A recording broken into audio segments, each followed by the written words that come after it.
dragons teach us that if we want to climb high, we must do it against the wind.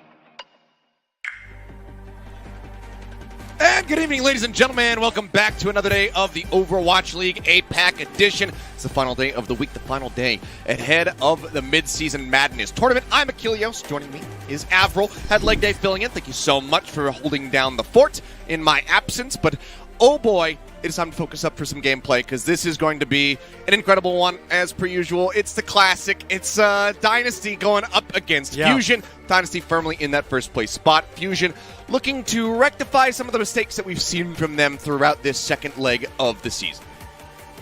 The classic Spaghetti Bowl matchup, my favorite matchup from all of 2021 last year. And, well, it's a little bit different this year because it's been fairly one-sided so far. This is the kind of Seoul versus Fusion rivalry has been brewing ever since, I think, the 2020 playoffs. We talked about the history in depth so far. Seoul currently, like you mentioned, at the top of the standings. They were the first team in our region to qualify through the Midseason Madness. Philadelphia Fusion, after winning their most recent game, were also able to qualify on through Chengdu. Unfortunately, couldn't beat Shanghai, so there you go, 7 points there in number 4. Neither of these two teams can currently move in the standings. So Seoul are guaranteed number 1, Fusion are guaranteed number 4, but they do qualify. It's really about those two middle teams that of which Hangzhou will be playing today. If Hangzhou win at all today, they will be overtaking Dragons to get the number 2 seed. They're going to be vying for that spot, have some better seating overall for the tournament as we get ready to have some international competition. That gets me excited, and I hope you guys are excited for that as well, but we do have to wait a little bit longer. We have to go through these series here today. All you can be assured of is that it's going to be a hell of a lot better than what was witnessed on NA at the beginning of the evening, because I stayed up, I watched that game. I don't know why I did it, kind of regret it, but it's still entertaining the whole way through. But yeah, pretty tragic stuff, but that's why we watch APAC, because we're smarter, we're superior. Anyway, hype matchup means hype video. We've got something special prepared here for you guys as we get ready to go into the season, so let's go ahead and roll the tape.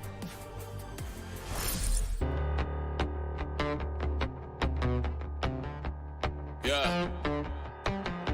I was born with the story. I was born for the glory. Through the heat and the rain, can't deny and ignore me. I'm bred for commitment, signed up for a mission. Yeah, it comes with the price. It's all in the description.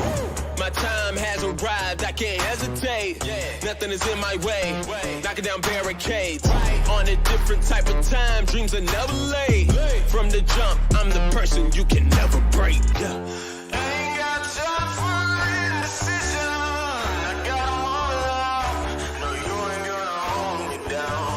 I'm a rebel, spiritual like metal.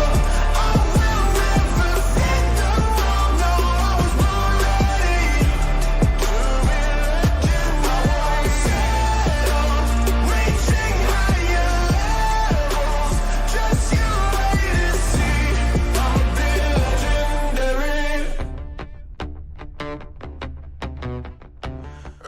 be legendary. Yeah, I got the power, I've been working after hours. Seize the moment, I can't back up, call a coward. Student of the game, like a ball at Howard. You can cut me down, I can't be devoured. Heart on 10, coverage on 10, all I think is win. I can't watch it in 2020 through the lens. When I fell off, I always had to try again. Got the code that connected like I'm signing in. Ain't got time for indecision. I got 'em all out. No, you ain't gonna hold me down. 'Cause I'm a rebel, spiritual like metal. I will never hit the wall. No, I was born ready.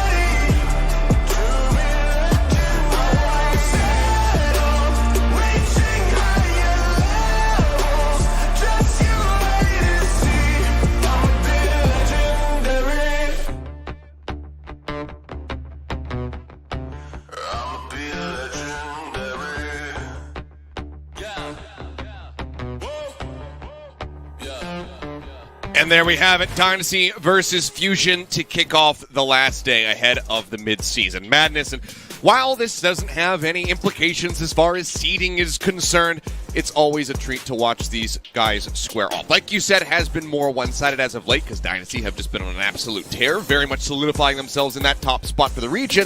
We're hoping that Fusion can step up to the plate and deliver an exciting matchup here today. I mean, I tell you what, pride is on the line for sure because, you know, these two teams, as I mentioned, the history goes back a reasonable while now. You know, all the way back into 2020 playoffs, a couple of tweets sent those boats sailing, and, you know, we've been in the Trojan War since. So, Seoul Dynasty, last 2 times that they have faced off against the Philly Fusion have been full sweeps. It was a 3-0 in Kickoff Clash, a 4-0 in the finals of the Kickoff Clash, and now who knows what the result could be. Fusion, maybe they're in a bit of a comeback. They had a bit of a struggle in the regular season here as well, where they had that 1 week losing to Valley. That was a reverse sweep. Losing to Chengdu in the same week. Unfortunately, they got wiped by the Dragons as well, but they were able to, you know, beat the Hangzhou Spark, they beat the Guangzhou Charge as well. And in the past, they had great results versus the Shanghai Dragons, so not out of the question that a team like the Fusion could still make a bit of a comeback here. I want to see them competitive. This has been a fun matchup that we've had in the past, and let's hope the fun continues. Oh, for sure. And I mean, this is also a rivalry that kind of transcends just the Overwatch League. If you pay attention to a couple other esports out there, you know, the parent companies of T1 Gen.G have often had a bit of a rivalry back and forth, both in-game and also between CEOs Arnold and Joe Marsh, like to go ahead and talk some trash at each other. So this is always a great matchup to see, and one of them is going to be able to hold their heads high and talk some smack at the end of it all. Dynasty going to be looking for a clean win, though. They want to maintain that dominance in the region and have a hell of a lot of momentum to drive them forward into the mid-season madness, where they will get ready to take on some of the teams from North America. Fusion, again, looking to spare some blushes. Here's the map set as we kick things off on Control. It's going to be Oasis to start things off, and then always a bit of a cause for concern. Midtown is the hybrid map. Woo! Oh, baby.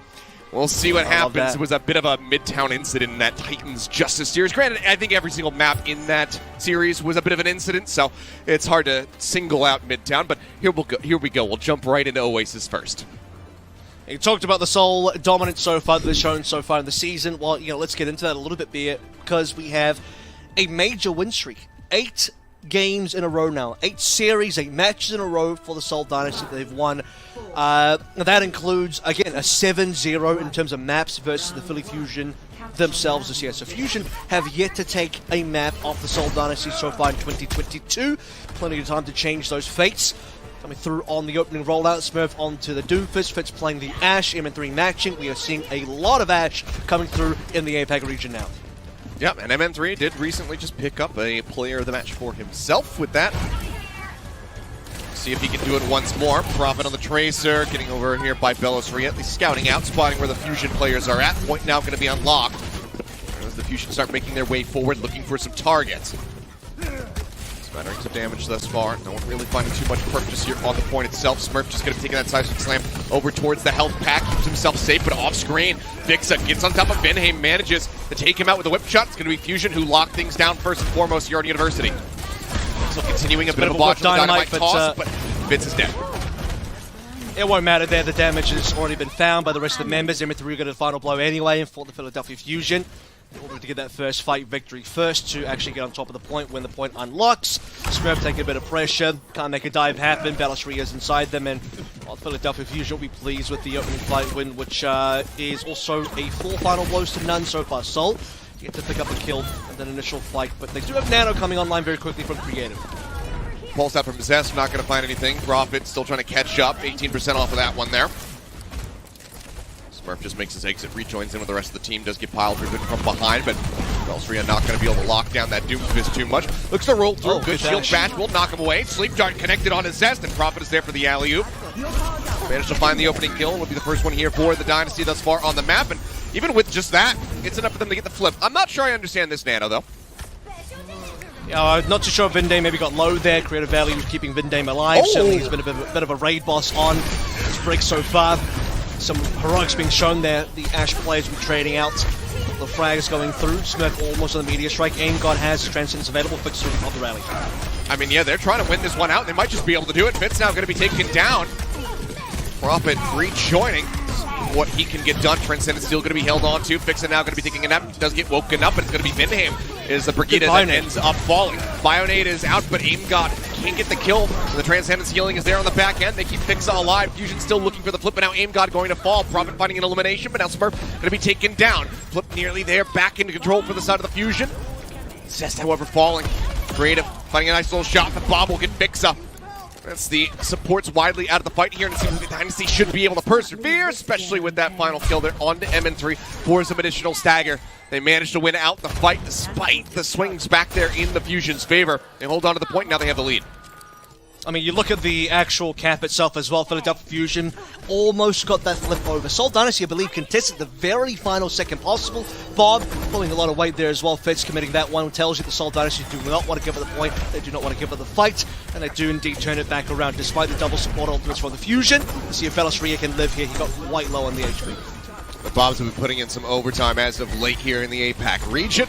It's a hell of a lot of heavy lifting from them. And seems like this map not going to be too much different there. Initial kills coming through. The DPS going to be broken down. The supports fall on the back end. Dynasty firmly in control now. Still holding on to 2 ultimates. Fusion with nothing are in last fight territory. Yeah, and the timing is really awful as well. Fixer coming back own to a Ana. More importantly, MN3 on the Sombra just to enable extra touching ability. So 3 players that can actually touch here. MN3 will be lacking a lot of damage. We'll see if the Delta Fusion can hold on. Okay, well, I know you got scared there. We did just watch out Titans earlier on, but you know, hopefully Fusion can do a better job. Okay, Prophet going to be whiffing the Pulse Bomb. They get the Sleep Dart. AimGod's got the charged up right click to find the elimination, but Bellis Rio was taken down in the meantime. So many people occupied in that back line. Touch comes in once more from Zest. Discord Orb out onto the Tracer. He's going to have to get back in. Dashes forward, pops the recall. MN3 down to a sliver of HP. Narrowly manages to survive. The Fusion playing around with the time pick as much as humanly possible here with that overtime bar. Bob, as you say, now going to be invested. Sat here on the point. Discord Orb is there. He helps burn down Bellis Ria. And while they did manage to find Vinham, they weren't playing the point. LT bleeds away very quickly. So will be the Dynasty taking this first point, 147%. It's very difficult to play the point when Sabob comes on through, right? You see Philadelphia Fusion darting in and out. Watching that overtime wick go down rather to, you know, basically nothing. Somebody from Fusion will engage the touch. They keep it going for as long as they can, but the damage was definitely lacking. MN3 coming back on a Sombra, as mentioned. Not going to have the same impact as the Ash. You're not going to be able to find those very important burst damage kills, a headshot onto Prophet, something like that to buy you back in. So Philadelphia Fusion just desperately looking for anybody.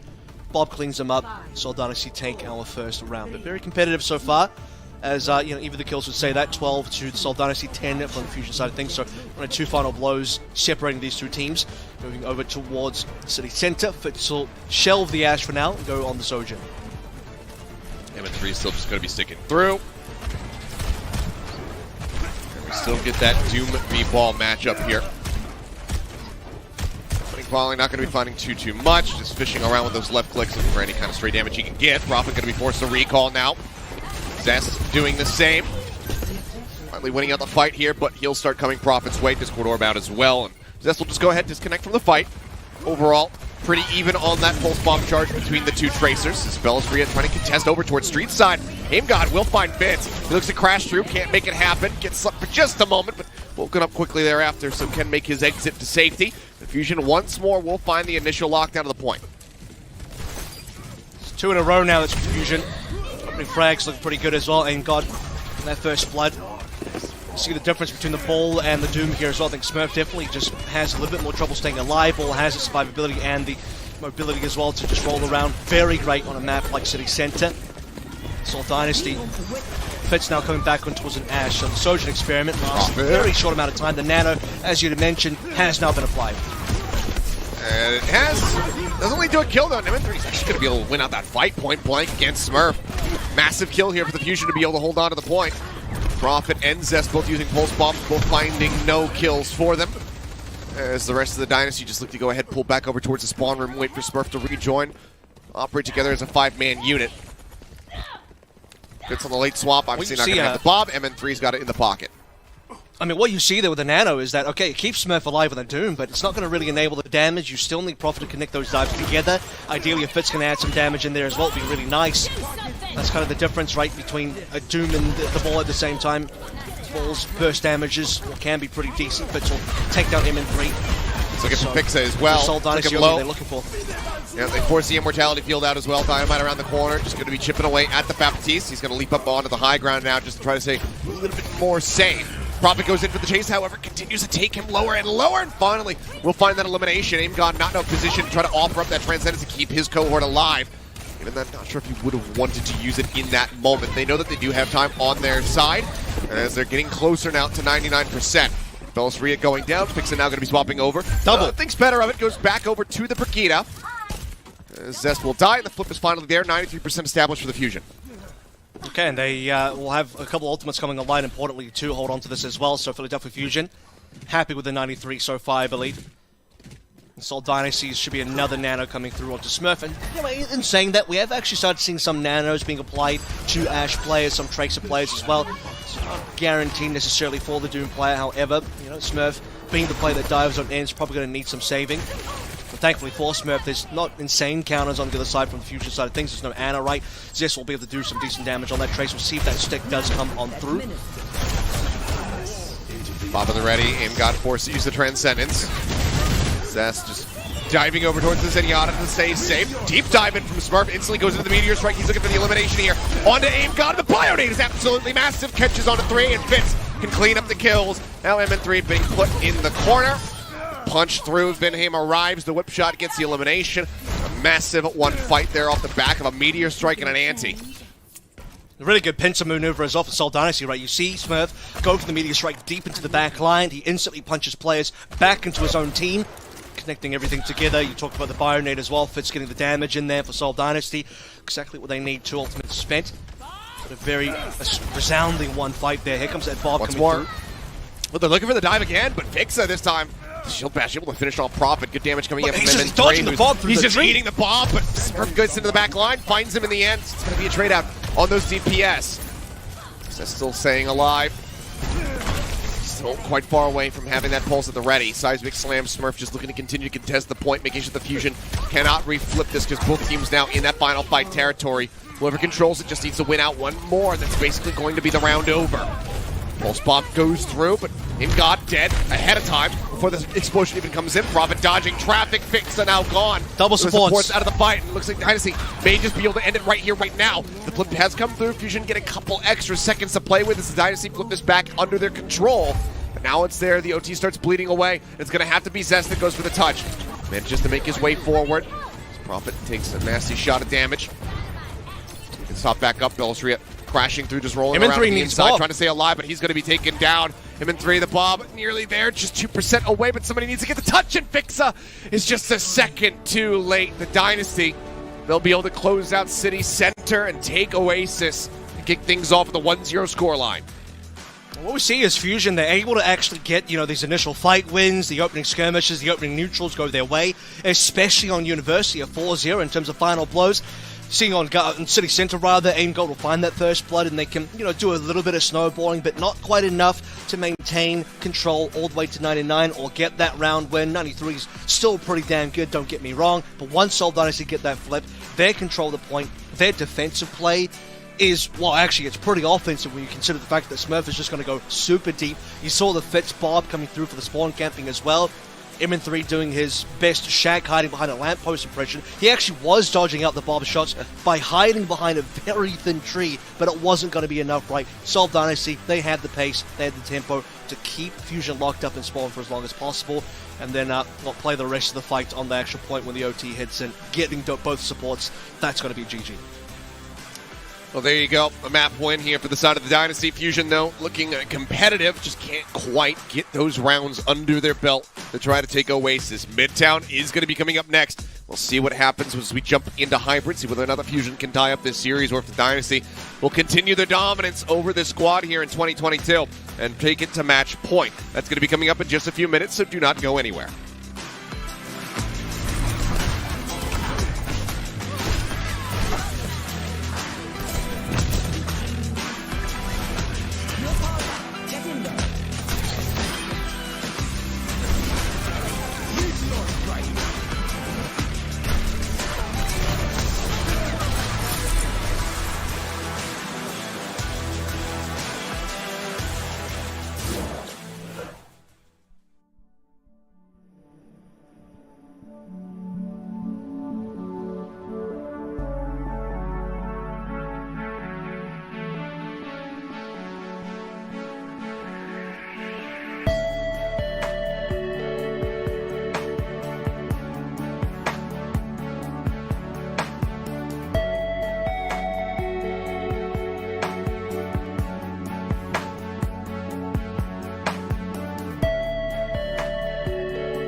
And we are back. The Dynasty continuing on their reign of terror. They start things off 1-0 here with a 2-0 win on Oasis. Now we turn our sights over to Midtown to see whether or not the Fusion can have an inverse incident, a moment, I suppose is what we could call it, and tie things up 1-1.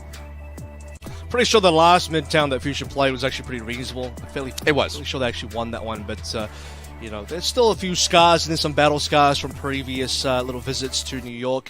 But going into the next map, yeah, I mean, looking forward to more. Well, actually, I don't even know who's going to play. We'll see if Seoul Dynasty make any substitutions, because I was going to say Fitz was pretty insane on Oasis, and he is going to be substituted out for Stalker, who at this stage, I mean, it's hard to say, because I want to say that Stalker's going to come into play Sojourn, but is he? Since most of our teams now in Asia are actually kind of favoring the Ashe instead, and the more I look at it, the more I'm like, maybe it is the right pick. And if you remember, we at the start of the season, especially in the kickoff clash, I'm like, my God, why are these people playing Ashe? Like, what's going on? Are we back in 2021? But when we are in a Sojourn meta and we think about, you know, consistency of damage, Sojourn's got great burst damage, don't get me wrong, but the consistency of damage that I've been seeing over this weekend and in the past week as well from our Ashe players, and the fact that they are choosing to play this hero more, really speaks volumes, especially when you consider Fitz dominated on the Ashe pick on Oasis. 12,000 damage per 10, 12 final blows, just really did a lot for the team. That's nearly a deadlift. It was 25 total final blows, Fitz had 12. Pretty damn good, as it turns out, but Stalker has been looking excellent as of late here in this second stage of the season so far, so unsurprising to see the swap come through, and like I said, likely going to be the Sojourn from him, as we see it highlight right now, but even when he does have that Ashe in his own hands, it has not been too bad. And you see here at the Riders taking some stuff from what you said. Not dropped a single map this season. The 7 becomes 8 now. It's becoming 8, so the list is growing. The number is growing. I mean, if nothing changes, it'll be 10-0 by the end of this. It'll be 3 total series between Seoul Dynasty and the Philadelphia Fusion. Can we just run that stat card every map? If Dynasty continue to win, can you just put that up at the start of every single map? It just keeps going up. You know, it just doesn't stop. No, I'm sure the Fusion will get one. I'm sure the Fusion will be able to, you know, play up to the Seoul Dynasty. I mean, we even saw the LA Valiant of all teams have an incredibly close game against the Seoul Dynasty, despite it being an 0-3. So let's see what happens here. Midtown has started. Stalker definitely over towards the Sojourn, and I think he's probably been, in my opinion, the most exciting Sojourn play that we've had so far in the region. I mean, Shy and Leave have looked great as well. Lip has had some brilliant moments, but Stalker has been so damn consistent on this hero. That he has been. Okay, well, that's just that creative, finding a little pick off. In all likelihood, just going to be the charged up right click. Go ahead and finish the Tracer. That's going to put a halt to anything Fusion wanted to get done early days here on this attack. You know what? It's crazy, but Seoul have really 2 good Zen players on this team, because we also got some Zen stats with Indame from one of his previous games on that hero. He had fantastic stats to show, great performances. Creative is another player that can play this, so for the Seoul Dynasty, despite Vindane being a main support player, he's been picking up all these flexibles, including now this Bath as well. Really adds to the repertoire of Seoul Dynasty's embarrassment of riches, right? It's like every single player on every single role playing up to the maximum output that they can. Philadelphia Fusion, though, full control in this fire station. They have the upper floor. They're going to set up the dive now. Where can they go? Looking for it. Oh, well. Creative is going into the stratosphere, it would seem. Pile driver into the rail. Headshot. MN3 absolutely annihilates him. Been narrowly trying to stay alive, but obviously can't really heal himself outside of that shift, which had already been burned, so Zets is able to clean it up. That's the support's now out of the fight. Dynasty now needing to clutch up a bit, but it's just going to be on Stalker and Prob, who are worse for wear at the moment. Stalker will go down. It seems like the Fusion, after draining about half the time away, the initial time bank, go forward. Should be able to get this cap coming through. They start rolling up. There's going to be one tick. The recontest can come in from the side of the Dynasty. Yeah, they are going to come back in here. Prophet's already been able to get the initial touch, but can they go further? They are going to have to give up 2 ticks for it. They're waiting for the tank. Here comes Smurf. And with that, should be able to get the final control here. Smurf is nearly on flux, by the way. Prophet contests once more. The pulse bomb goes out. It's going to be just eaten by the Immortality Field. Creative managing to find one, but Prophet does get taken down. So support's finding DPS, but now Smurf will die. Just moments before he was going to be able to get that flux online. Cleanup is there. It's going to be just over 4 minutes now here in the time bank for the Fusion on the second phase of the Streets attack. That's the thing about retaking on a Sigma, right? It can be a little bit difficult. You can't just dive on top of the point, throw the shield out, hope for the best, try and do a little bit of damage, get that Flux in there, hope that Aim God doesn't have Transcendence. He actually didn't at the time that the Flux would have been available, but now both those Zenyatta's are going to have that tool available for well, the counterplay, whatever that ends up being, specifically Aim God to counter the Flux from Smurf. But props to Fusion for playing that one patiently, right? You just talked about the fact that they spent nearly 2 minutes setting up for the dive, but one good dive will get them control the point, and they're able to make that into a cap and over towards B, where ultimates coming online. They didn't really have to spend before A, did they? So pretty good. About it all. Zest just trying to keep tabs there on Prophet. Pulse Bomb at the ready from Zest. See if you can find a prime target to open things up. Ult's bound for the side of the Dynasty. Fusion just one behind, but Fixa nearly with the window should be able to match rather quickly here. Here, window going to be opened up in Benham, but Creative gets taken down. M3 once more with a headshot rail. Gets rid of that enemy Zenyatta. Flux now going to be used, and they win. So doesn't find a damn person. I was going to say, where's the transfer Aim God? Oh, he doesn't need to use it because Smurf got nobody. Well, he couldn't even see anybody here. Everyone's just kind of split from the Fusion, right? You have Tracer, Ball, you have M3, the Soldier that can slide out. Do you have a kill to Zest over here, so Soul Dynasty are going to force a reset. Maybe it's like Fusion are thinking about staying. Now that Stalkers actually use the ultimate. Fusion do back out a little bit. Aim God for the response from the trans. They're trying to just pile in on top of him, but they cannot force him out, but they do deny him getting any value from that. Oh my goodness, what a lobbing from Prophet. There's a Hail Mary toss, manages to find the target, gets in on top of Aim God. Now he's looking for Fixa, who's really got nowhere to go. Prophet takes the health pack away from him just to really ensure victory. Somewhat predicts the recall, but Zest still able to make his way out of there. So really nicely one fight from the side of the Dynasty, being able to finally halt this cart. Yeah, and you know, it starts from the kill to Zest, right? Then Prophet can go kind of buck wild to the back line after that. The Soul Dynasty, up until that stage, was looking pretty dire. They had kind of whiffed the window. Doesn't really give them a lot of value because Philadelphia Fusion can just pull back. Creative was already dead anyway. Smurf missed the Flux entirely. Stalker, or not Stalker, M3 just slides on out. Stalker responds with the overdrive, and it's overclock rather. Seems like Fusion might get back up. They choose to stay on in. They're overstaying their welcome, but they still have 2 ultimates available. So we've seen Stalker use the overclock. Now it should be M3's time. See if he could find value where Stalker was unable to. The window going to be coming through. Overclock still not popped. Everybody just kind of scattering away from this position. Wants to hold it. Nade goes down. Trying to cut off that potential flank. Window used aggressively. Yeah, right in front of him in 3. They really want him out of this position.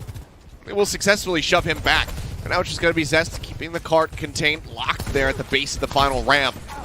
They have not been able to advance it. It's down to 1 minute and 8 seconds here for the side of the Fusion. M3 still holding the ult. Flux coming through. This time does get the catch. And then 3 taken down before he gets slammed to the ground. That means that the Immortality Field cannot keep him protected. Good focus fire there. Good awareness from the side of the Dynasty as Smurf just continues to advance forward. And Aim God is out in no man's land.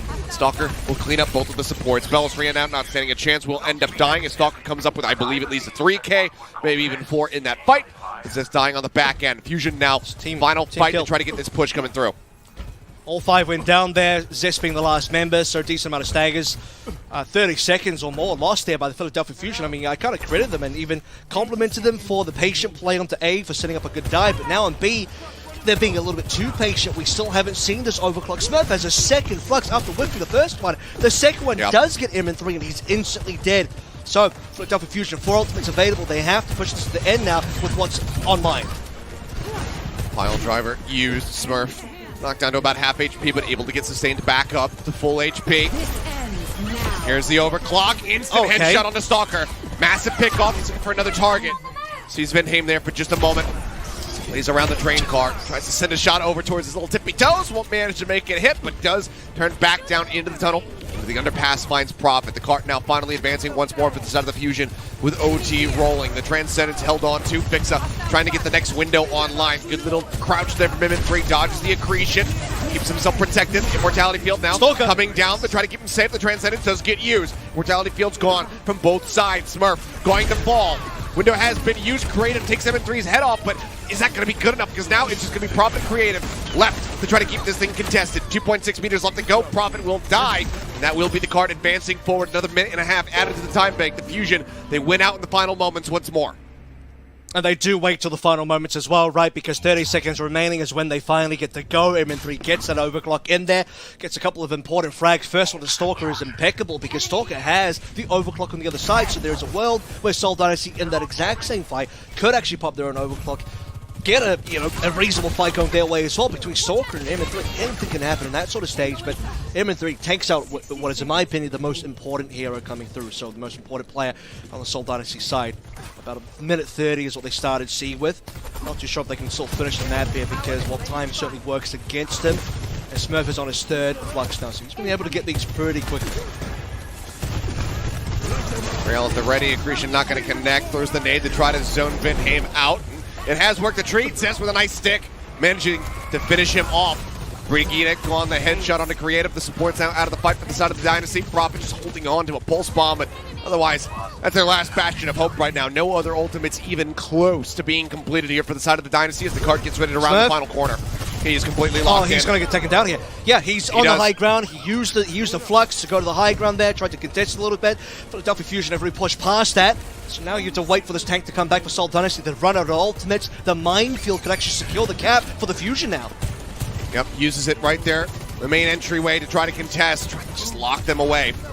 Vinheim swinging away, trying to clear out the mines as best as possible. Prophet going to be taken down. Stalker, however, manages to open things up as MN3 will get sniped. Another rail at the ready. Takes a quick slide away, trying to keep himself protected and look for one of these supports. He spots him.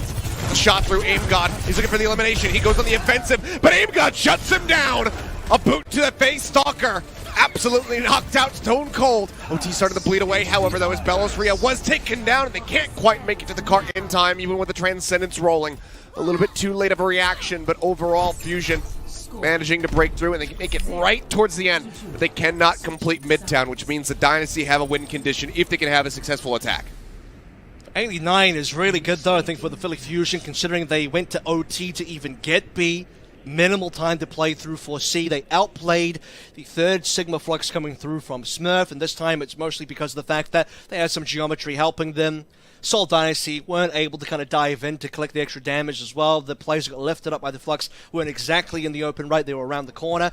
Smurf then being caught out by himself on the high ground, had no support around him. He's only a Sigma in that position where he really needs to be playing with his team, but going for a little bit of a mission doesn't work out for him. Ends up being a pretty sad death, but being able to respawn to the Doom helps him secure that retake for the final defense pretty nicely. And we're talking about the mines as well. That could have been really good. It was reasonable, but Stalker pops down a disruptor shot, and that is going to delete most of the mines as well from the damage. So Seoul Dynasty come through in the final moments there to secure themselves, but considering again the time that Fusion had, it's a lot of meters gained, so I think you should be reasonably happy with that despite how poor B actually looked. Well, now change up on the looks here as Belosria shifts over to the Rhine, looking for that rush comp here. Zest on the May. See if Dynasty swap once they see what the comp is going to be looking like. This is the comp that gave us our first Midtown incident from Fusion, I believe. Or was it Fury? No, this will be the second time. Fusion had Fury doing the whip grab the first time, and then there was the Belosria Ryan rush comp that didn't quite work out for the Fusion, but maybe defensively it can't work out for them. You talk about the Dynasty, will they change? Here we go, yes. Prophet's already moved over. Yeah, here we go, Smurf will go Ryan here as well. Okay. Let's square up. Honorable Ryan duel. You'd love to see it. Fairly even matchup. Biggest difference just going to be Stalker sticking through with that Sojourn. Not moving over to the Ash. So as far as range is concerned, you can farm your railgun. You can farm your railgun off that Rhine shield very effectively. So that's a good choice. Ooh, wall coming up, cutting off a couple people there. Kind of scattering the Dynasty. Mortality field not in position to try to save Prophet. Maybe the ice block is on cooldown, or just didn't get the pop at a time. Either way, that is Belosria going absolutely massive. Fire strike through, clips on the two. The Shadow now just 33% off. Fusion win the first fight. Dynasty have to go again. And it's a massive advantage as well. Look at the ultimates on key members like Belosria 70 to 28 on Smurf. Zest on 44 to Prophet 16, as Prophet was the first one dead as well. Both of our bat players will be reasonably on par, with Aim God being about 10-ish% ahead. But very important in this mirror matchup to be the team that wins the initial neutral, because being able to snowball ultimates is a make or break in this mirror. Once more, the wall kind of segregating the members of the Dynasty. Counter wall comes up from Prophet just to try to buy themselves some space as MN3 staring down the street is looking for a target. Immortality Field cleaned up window out first here from Aim God, now going to be matched by Creative, and these are not very far apart. Basically, trench warfare coming through. Beltry, Shatter! The fire strike from Smurf takes him down before the Shatter can hit. He thought he had his window of opportunity, but he was just way too low. They cannot keep him alive, and in one fell swoop, that is going to be the lockdown coming through on the point for the side of the Dynasty. A massive bump up, 2.5 minutes getting ready to be added to the time bank. And that's the sort of situation where you have to think, is Fixer, do I use the sound barrier or not? The lamp is already gone. Aim God's already used his most important tool to keep Bellisria alive, so the only thing left to do is, if Bellisria gets low, you're pretty much forced to use the sound barrier, and then you can win the fight with the Blizzard on top of that. You know you're ahead in both sound barrier and Blizzard because you won that initial fight. The only other people that could be kind of catching up to you is maybe Smurf getting a bit of damage on the Rhine, but Bellisria dying their mid-shatter was everything for the Philadelphia losing fight for Seoul Dynasty being up the cap. So let's see how B goes now. Bit of a catastrophe there. Slate wiped clean as far as the Rhine ults are concerned. Benham taken down. Great opening kill from MN3. Once more the wall kind of locked him in. The Blizzard rolling as well. So as soon as Prophet comes out of that ice block, he is going to be in a rough spot. Completely slowed up. No peel, no support whatsoever available. Fusion will win the fight and halt the card off the rip. Seoul Dynasty will retain ultimates here, though. They didn't really pop anything for that. Vindame dying early is maybe even a bit of a boon. Means that they don't have to pop the sound barrier to try and save themselves from the Blizzard. And a lot of this mirror matchup also comes down to the economic exchange, right? You're allowed to sack fights to get an ult advantage that you can then try and snowball some fights with. So Seoul Dynasty, it's their turn to set up a Blizzard now. Okay, overclock at the ready. Sound barrier out from Vixa. Stalker zoned. Blizzard going to be rolling. Freezes the bomb. Freezes Zest. The Immortality Field comes in late to try to keep him alive, and so far it has worked the treat. Wall up, just trying to cut off Bellisria, then either sightlines away from the supports, but it's going to be Prophet who ends up falling down. Vinheim taken down. Window used as well for Creative, but it's finding no value.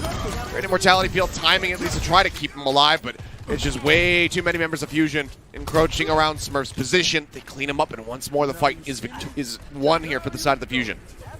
Yeah, that might be the critical fight win for Fusion now, because they win against Dynasty when it's their turn to use ultimates and expend. Sound barrier is pretty reasonable, buys some time, but the most important thing that I saw there was Zest popping up the Mayweather, which blocks out so much damage so they couldn't follow up on that Blizzard. Otherwise, a Blizzard probably would have been enough.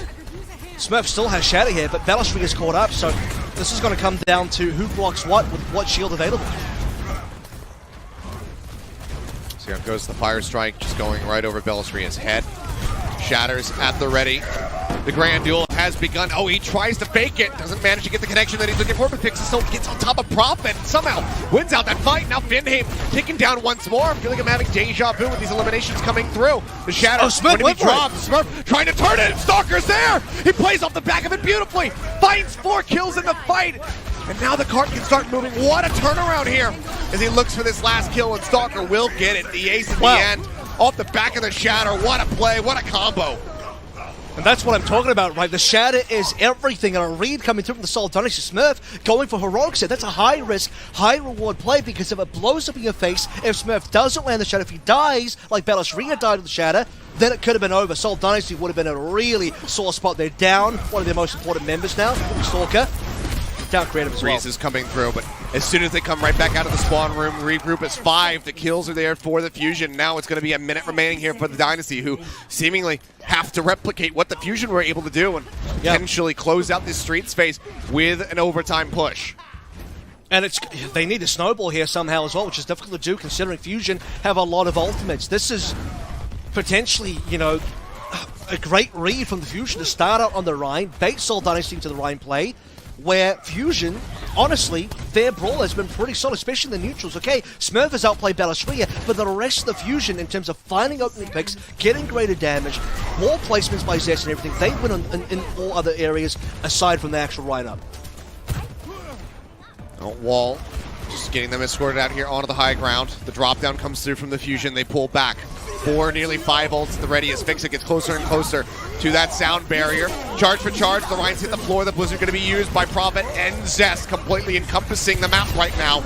Looking for those freezes. The cart Needs to be touched. The contest is there. They will be able to force out the OT, but it's going to be Creative who goes down first. Mixa, however, traded out the Shatter. Dropped in. Gets the stun out onto Vinhaim, onto Smurf. He's out there. He's shielding, trying to get him alive. And Smurf, he's going to die. He's not going to be able to use the Shatter. Imgod cleans up 3 kills. He's doing his best shoe impersonation right now, and it looks absolutely spot on.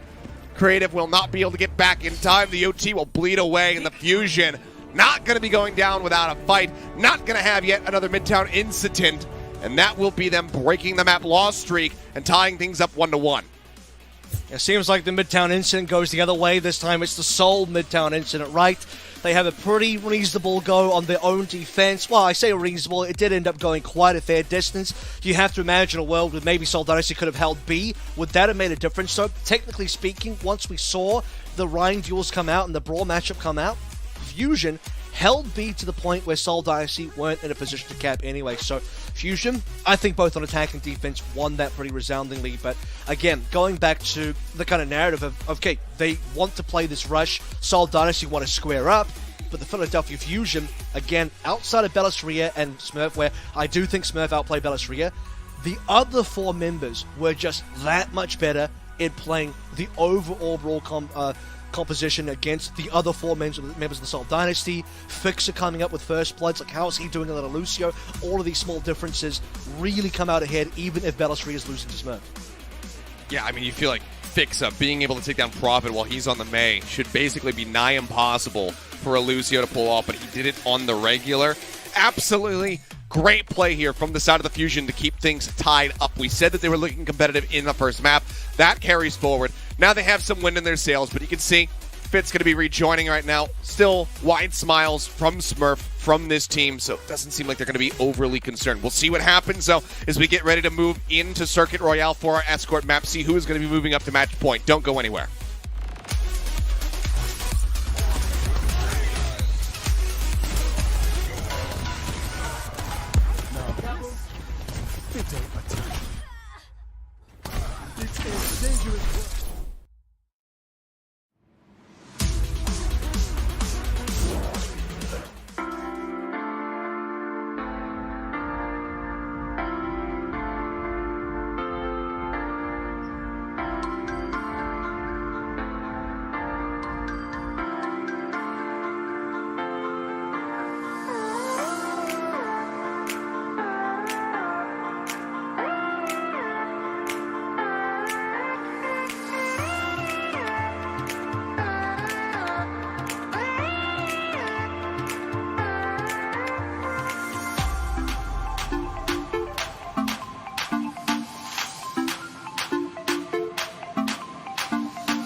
And we are back, and oh boy, it's our favorite thing to say as commentators. We have a series on our hands, tied up 1-1.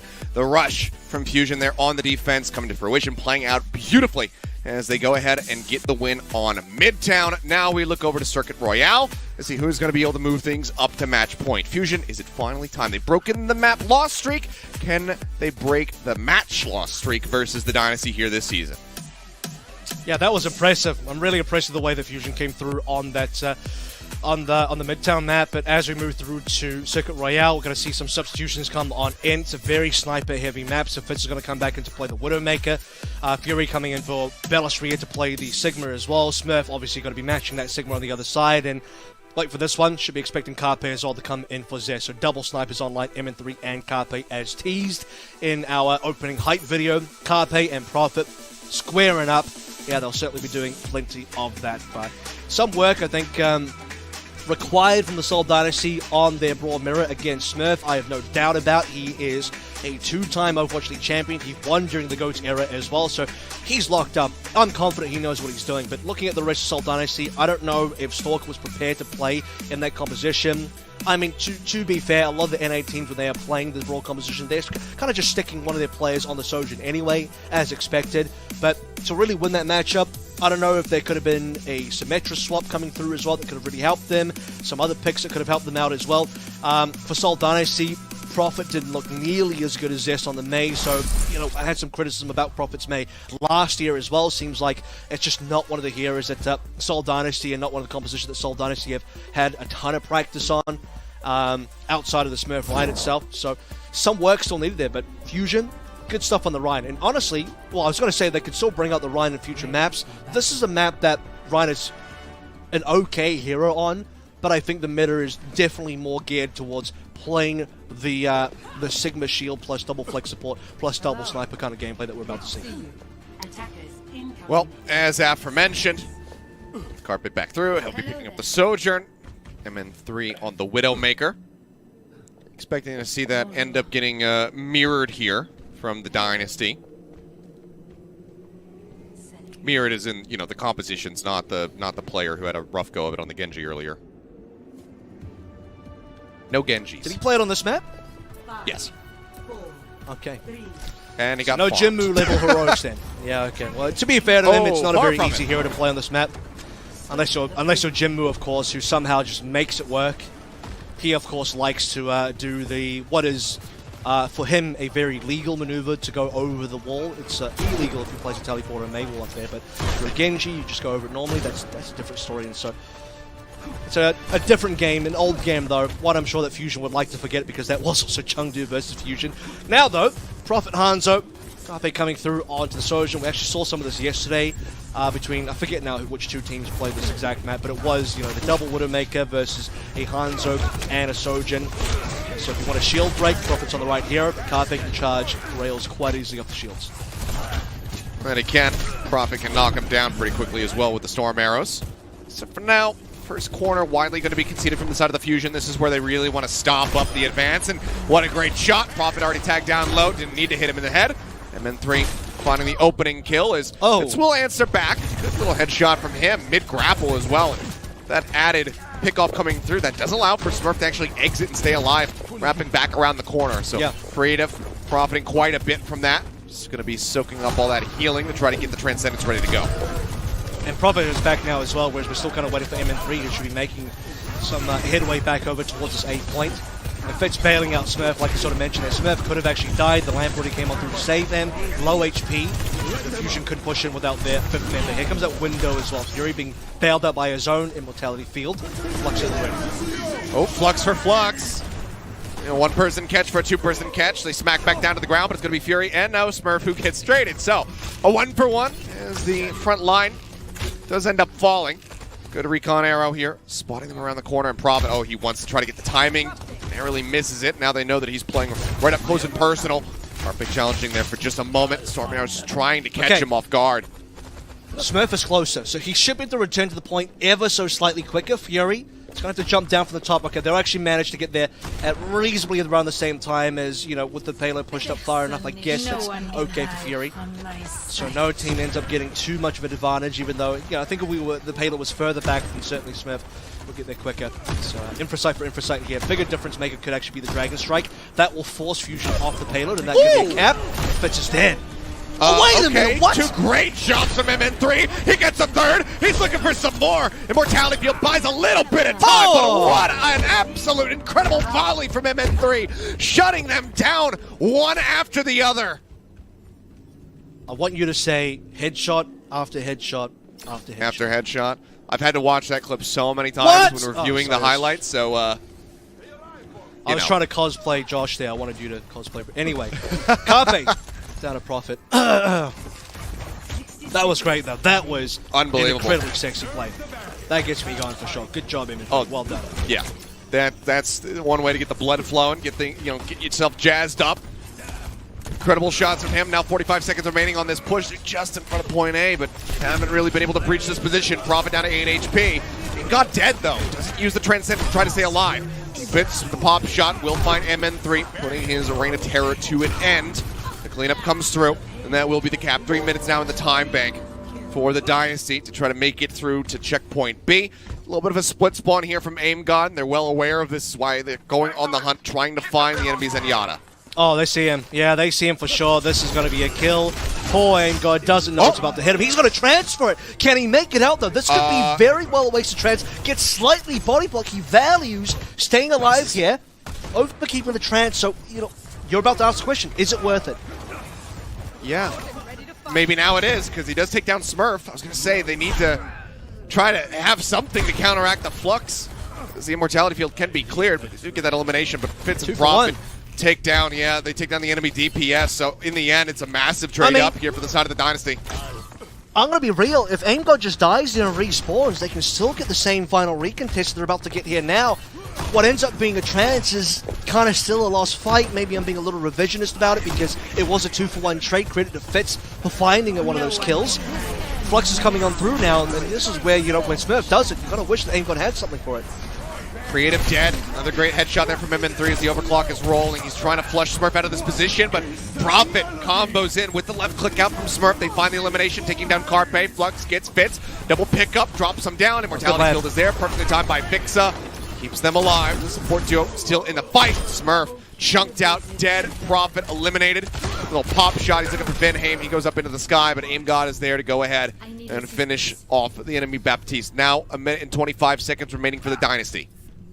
Yeah, well, this feels a lot better now for the Fusion as they've been able to stabilize quite comfortably on the final approach on the B cap itself. MN3 is playing wonderfully on this Widowmaker. It really has been quite something to behold so far. The headshot straight away onto Smurf when his kinetic grasp, kind of goes away there, just puts him into the grave. He might not get the final blow, but his damage is definitely being felt. Definitely stat-wise as well, outperforming Fitz by quite a fair margin. Recon arrow flying forward. Not going to be locating too much, but Prophet does end up getting a headshot on the Carpe all the same. Yeah, a big pickoff now. They look for a little bit more. Smurf at the front lines, healing coming through. Venheim just keeping him topped up as best as humanly possible. And Jitsu finding an opening kill. That's going to be now the Immortality Field taken out of the fight. Aim God, Transcendence nearly online. MN3 buys a little bit more space for them as the Widow falls. And Aim God being forced back. Chunked down to half HP. MN3 gets rid of the Immortality Field. And they say, okay, pull the trigger. The ult comes out, but Prophet gets rid of the enemy Widow once more. Carpe sliding forward. The Dragon Strike now going to go crashing through, cutting off any reinforcements. So the cart does make it into the checkpoint. With a couple melee hits, 2 more kills come in. The Dynasty get another minute and a half added to the time bank just moments before they were going to hit OT. Yeah, Prophet getting the final kill to Carpe there as well. There you go. That's the theme coming on through. The Prophet versus Carpe matchup that was teased up. And Old Reliable is the horse that Soul Dynasty will be riding through on towards that B capture point as well. Prophet getting the initial pick on the Carpe via the arrows, enabling the 5v4. Fitz then also getting one of the supports down, turning to a 5 vs 3. Puts a lot of pressure on the Fusion, who unfortunately could not respond. So with just under 1 minute 30 remaining here, the Assault Dynasty still make a reasonable amount of distance. Can they cap, though, will be a bigger question. They have a lot of ultimates to play through, but if they lose even one fight here, their cap is probably done. Good tie Arrow miss on that accretion. Window going to be used. MN3 in the meantime does find that kill on a profit, but it will be traded quickly thereafter as Vinheim finishes off the Immortality field, gets fixed, and the Flux is good to go. It's the cleanup. Fury gone. The cart starting to be advanced once more here for the side of the Dynasty as they hit 40 seconds remaining. Smurf just continuing to push forward. The Accretion does get the stun. Don't have anybody to play off the back of it though, so they cannot get rid of that Widow. MGOT is currently stuck in spawn. It depends on whether Soul Dynasty want to push this a little bit further or not. They're backing off. Be careful though, because MN3 has the damage, he has the angles to work through. Like you said, they backed off already. Soul Dynasty now still have about 2 to 3 ultimates coming online. They desperately need the Dragon Strike, but they can't survive. MN3 is far too sharp today. Absolutely just domes Smurf. Smurf has to come back on Doom. Coming through is Fury now just duking it out. He's got everybody locked in a room. The Transcendence has to be used by Creative. The cart right now rolling backward. The touch is there to force out the OT. Flux now going to be used. Picks him up, drops him back down. The Immortality field cleared out. Someone needs a touch. It's going to be Smurf. He does arrive in time, but quickly thereafter does fall. Nice overclock from Carpe. Cleans up the final kills in the fight. And once more, looking a bit like Midtown, the cart will get just to the end, but it cannot get over that finish line. Well, that being said, though, I mean, Soul Dynasty didn't have a lot of time to work through on C, so that's a good amount of distance. And like you said, very reminiscent of Midtown, but that ended up working into Fusion's favor. And I'm going to say here that for Soul, having basically only OT time to work with for C to get it to the end, pretty impressive. They won a very nice fight during the near the pool area. Flux for Flux, kind of, well, window for window, certainly coming on through. And I believe it was even a amplified accretion. I mean, that's a rock that would definitely hurt when it flies into your face. So Soul Dynasty did a good job of winning an important fight to get towards the end, but camping is a different story. You need to be able to win a secondary fight. And as I mentioned, MN3, especially with that Infrasight, his damage has been unreal. His final blows, I mean, let's talk about it here. 12 final blows out of a total of 21 final blows for the Philadelphia Fusion, so already deadlifting. That is, by the way, compared to a Fitz final blows of 4, so he's got 4 times the amount of final blows as Fitz so far, and about 2,300 more damage done than Fitz as well. That's pretty one-sided, as all things go. Yeah, MN3, just looking impeccable at the moment. Dio wasn't kidding. Dio wasn't kidding when he said that MN3 was the best Widow. He really just, he's like, you know what, it's MN3. It's certainly being proven right now. Lip getting back into form, though, maybe able to give him a little bit of a run for his money. We'll have to just wait and see, though. MN3 trying to see if that pop shot's going to be coming through from Fitz. He sat way back for a shot of his own. Up over the top, everybody rotating out. The barrier's there to keep him protected. You have a very defensive kind of positioning here for Soul. I mean, as you'd expect, but they are just going to play this first corner. You know, most teams aren't going to be baited into playing that initial high ground archway anymore. More of a quick play kind of thing coming on through. So both these corners are the ideal defensive positions. As Prophet knows he was under 5 from the Widowmaker there, so he's able to just hide behind the statue. And Soul Dynasty, so far looking okay in this position. We're waiting for first picks though, so one of the 2 Widowmakers, I believe, should be able to start us off. Or Baby Prophet. Trying to flush him out behind the statue. He's actually just going to be eating some of that damage there from the nade, but MN3 gets him in the head, opening things once more. Fitz answering back in kind, though. Finds that 5th final blow, as you were mentioning before. It's going to be Carpe taken out. MN3 again.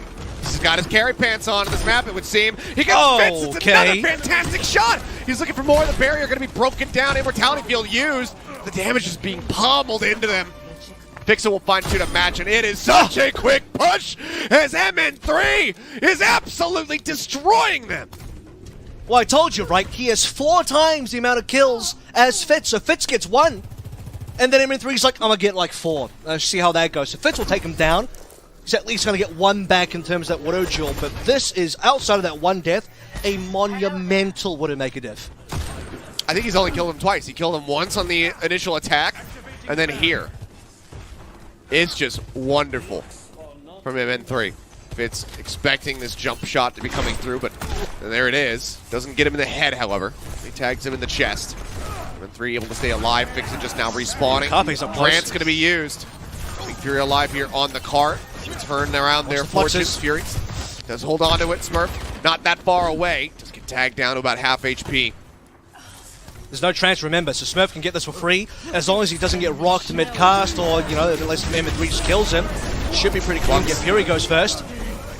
Flux is there. Immortality Field used on Prophet. The pickup comes through. Finds Fixa, drops him down. Immortality Field used. So Flux from either side. Neither finding any eliminations.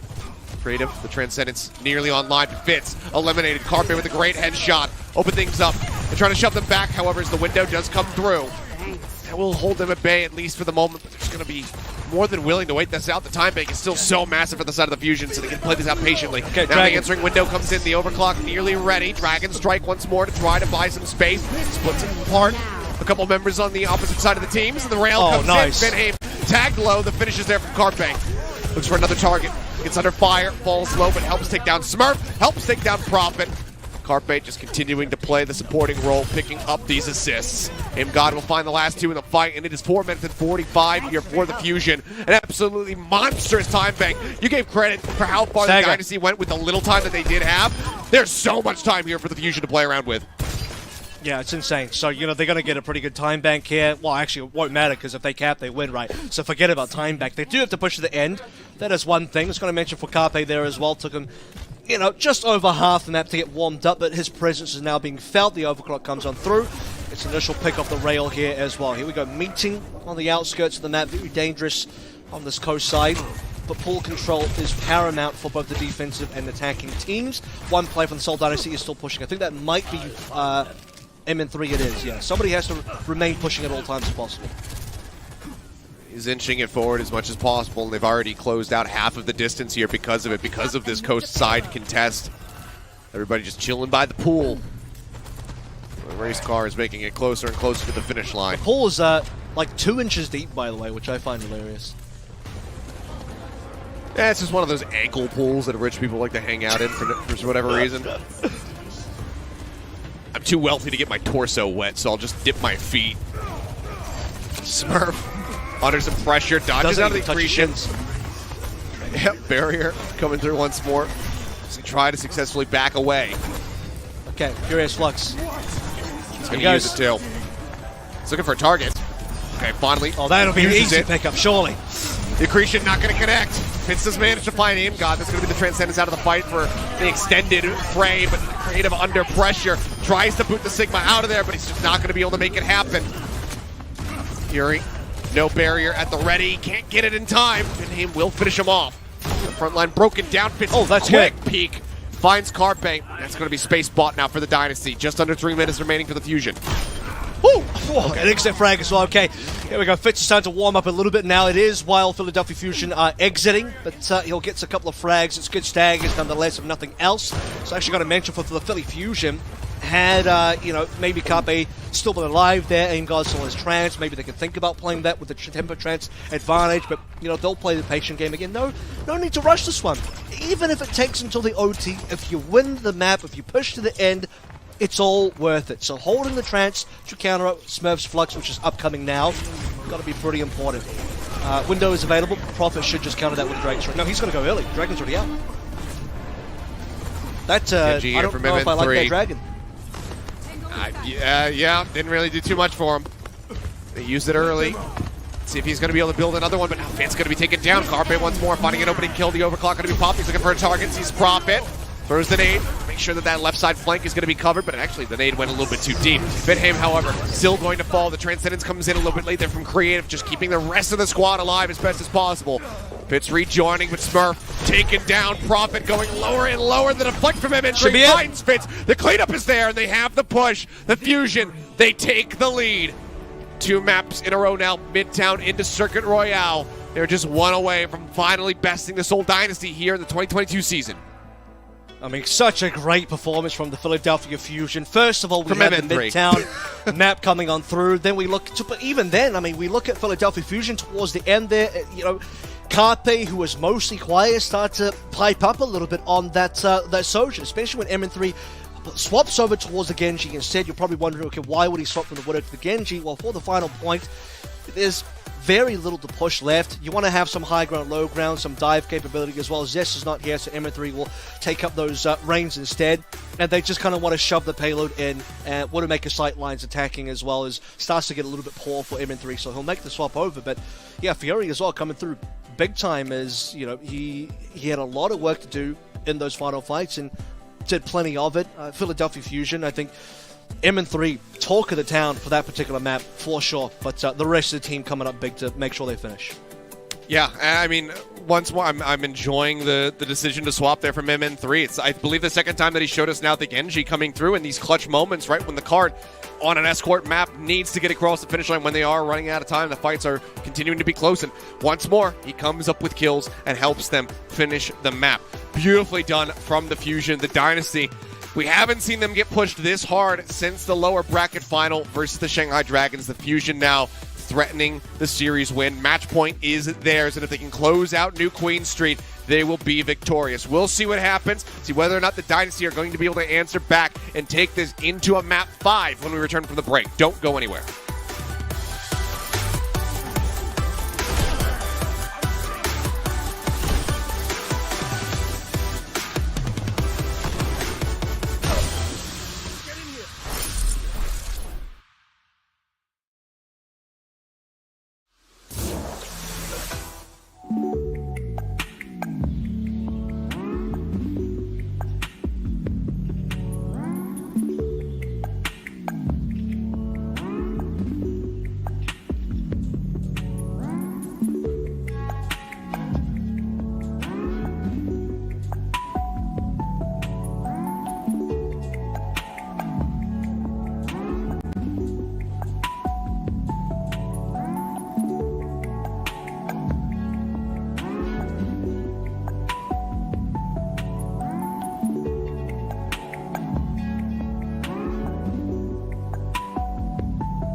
And we are back and going into what could very well be the final map of this series. unless Dynasty have something to say about it. They need to get a win now as we go into our push map, New Queen Street, if they want to extend this into a 5-map series and walk away victorious, maintain their win record here in 2022 versus the Fusion. Otherwise, Fusion are looking absolutely out of control right now. MN3 is completely unhinged. He's off the chain. He's dominating with the Widowmaker. Changing things up, though, going to New Queen Street. Likely going to be seeing him go back over to the Ash, where he still has found an immense amount of value on that pickup. So we'll see what the Dynasty can do to deal with it. I bet that first sentence for you was a little bit weird to say. Like, oh yeah, Seoul Dynasty, let's see if they can bounce back here. Yup. On the ropes here, a little old Seoul Dynasty. Oh, what are they going to do? They have now dropped 2 maps to the Philadelphia Fusion. I don't think it's out of this world. I think most people would have said that Seoul Dynasty looked like the stronger team coming into this matchup. They've been flawless throughout the entire midseason qualifiers. They've been 5-0, looking for the 6-0 perfect scoreline here, perfect stage here, going to the actual tournament itself. The Fusion are putting up more than a fight. We'll talk about the substitutions just a hot second here. Concerning Seoul, though, my goodness, dropping 2 maps already. This is looking super competitive. I think this is more speaking to the strengths of Fusion than anything else, because a lot of, maybe some pundits out there will look at this and say, oh man, what's happening to Seoul? Are they worse now? Did they, are they playing worse than they normally would? I think Seoul is still good. It's just that Fusion have really come out firing on multiple cylinders, and we saw that throughout the Ryan Brawl composition. That was something that Seoul were not prepared for. So shout outs to Jin on, from the coaching staff for Fusion setting that play up. But then you have one of the hardest carries from a Widowmaker that I've. It really just reminds me of like Arns from 2020. I'm sure Smurf. Arns, Pine from 2018. He would have had, but back then it was Arns on his team. He wasn't playing against him, so it's a different story indeed. Fusion, though, can they clean this up, or are we going to 5? We shall see. Fitz back in, over to the Ash. Prophet back onto the Tracer. So just going to be nearly mirrored matchups. The only difference being Bellisria on the ball. Smurf back onto the Doomfist. We expected the Bull to maybe come back here as well. Bellisria, this is his map. Not going to be playing much Sigma here. Fitz taking a bunch of damage straight up. And he's dead. They get the alley-oop. MN3 able to find the head. Let's take him out. Dynamite not at the ready, otherwise he's trying to flush these guys out from the back of the... Dude. It's like we never left Circuit Royale. We're still there. We're still on Circuit Royale. We haven't left. This man is absolutely insane today. What a conspirator is going on? What did they feed him today? Is this the work of the cheesesteaks? I know they took him to the cheesesteak place recently. Is this the secret formula? Oh my god, take him back! Send him straight back to the cheesesteak place that you actually introduced him. So well done, Akil. This is you enabled MN3 to finally eat good, and now he's fragging harder than he's ever fragged in his life. He's got so many carbs and calories in his body. It doesn't end. It doesn't end. And he's got Smurf as well. The Dynamite for the finisher, and the push continues with relative ease. They're looking for the dive into the back line, but you can see Fixa just sat there, pocketing him. And why would you do anything else if you are a support on the Fusion right now? MN3, he is your golden goose. You keep this man alive, or you suffer the consequences. I mean, the Fusion, if they are about to win a series off a single man alone, that's going to be wild. We'll see if Seoul Dynasty can do anything about this situation. They would love to die on M, but the damage up from MN3 certainly being felt across the board. Bob will be coming online in short mana. Nano's available. Got to be putting that one to somebody like Smurf to get him to the back line. Bot halted up once more. There's the Nano. Gets the dive in nicely onto Fixa. Looks for Aim God, but get tagged up a bit. Now has a little bit more leeway to work with as MN3 does fall. Fitz opening things up. Nice kill for him, and Zest gone as well. So some additional staggers found here for the side of the Dynasty. They can finally get their own push underway. 46 meters, the distance to beat so far. That's a good recovery there from Seoul Dynasty, and definitely in terms of Fitz as well. Making sure that he's still active, getting some frags in. This is where you can start forcing ultimates out of the Philadelphia Fusion here, as they'll be more than likely using something like a Bob to make sure the payload doesn't go over. Not quite close enough for a cap just yet. There's still plenty of opportunity for Philly to set up a fight, and they can even look for flanks here if they want. Pulse bombs at the ready. Prophet throws it, not going to find the kills. That's kind of just hopping over top of it there. As Fitz is dead again. MN3 getting the quick snap. Pushes for Floyd, goes into the unscoped kill shot. Unbelievable tech from him. He's just playing this 2-T. The dash forward, I thought he was actually just going to dome Prophet right there for a moment, but yeah, I thought as well. Just scopes it, unscopes, kills him, all the same. This is why we're playing Ashe. Sojin can't do this. You cannot do this on Sojin. That's why everyone's playing Ashe. I mean, the consistency of damage. Sure, you're not going to one-shot everybody every single time, but the amount of damage you can do on those scoped-in shots is unreal if you can actually land a lot of them. And MN3 is landing more than a lot of them. Here comes that bomb finally. It's going to be matched by Fitz. The dive in from Smurf instantly takes his exit. The bomb going to be cleared up, taken away from Fitz, who has already been felled. Smurf gone as well. Tame will put an end to it for just a moment. Gets an elimination, but yeah, the cap is there. The checkpoint achieved. And given the staggers, they don't have to pull away from this position. Dude, they can continue to play around the Look bot. at the swaps. Look at the swaps. Soul is just like, you know what, the Doom isn't working. Fitz is like, I can't do this, guys. M3's too good today. Let me go over towards a Sombra. At this rate, if you're playing a Sombra, I don't want to count it out, but I've still yet to really see Sombra have maximum value versus anything. This is, to me, kind of like just waving the white flag here. It's certainly starting to feel that way. Prophet going lower and lower. Pulse bomb out for the chest. That's Can't see insane enemy Tracer. Absolutely incredible. I mean, the hack here, I mean, it's truly feels like desperation now with Fitz going back over to the Sombra. Don't often see this when they are, you know, unless they're not in an advantageous position, which they certainly are not. So many things I would rather see than the Sombra right now. I think it seems like a lack of confidence. Like, okay, M3 is just definitely extremely hard on the Ashe and what are just about everything at this stage. They killed MN3 in the try fight, which gives Seoul Dynasty the opportunity to push backwards, but they're not really able to get that much control. And I mean, what can you do as Fitstone? You die. Prophet gets a nano. Okay, let's go, Prophet. Great. Prophet does get the pulse bomb, and it's a key target. Finds MN3. Can't keep him alive through that one. Goes down, but the bot again is just being locked on this side of the map. Belosria trying to get healed up, but Orb of Harmony not going to be doing nearly enough to keep him alive, so Prophet will find that elimination of the end. He's looking for Fixa. Pops the recall, keeps himself safe, but as he rounds the corner, MN3 takes his head off. He's not playing Widow. He doesn't have infraset anymore, but he's still managing to just get these predictive hits. And instantly, the support dead off the backside. Fusion are just winning out in every metric right now. MN3 has single-handedly more final blows than the entire Seoul Dynasty, 9-8.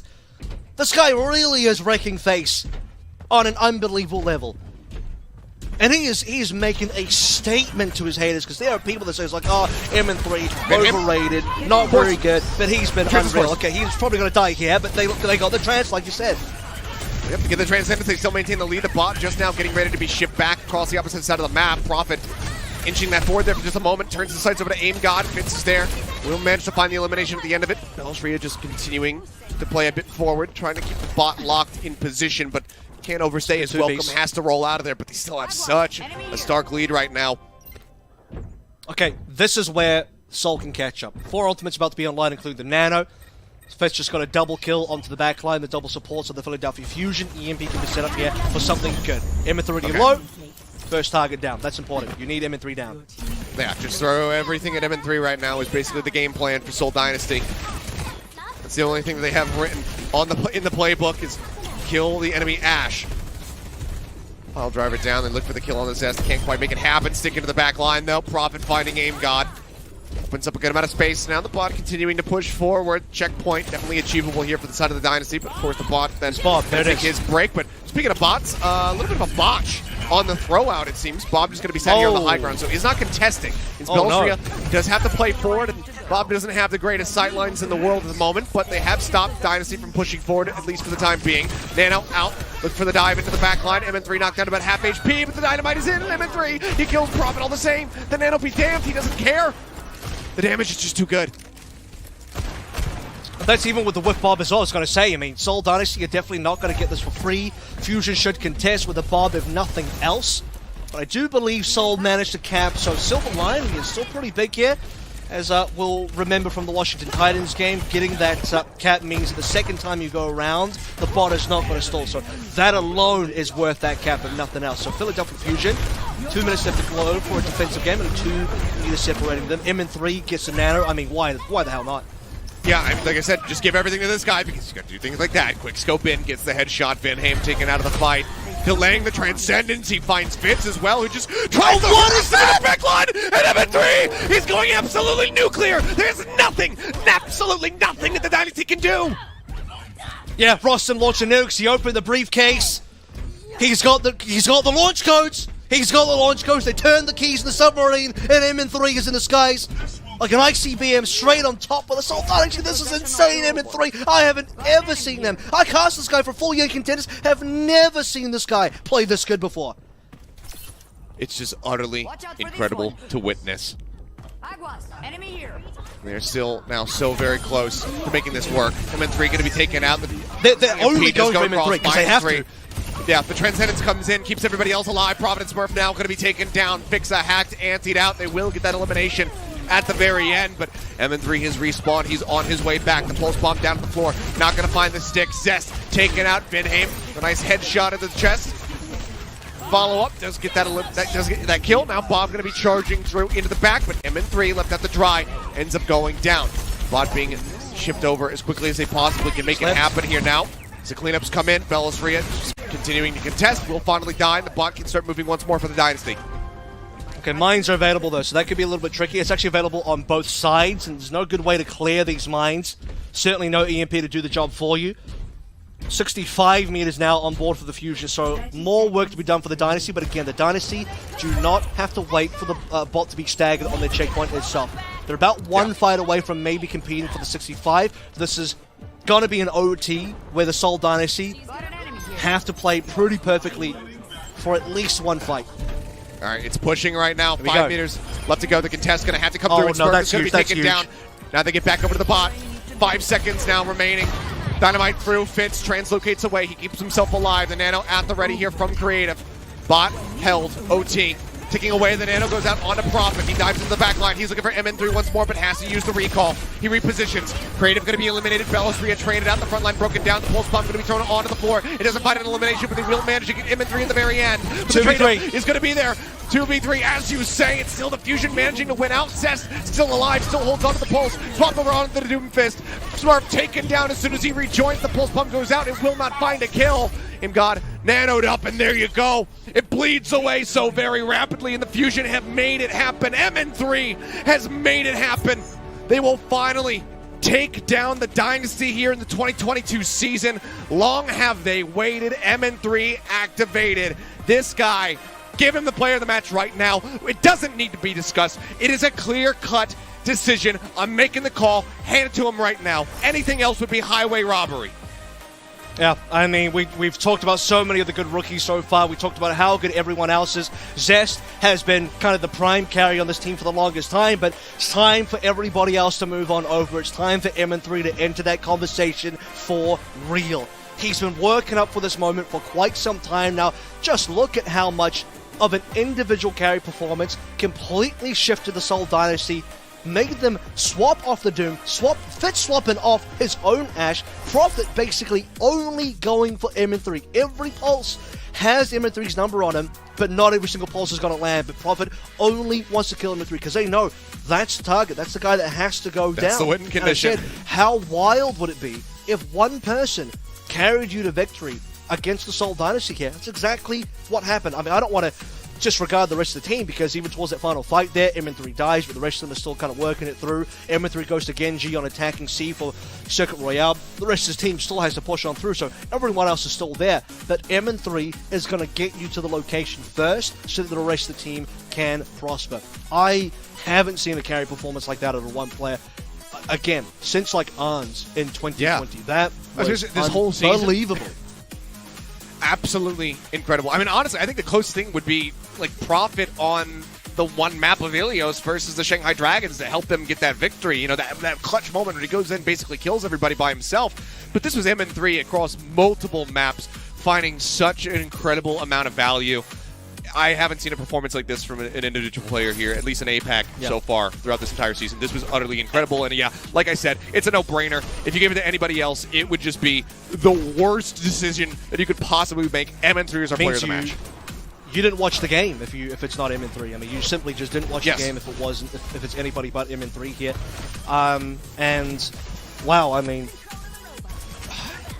this is also significant because it's versus the Seoul Dynasty. I mean, it's not like MN3 just popped it out and, he's playing against the Valiant, the Charge, or somebody. Yeah, it's just kind of padding stats. No, you're up against the damn Seoul Dynasty. You're up against two potential MVP candidates in Profit and Smirts. You're up against Fitz, who's been lauded as one of the best hit scam players right after the lip, who, last year himself made an incredible name for himself in the Ash. And MN3 just said no to everybody. He's like, I'll have D, none of the above, thank you very much. And on top of all of that, if that wasn't enough, Seoul Dynasty's win streak has been broken.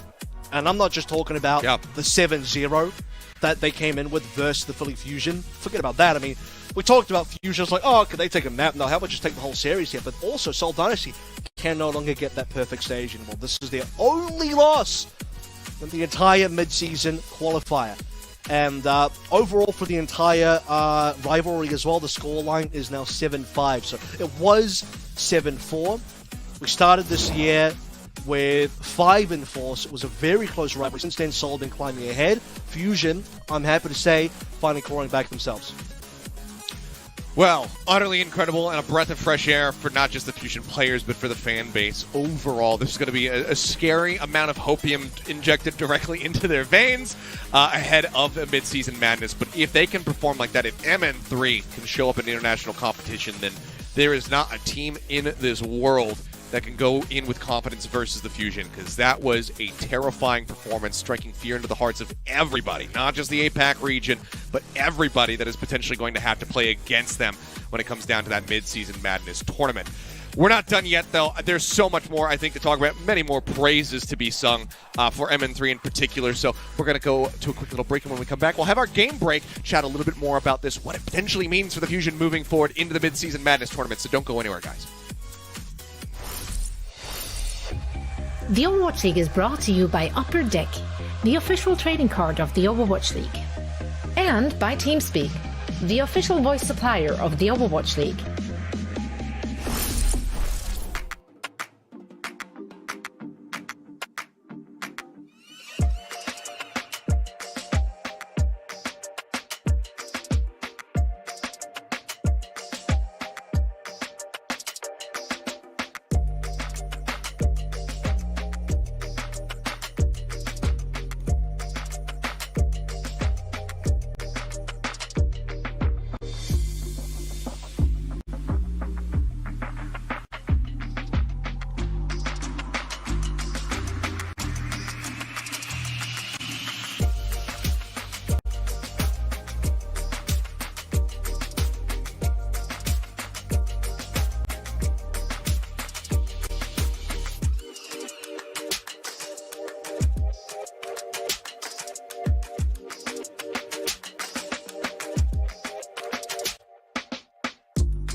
scared for Super.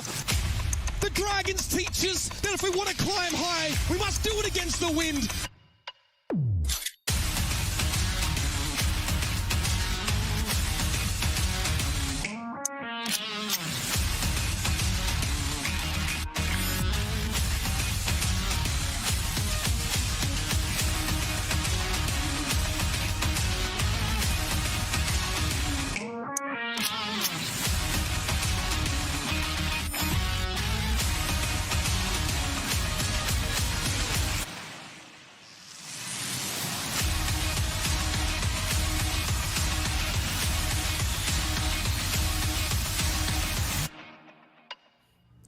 Welcome to the Watchpoint pre-show. It's the last day of Midseason Madness qualifiers here in the North American region. We look absolutely ridiculous. No. Oh, no, we love it. It's Blue Day, Johnny. It was your idea. It's Blue Day. It was my idea. It was a stupid idea, but it wasn't a stupid idea. We look good. Look at us. Look at us. We're matching. We're in the 80s. We're the denim boys. We're the denim boys. So if you missed out, of course, and you just like woke up, you tuned on the broadcast, and you're like, they've absolutely lost the plot without Zoe. It's Blue Day, okay? It's not on us. It's the schedule. The schedule today is London Spitfire, Dallas Fuel, Boston Uprising, and New York Excelsior. They're all blue teams, and so yesterday on the post show we decided that we're going to wear blue. It turned out to be denim, and here we are. Johnny, I have to say, you actually look really good in denim. Oh, thank you. I do appreciate that. I said it so that you could say it. Scott looks pretty good. I look pretty good as well. It's okay, guys. Yeah, I know you guys like my denim, right? Thank you. Yeah, we'll have all day to talk about our lovely outfits and how we look absolutely fabulous in this denim throwback to the 80s. But there was some overnight APAC action going on, so of course we're going to recap that and let you know how things went down. Of course, all those mid-season Madness qualification matches are wrapped up in that region.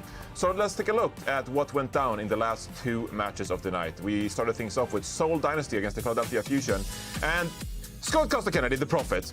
I cannot believe you actually called this yesterday on the post show. You said that there was a slight chance that Philadelphia Fusion, they're going to go in, they're going to win this matchup because they are the Fusion. And would you look at that? A 3-1 scoreline. Scott, how did you predict this? Prime Fusion positioning for the playoffs, okay? So the Philadelphia Fusion, we're getting into that hopium. They're like, oh my God, they beat Seoul Dynasty. Are we the best team in the world now? Philadelphia Fusion fans, that's what they're thinking to themselves. Are we the best? And with performances like these, you have to think of it. Their hopium overload is getting too high, but let's just remember, come down to earth a little bit. We've seen the graphic too many times. They're gonna finish second or somewhere close to that. They're going to disappoint us eventually. Don't get fooled by this current form by the Fusion. It might be difficult because, you know, they did look great in this match. They played a little bit of rush here on Midtown, but they went toe-to-toe with the dive. Oh, that was a nice shot. Oh, okay. All right. All right, remember everything that I just said? One more. That's it. MN3's the truth. He's the prophet. Philadelphia Fusion are going to win the whole thing. I'm convinced. If MN3 can play like this, they're going to go on to win the entire tournament. Philly fans, huff that hopium. Go all in. You guys got this. This is your moment. This is your time to rise up. The Seoul Dynasty washed. The Dallas Fuel washed. Shanghai Dragons mid. Oh my God. So Philadelphia Fusion's time to rise up. No, honestly, if they're playing like this, all the Fusion fans have the right to have that hopium, I feel like. Yeah, right? I think you're right. I mean, I was going to ask you guys about like the brawl mirror we saw in Midtown and, you know, the Reinhardt to Reinhardt action, but I guess that's a completely irrelevant. No one cares. Absolutely no one cares. We'll talk more about MN3 and his amazing performance against the Seoul Dynasty overnight, but of course there was one more match that went down, and it was between the LA Valiant and the Hangzhou Spark, and the Hangzhou Spark, Danny, they're playing a bit of a rotation game. We got to see some new faces. It was, I think, for Hangzhou Spark, this match was like a debut match for everybody. Everyone loves to party. We saw two new faces. Of course, one was Lee Ga, a Subtech player who actually signed it or joined the team last year or a year and a half ago, but this was his first match. He did a decent job, and they also had another DPS player coming in today named Pineapple. Yeah, best name. Joining Hoppa. And who else did we have? Mandu also. Yeah, so another great food-named DPS player. But this match, I think, LA Valiant played it pretty close. I think the only problem was they would start really strong, and then it was just they had a hard time closing out the fights. And also on the Hangzhou Sparks side, Shy, of course, doing Shy things. I think Hangzhou Sparks, of course, it was good for them to show off their new faces, but I don't know if that was a good idea because I don't think they were dominant against the LA Valiant. So hopefully in the mid-season Madness tournament, they get more practice in and really set on like who they want to play and what they want to run. LA Valiant, for the other hand, this was their last match, but I honestly think they look I think every match they play, they look improved, just like some of the West teams that we have as well. So it is looking a lot better for the LA Valiant with Marvel in as well. So I'm very excited for the LA Valiant, and of course we're seeing a lot of Molly. Molly had a great game. Easy Han, of course, as well. So yeah. Oh God, Lucio's in. How do we keep ending up here? LA Valiant. Scott, I want to touch on Hangzhou Spark, of course, rotating in Ligue as their tank player. We've been waiting so long for his debut performances. I mean, so incredibly talented in the contenders region, but also Pineapple subbing in as damage player. Hangzhou Spark going into the season, this is an incredibly stacked team. Yeah. And we sometimes forget just how stacked this team is. Yeah, we talk about the potential of the Hangzhou Spark, and they haven't even been using those players. As you said, Liga we've been talking about since late 2020 of this guy is going to turn the Hangzhou Spark around. This was his first match he's ever played for this team. Obviously some personal issues, so he wasn't able to play. Excited to see what he can offer on top of everything that already looks good. And then Pineapple is another top tier hit scan. He just doesn't play because Shy exists in the world. So I hope we get to see a little bit more of them, and maybe some double hit scan metas in the future. Yeah, maybe a Liga showing off with a couple more of his flexibility and his flex tanks. So we'll see. We'll see with the Hangzhou Spark moving forward. Now, okay, we got that match out of the way. We have to talk about MN3. I mean, oh my God, MN3 with one of the best individual performances we've ever had in the Overwatch League, and completely tore the Seoul Dynasty to shreds. That have a profit, by the way. MN3, just a spectacular performance from him. So I got a couple of questions lined up for everyone as we take a look at his phenomenal highlights. Just one more. Look at this. Look at this. It's a menace to society. So, to start things off, is MN3 the best Overwatch League player alive right now? Yes. I think so, yeah. I think yes. I don't think there's any recency bias on that one as well. I think he is the best hit scan to ever play the game. He didn't beat Prophet, so... Well, he's not shooting against Prophet, he's shooting against Fitz. Well, he beat him. Yeah, he beat Fitz and Prophet. Does that makes him double the greatest player of all time, right? Yeah, I mean, just look at the highlights. Yeah, can't argue with that. What is that? Honestly, well, Johnny, I have a real question for you to follow up. Okay. Do you think MN3 should always play hit scan on this team, and Carpe should never come in to play the hit scan over MN3? I mean, I don't even think that's a particularly hot take anymore. I think we saw Carpe come in and play Sojourn for this team earlier on this stage, and Carpe's performances just wasn't up to par. So I think even most Fusion fans would agree that MN3 was the superior hit scan player. And going into this season, we talked plenty about Cest and how Cest has been so good this season, but MN3 as well, one of the better rookie hit scan players we have around the league. And if he continues to play like that, obviously that was an outlier, but if he continues to play almost as good as that, he will be in the Rookie of the Year conversation. Not saying he'll be a top 3 candidate, but he'll be in the conversation. He's going to be MVP of this season, guys. But logic goes out the window when Danny. But obviously, an amazing performance by MN3, and we're very grateful that he gave it to all the viewers, everyone who watched that game, because it was a true blessing to follow. Now, that is all the mid-season Madness qualification matches wrapped up for the APAC region. So if we take a look at the APAC standings, we can see who actually made it to the mid-season tournament. Seoul Dynasty, they've already locked in the number 3 seed globally, because you're combining the regions, right? Shanghai Dragons, Hangzhou Spark, and the Philadelphia Fusion. Shanghai Dragons, they do have a chance to make the 4th seed globally, which means you get a bye in the first round of the mid-season Madness tournament, and you get to pick your opponent in the second round of the tournament as well. But it all hinges on Dallas Fuel in today's matchup against the London Spitfire. If Dallas Fuel win, they will be claiming the number 4 seed, and if Dallas loses today, it is Shanghai Dragons who will get that last and 4th final global seed that is so important going into the tournament. So, yes, there you have it for the APAC region. We actually have an interesting tiebreaker here coming between the Shanghai Dragons and Hangzhou Spark. So obviously Hangzhou Spark have a better map differential over the Shanghai Dragons, but the reason that Dragons are still above is due to because they won a match in the Kickoff Clash playoffs, they actually have a higher match win percentage. So that is why they're the number 2 seed over the Hangzhou Spark. So we were looking at it this morning, we're like, I don't know how that makes sense. So that's the clarification right there. Yeah, and we got the same thing going on in the North American region with Gladiators winning the Kickoff Clash, of course, and playing more matches. So we'll walk over all those details. So you don't have to worry. We'll explain everything, what's going on and what's on the line. But yes, that's it for the APAC region. We'll share who we like going into the tournament and our new social media site. That's exciting. We've got a new social media site coming your way. So stay tuned and we'll break down what teams we're excited for and, this little new page of ours. Stay tuned.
Welcome back to the Watchpoint pre-show here on Denim Day, where we're all for some of the blue teams going head-to-head against each other in today's matches. But before we get into those matches, of course, we wanted to experiment and showcase to you viewers a little bit something we've been experimenting with, something we've been putting together. It's a new social media side of ours. So, we figured we'd showcase our profiles on this experiment of ours. So, a lot of people have been asking what teams we like going into the Midseason Madness tournament. So, we thought it'd be best to just show you our social media profiles. A bit of a throwback here, of course. yours, but here are our Owl Space profiles. Owl Space. Danny, do you want to showcase your Owl Space profile to us and I don't know see who you like for the mid-season madness as your friends? I don't know if you guys are ready for this. No.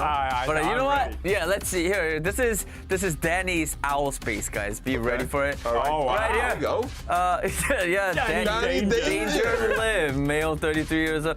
Yeah, and that's my quote. That's one of my favorite quotes. You know, if you don't love me at my worst, then you don't deserve me. Interesting. True. Very cringe. A lot of Junker Queen there on your Yeah, picks. you know, Junker Queen's kind of my hero. Okay. I've been playing a little bit of her, and I think she definitely fits my playstyle. That's true. Yeah. Yeah. And what else? What else we got? A little bit of another little a sentence or two that I wrote, as you guys could read right there.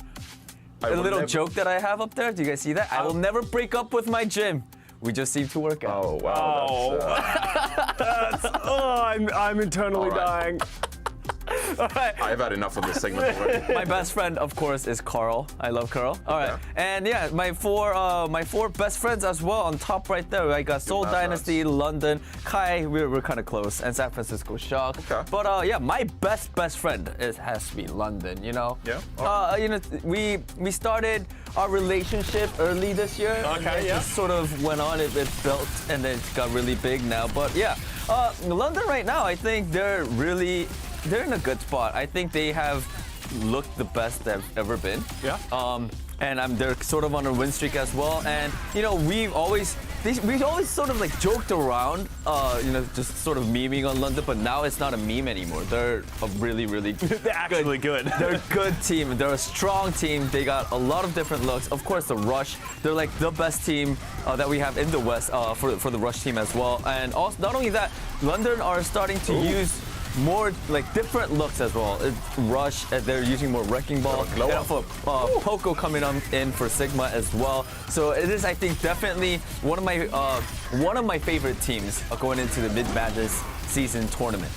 All right. Yeah. like it. I I think agree. that was pretty good breakdown. Yeah. You know, I think your profile was something to marvel at. Let's not go that far. You know. it was fine. It was fine. It's a work in progress as well. We're just experimenting again. So you know, if you have feedback, you know, tweet at Danny, of course. Kassa, do you want to showcase your Owl Space? Yeah, my Outspace game has been improving since my young age of being 12. When I was just, Alright. I've just been growing, and you know, I've always been accumulating top friends, and you know, I've just got so many cool things going on. So this is my Outspace page. So my best friend is obviously Kriv. Me and him go way back. He has yet to put me on his list, but you know, it's a work in progress. He wins all your 1v1s, right? Yeah, he Right. does win all my 1v1s as well. LA Valiant I was at the top of their like Mad Lads list, and then what happened is that like they got dropped rid of you. they dropped me like a couple of years ago and just never came back. So they're also on thin ice. But you know, all these usual things. I'm still living my glory days. The talent is there. The talent is there. When did you write that? You know, it's in 2019 when I was it's gone before. And my classic quote: "I see you've played Knifey Spoony before." All the usual ones. But yeah, my number one team I want to talk about, a recent addition to my Mad Lads list, is the Los Angeles Gladiators. I think they've been an incredible team so far in this mid-season tournament, obviously winners of the kickoff clash. And it is in part because of these two big boys, Kevster on that Tracer and Reiner on that Doomfist. They have some of the most immaculate dives that we've seen in such a long time. They have been, in just their most recent match, they combined for like 30 final blows out of like the 50 that their team had. They are just pioneering the Gladiators, and they have so much faith in their backline of Shu and Skew, who are just absolutely incredible players in their own right. And it's just this well-rounded team. They have good coordination and the individual mechanical skill. So the Gladiators, I did say yesterday that I had Soul over them, but after that loss to the Philadelphia Fusion, Okay. I think Gladiators go into my number one spot for who I think is going to win this mid-season tournament. If I say this, maybe they'll friend me back Make on up your Outspaces. mind. You're going back and forth. I am reserving the right to flip-flop at any moment, Danny. I have no bias, no coordination. I'm just going to jump on the bandwagon wherever I can. All right, well, there you go. Subscribe to Kid Custard on Outspace. Kid Custard. He'll update you weekly on his Oh, that was one. Oh, that's a throwback. I thought we were doing a That- cringe segment. Am I doing it right? That's a throwback. I guess. I don't know. I can't wait for Kid Custer's love list on his Outspace. So make sure you stay tuned and check out his profile. All right, now. Yeah, I got my profile, of course, on Outspace, and I'll unveil it. It's a bit of work in progress, of course, so if you have any feedback, please let me know. But, you know, we got a couple of different options there. It's a bit of an older profile. Wow. Yo, that's an actual Is photo that an of you. actual photo that you used to put 6 up? years ago, was it? No, it was way more. No? 6 years ago, it was 2016. No, that's like 2011 or something. I don't know. This is 20. Was this actually? Have you used this photo before on a previous space page? Are you telling me you guys did not use your photos at the time? Did you see my photo? Did you see my photo? Yeah, they look very genuine. Oh yeah, no, yeah. Yeah. You look great, Johnny. All right. Yeah. Okay. So yeah, we got a couple of defeat screens. You know. I didn't know you loved Rascal this much. Yeah, Wow. I think I'm in love with Rascal. That's a bit of an older blog post, but you know I think it's still relevant, so it's on my front page. And then I won't predict Justice ever again, which you know I did lie to. I did it yesterday, and they won. So you know maybe I'm back on the Justice train. You know, top 4 Mad Lads. You gotta go Torbjorn with that, the Swedish OG, if you will. London Spitfire, because you know also I Profit as my Mad Lad. They go kind of like hand in hand. Yeah. Yeah. You know I like the older. I like the old London Spitfire better. Yeah. I miss the They're old not cool Spitfire. anymore. Yeah. Top colleague, Hex. Yeah, I got Hexagrams as my top colleague. Yeah. Yeah. Did one call? Producer Hex is the dude. I mean, Yeah? we wouldn't be able to do anything we would do here on the Watchpoint pre-show and post-show if it wasn't for Hex. So he's my top colleague. We Stan Hex. He's gonna hate that I said we Stan Hex. But we got the guys. So Profit, of course. Defeat. Yeah, it happens. Okay, it happens. I throw some things like that. Profit. I feel like we have to talk about player Profit because he's been sensational so far, but it's been in the APAC region. We need to see Profit really pop off on a global stage against the likes of the LA Gladiators and the San Francisco Shock. I don't really know if anyone can stop him. This is, of course, watching some of his older footage, you know, 6 versus 6, of course, but I think Proper is like the only one that I would be like, I think Proper could maybe take down Playoff Profit, but when Profit plays some of his best games, I mean, the clutch he had on Ilios against the Shanghai Dragons in the Kickoff Clash tournament, it's hard to take Profit down.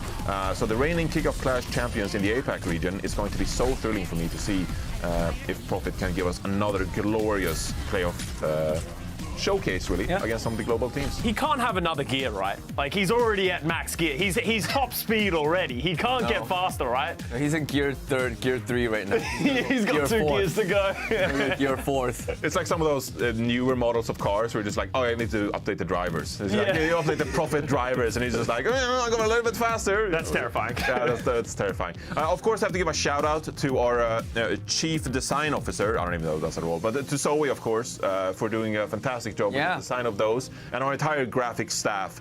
They really put extra hours into making these Outspace profiles happen. So thank you very much. And if you have feedback, of course, you know it's an alpha experiment, if you will. So don't make any funny YouTube videos about it yet. About it. But yeah, of course, give us our feedback. Give us our feedback. Of course, I have to remind you about the pick'ems we got going on our OverwatchLeague.com website. So make sure you go to pick'em.overwatchleague.com and predict today's matches. And of course, we got the Midseason Madness coming up, so you can submit your brackets. You can download the app OW League in your favorite app store, and you can make your predictions in the mobile app. So make sure you do that. It's so convenient these days. Technology. We have got mobile apps. Yeah. There we go. So make sure you download that mobile app as well. And now we're going to actually preview the games and do our jobs here while we're on the desk. So make sure you stay tuned here on the Watchpoint pre-show, and we'll be right back previewing Lone Spitfire against the Dallas Fuel. Stay tuned.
Welcome back to the Watchpoint pre-show here with the Backcap boys.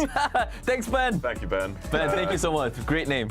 Gene Joust. Gene Joust from Lemon that Kiwi one was pretty good too. That was a close one, but I think Backcap Boys. If you got more names, tweet them at us. Keep it going. We really enjoy that. We got 2 matches coming your way today, and let's take a look at what we're playing for. It's the standings, of course, with 4 teams battling it out today. We have Dallas Fuel actually playing for the 4th seed. You can see that, Houston Outlaws are above them because of tiebreaker reasons. It's really only between Dallas Fuel and the Shanghai Dragons in the APAC region. If Dallas Fuel win today, they'll be claiming the 4th global seed going into the Midseason Madness tournament. But if Dallas Fuel lose today against London Spitfire, it is the Shanghai Dragons that get that 4th seed. That is so important for the bye, and you get to choose your opponent on the 2nd match day come the Midseason Madness. So very important stuff today. I think it's going to be a really close matchup between these 2 teams. And Dallas Fuel, they've been struggling a little bit so far, playing lots of different compositions. So I took a bit of a deep dive analyzing some of their clips, most recently against the New York Excelsior. So let's take a look at the tape. We're going to see the New York Excelsior playing a bit of a Zenyatta and Ana composition. So yeah. Let's take a look at that real quick. Okay. So, New York Excelsior, they're going to surround the Dallas Fuel and Fearless playing Winston here. And the Winston just hasn't been working out for Dallas Fuel. We can see that Chio gets picked off in the room here. It's beautiful surrounding by the New York Excelsior. And this has just been the Dallas Fuel struggling to gain any kind of tempo when they themselves play the Zenyatta and Ana composition. We'll see Fearless diving in here pretty aggressively, but he's just going to become the target. He gets bionated, goes back to the points, and he goes down. So Fearless not being able to really play his own game. He comes back 15 seconds later. It's time to go again, guys. Another round. Trust, we're playing Senana. You go again. Let's go. I'm going in. And I got slapped. And he gets picked up once more. So Fearless is really struggling on this Winston to make it work in the Zenyatta and Ana composition. What does work for the Dallas Fuel is playing the Lucio Moira. And you can see them here just running over the New York Excelsior, and they end up winning this match. But this Lucio Moira composition, Costa, it worked in 2021, and we gave the Dallas Fuel a lot of credit. But is the Lucio Moira composition really going to be it? Is this going to be what wins them the Midseason Madness? Do we have faith in this Lucio Moira composition? What do you think, Costa? No. I'm not in love with the Lucio Moira composition. In a meta in which Ana and Zenyatta are so strong, I think we've seen a lot of success come from these Doomfist compositions. I agree that Fearless is a great Winston. When he plays it, he is great at it, but there is limitations to it. And if you see that support hero usage, they actually play Moira 4.6% of the time that they play support, which is almost triple what the league average is at 1.7%. So they have always played the Moira, not just this season, in the last season as well. So they're going back to what they're good at, playing this Lucio Moira style. And I think it works for them. It allows them to set the tempo, play in that hive mind style. And that's why they have been having some success with it. My fear for them overall is that they're going to struggle when they go up against the best teams in the mid-season tournament. When you go up against your Seoul Dynasties, your Los Angeles Gladiators, all those kind of people and teams that can counter your aggression and counter that mindset, it might not come through because you don't have that utility, you don't have that high damage output, you just have that high survivability and healing throughput. So yes, it's going to work for the Dallas Fuel. I'm interested to see how it will work against London today, but do I think it's going to have long-term success? Not really. Maybe for that reason, we want to see them play a bit more Wrecking Ball, play a bit more Doomfist perhaps, and try to make these Zenyatta Ana compositions work because they have so much utility, as you just mentioned, Costa. But if we're going to see more Lucio Moira today, we know that the Dallas Fuel, they'll be stepping up the tempo and diving in.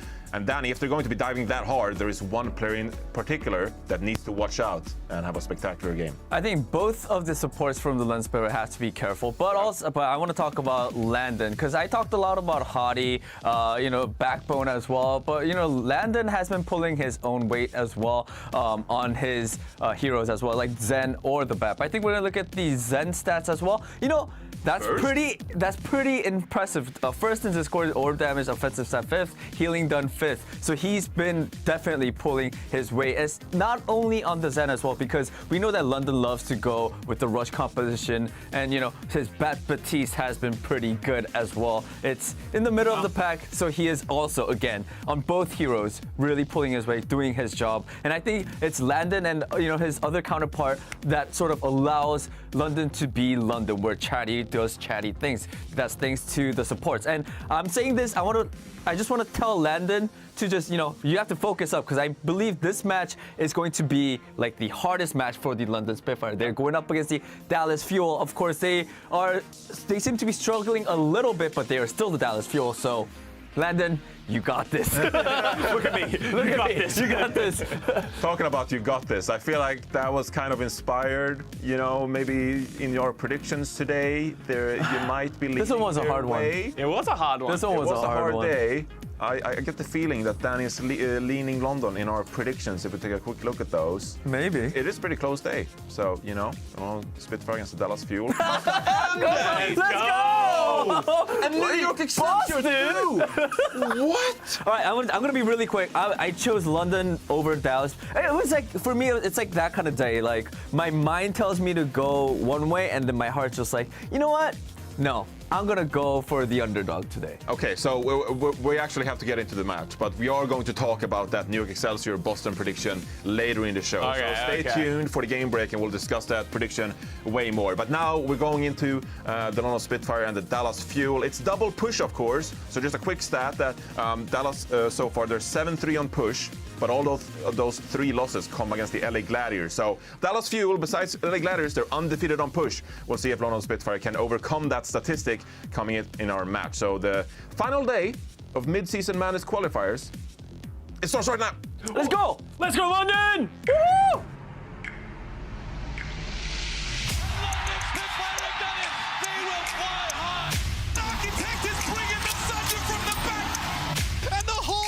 A victory dance for Super.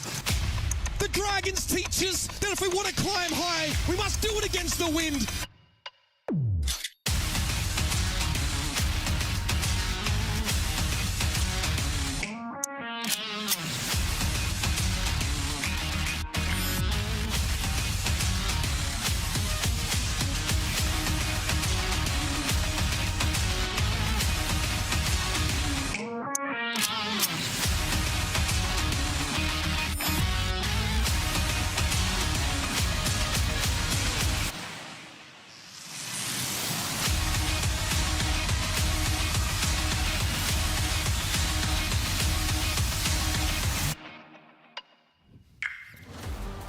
The final day of the Midseason Madness qualifiers are upon us. We've got 2 games to round it out here in North America. Rose, it's going to be a good first game. The London Spitfire and the Dallas Fuel. If Dallas Fuel win right here, right now, they clinch the 4th seed in the Midseason Madness. London want to upset them, but London are also coming in undefeated in the qualifiers for this Midseason Madness. Currently 5-0, which is insane because overall this season, Rose, they are 8-3. And like, where has this London come from? Out of nowhere, it feels like, but at the helm has always been Hattie. It has. And, you know, I think the thing that really makes this match even more exciting is that both of these teams right now have the exact same record in terms of officials for qualifier matches. So both London and Dallas are sitting at that 8-3 record, and one of those is going to get upset today. There's so many different mid-season madness implications about the winner of this match, and I can't wait to break down the London Spitfire roster because, you know, Jaws, you're right. Hottie has been at the helm of this team for most of the season, but I do love that in some maps we're seeing more of an integration of Poco as well. But as we're starting out on Push, doesn't surprise me that we're going to see Hottie starting here in the lineup. Yep, Hardy is here to stay. I'm so happy that they went with this more like EU-style rush comp when a lot of other teams weren't playing Ryan at all, and they proved that it can work. Hardy, Landon, Admiral, Sparker, and Backbone. Not Bone Back, he's not here. Well, not yet anyway. Not yet. Maybe we see him in this series, we'll see. But Backbone and Sparker are the DPS for today. Yeah, undefeated coming in, and the seeing of Poco has been quite nice. On Circuit Royale, you have to play an off-tank player right now, or most teams are doing just that, playing the Sigma. We've seen a little bit of variance, but Sigma seems like the best kind of thing, the best kind of hero right now that we are seeing. Yep, absolutely. Let's have a look at Dallas, though.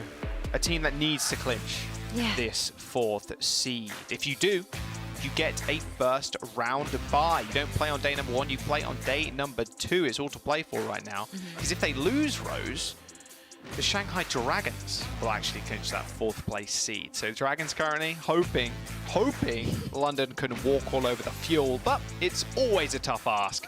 Edison, Sparkle, we have Fearless, Fielder, and Chio for the starting lineup. Yeah, I love that the desk pointed out, though, that we've got kind of this really interesting interaction happening with Fearless, Fielder, and Chio. Fearless, you know, very much known for that Winston play. We've seen Dallas Field try to lean on that composition a little bit more going into some of the more previous matches that we have had. But, you know, the stage, I feel like Dallas Field overall has struggled.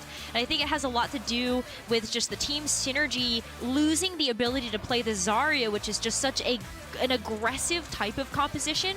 And I think that the team as a whole is kind of struggling to have to adjust to playing a little bit slower if they decide to play with something like the Zenyatta. So as we enter into our first map of New Queen Street, I think this is going to answer a lot of questions about the look that Dallas Field want to go for today in terms of their comp.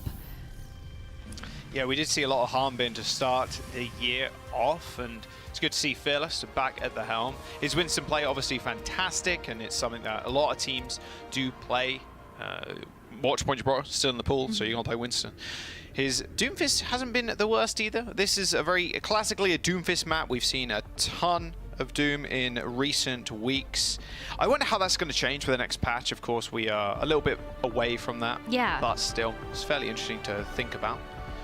Let's have a look at what Spitfire want to run. I wouldn't be too surprised. Let's be real. If Hardy's in the roster and Backbone is playing May, then yeah, it's going to be Rush. They're just going to run down the Dallas Fuel. Looks like the Fuel want to go for a little bit more of a pokey comp. Sparkle and the Genji, one of his best heroes.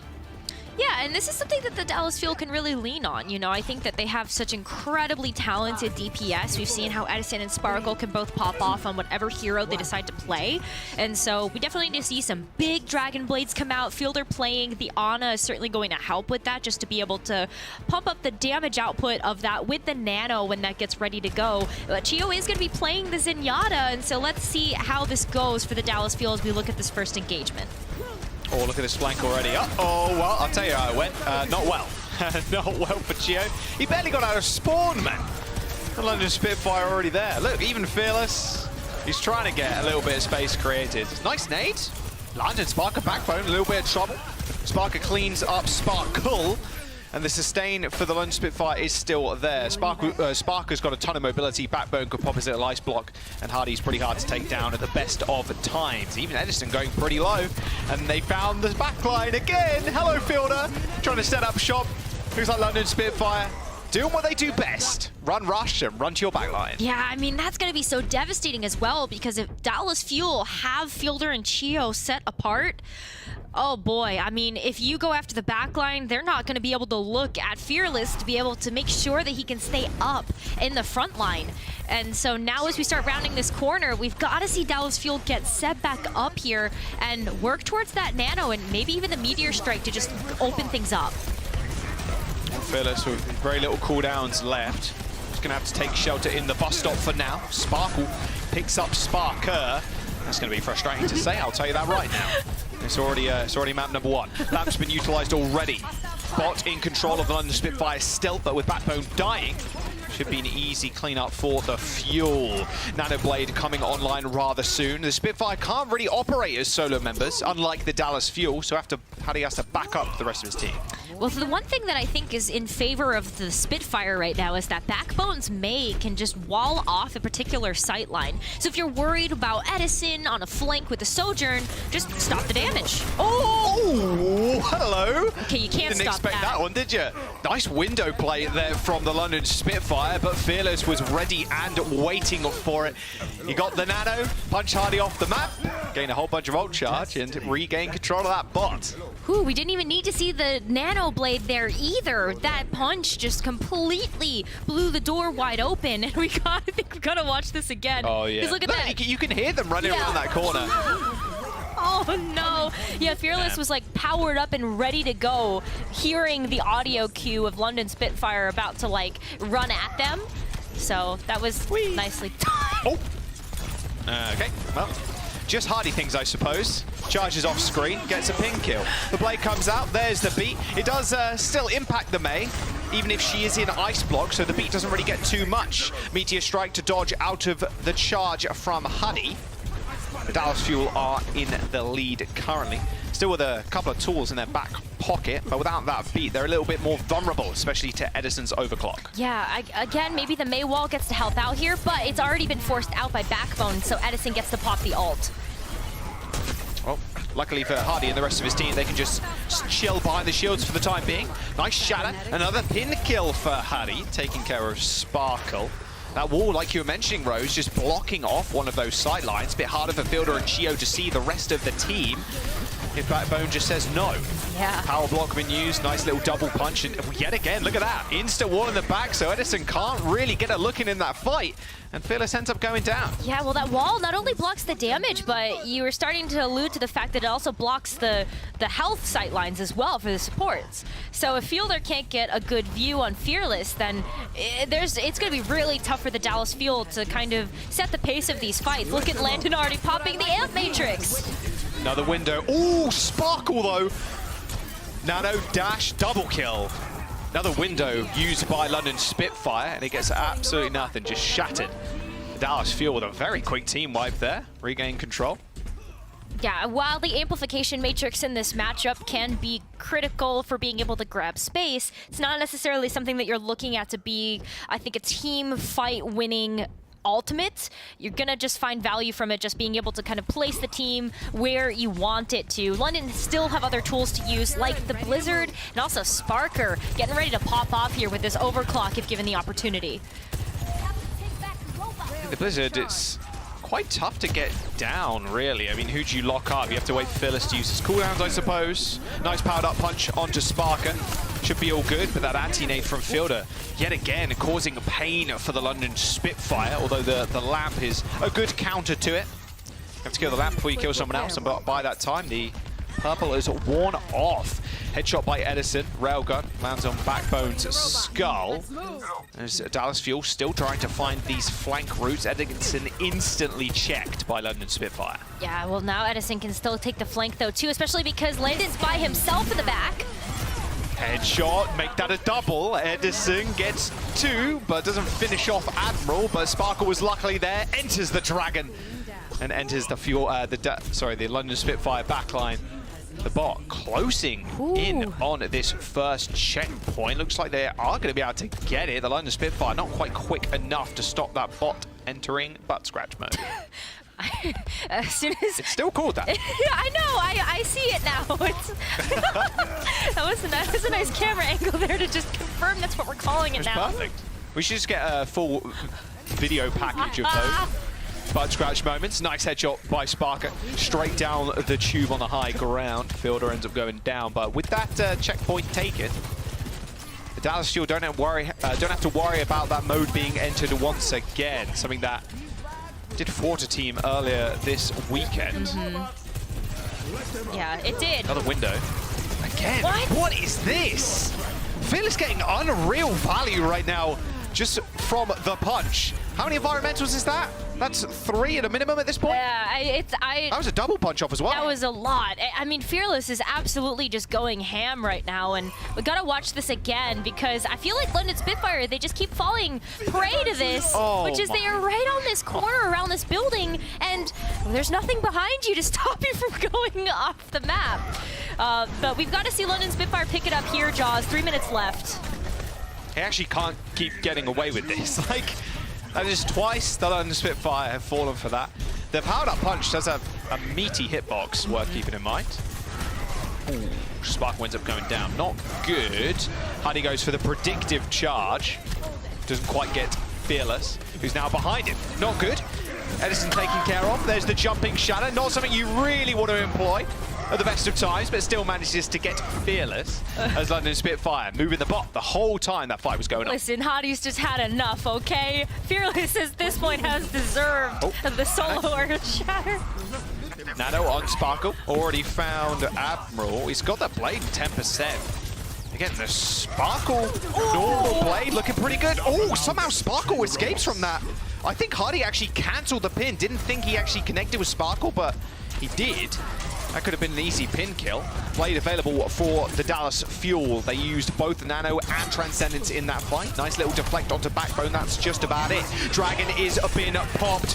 Fearless on the ground. A nice counter punch. Can't quite kill Backbone. Not until he dashes straight back into him. The Dallas Fuel come up big in that fight. The London Spitfire get team wiped. All back to spawn, and once again, they have no beat. Admiral was 25% away from saving that one. Yeah, I mean, unfortunately, that's, you know, something that you would love to have online, but now you can look at it at kind of like a glass half full scenario, which is that Admiral can have this sound barrier to kind of clutch out the second to last team fight if London win here. Oh my god! The windows for the London Spitfire are just a curse. Deflect from Sparkle. The boosted damage, Landon killed Admiral. That was a team kill, 100%. 1 minute and 20 seconds to go. The Dallas Fuel rounding at this final corner with ults to spare. Yeah, Fearless has been playing such an aggressive game, can continue to do so. Hardy's by himself? He's alone, but it don't matter. The overclock from Sparkle finished off Edison. That pin damage. It didn't land the pin, but the damage still went through. Fearless with a nice triple punch into the wall, gets a couple of stuns, and Fielder now putting his name in the kill feed. The Dallas Fuel are in a good spot right now. Even with losing people, they have 94 meters, and with 45 seconds to go, the London Spitfire, they have to win multiple fights to take the lead now. They do. We're looking at like 2 team fights here, maybe 3, depending on how long this butt scratch mode decides to take for London Spitfire to get past that first checkpoint. But they've got to get there first. Don't let it happen again. Okay, we're good. Fearless is out. Didn't have power-up punch either, but the London Spitfire utilized the beat super early. They're not going to have it for this last fight, Rose. The Dallas Fuel just disengaged completely. Hardy has got the shatter, hits 2, Fielder and Fearless down. Overtime is approaching. 47 meters and counting for the Spitfire, but a couple of fight stands in their way right now of taking this map. Oh, yeah, I mean, this is where it gets tough, you know? We're gonna be able to get to this first checkpoint. Dallas cannot come back to be able to contest this. So we have entered into the waiting period, and London Spitfire, they cannot let this cart go. They cannot step off. It is overtime. Hopefully Backbone can get something done, but Dallas Fuel, they have multiple ways to get out of this blizzard. Yeah, Nano Blade's available, or Nano not available now as Fearless has got it. Blade's coming out rather soon, and they have a Transcendence. Another window for the London Spitfire, but yet again, looking like a broken window pane than anything else. Blizzard's been used. Fearless just dodges out of it completely. It fades away before he even touches back down to earth. Sparkle pulling the blade, but it's basically over. The supports from the London Spitfire, too split to touch the bots, and the Dallas Fuel will claim map number 1. What an even fight across the board, though, Jaws. I feel like for that first half of the map, we just kept going back and forth, trading small amounts of meterage along the way. What a great map to start this off. It really sets the tone for the rest of the series. Dallas Fuel playing their own pace, and normally it's the London Spitfire who are the pace setters. But unfortunately, Dallas Fuel run rings around them in map number 1. We're going to jump to a quick break. We got number 2 coming up soon.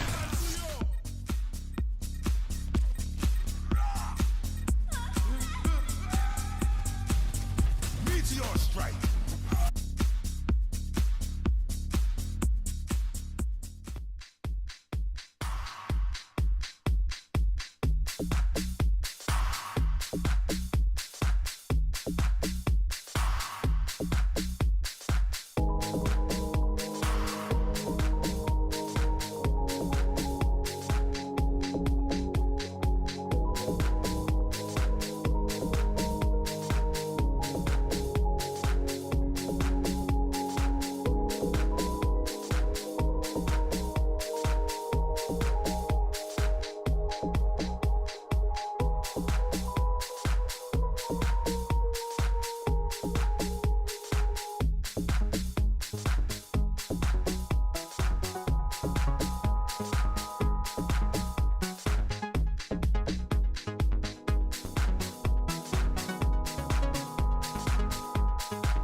Welcome back. Map number 2 coming up on your screens. We're going to Watch Point Gibraltar.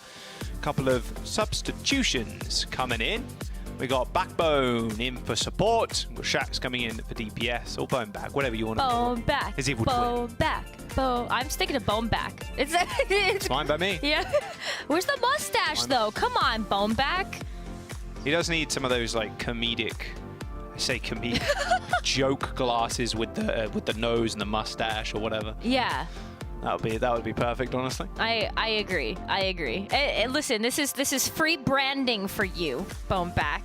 Take it. True. Please take the advice. True. We gotta talk about the swap though, because I actually think that we need to give this Backbone back switch like a little more credit. You know, when Backbone ends up switching to play support, we can expect that he's going to end up playing the Zenyatta. And, you know, maybe people look at that and go, well, why are we getting so much flexibility? We've seen some tanks play DPS and you know, switch around and all that stuff. But I like it from the London Spitfire because think about the projectile speed of Zen Orbs and May Icicles and how good Backbone is at getting these predictive shots with the Icicles. It kind of just makes sense, doesn't it, Jaws? Yeah, I mean, I feel like a lot of DPS players, especially when they can go crazy on things like Zen, and even aim on Ana, like transferring a hit scan over to someone like an Ana player, like it fits perfectly. Just remind me of Shu, used to play DPS and very, very old Overwatch. They used to switch to Widowmaker. The Flex DPS used to switch to Widow. So that's kind of, I think, where it came from. And at the end of the day, like, you're still killing people on Zen. Like, you're still popping off. Yeah, Let's be real. it's no pretty Zen fun. really wants to sit there perma heal. Like, you're just clicking heads regardless. All right, let's have a look at the comps though. Rose, Sparker taking the Sojourn. So Edison wants to stick with the hands over the time being. Useful for getting information just like this, and you don't have to worry about charting off of shields to get those one shots. No, and especially when you've got Hottie and Shax as well that can kind of go for the dive together. They're not going to be diving now because Backbone's dead, but it's a nice thought moving forward into the map. Yeah, you destroy the Winston bubble instantly with the Storm Arrows with a couple of extra bits of damage from the Zen, so worth keeping in mind. Or from the Ana or whoever's just shooting the shield too. All right. Does Fuel Otto a decent start. Getting Backbone that early is quite nice, but losing Anderson not so nice. There you go. There's the aim I was talking about. Nice double headshot there onto Sparkle. It's taken care of, but Backbone's dying once again. However, Dallas Fuel also trading their backline, so it's pretty even right now. Although with Sparker being alive and well, not so much when he's just chilling all the way at the back headshotting people. Yeah, that's definitely a tough area to be able to get to as well. You have to invest so many of your cooldowns if you're Fearless or Sparkle to be able to even get close to the Sojourn. And especially when you're looking at that back high ground as well, where Landon or Backbone may be sitting. That's going to be a huge commitment and a huge ask of the Dallas Fuel to go in when London Spitfire could just kind of defensively jump you. Edison willing to take the bubble fight here with Hardy, but I wouldn't, especially if he's got Primal Rage just like that. You're like, okay, I'll jump in. I've got Storm Arrows, it's all good. Don't expect Hardy to out this quickly, but I think you should expect it at this point. Hardy's Winston's looking super good over the last couple of weeks.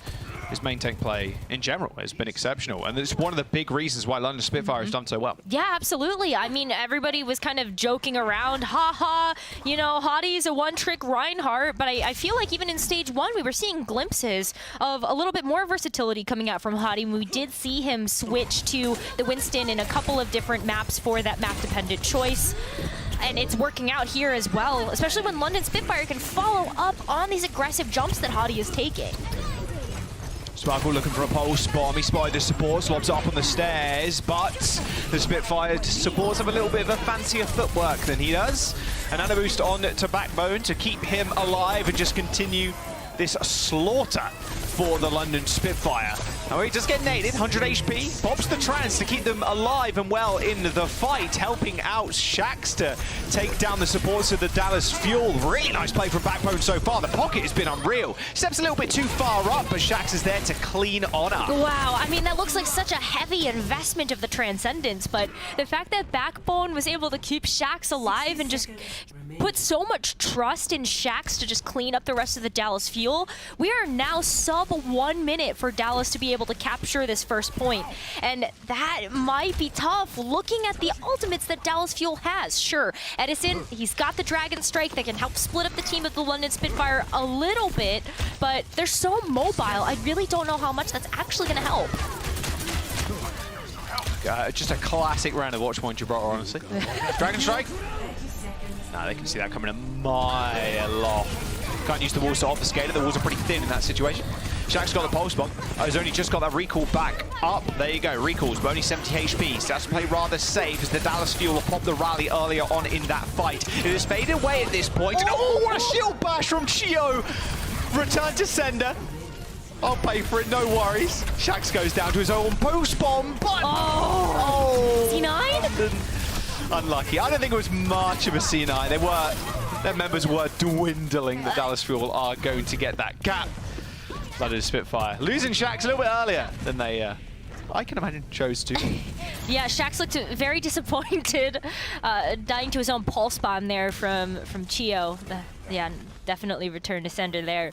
Now that Dallas Fuel has a little bit of extra time in the bank, though, you know, they're also able to get set up on the spaceship. This might help them out to be able to get very quickly to that second objective with this Nano and the Primal Rage. Backbone and Shax are in a whole world of hurt right now. Fearless just pounding on that pressure. Got that Nano boost too. Look, they're all in this small corner. They did a Nano Backbone to keep them alive, so it's a small little jewel in the spaceship. Backbone gets a little bit of damage, but not much else. Gonna have to just hope Hardy can clean things up. With the help of Shax, they do eliminate Sparkle, however, as Hardy gets slept and dealt with quite quickly. But Shax just put himself on this payload right now. It's the best thing London can do, although it has moved a considerable distance for free amongst the chaos. Yeah, well, I mean, look at how Fearless is keeping the supports occupied as well. That's a good stick, though, from Shax. Yep, all good. Yeah, you got a good pulse mob, no worries. You can't really jump into someone as you can as a brick. So there you go, all Gucci. The London Spitfire, though, they do have the Transcendence, and Sparker has the Overclock.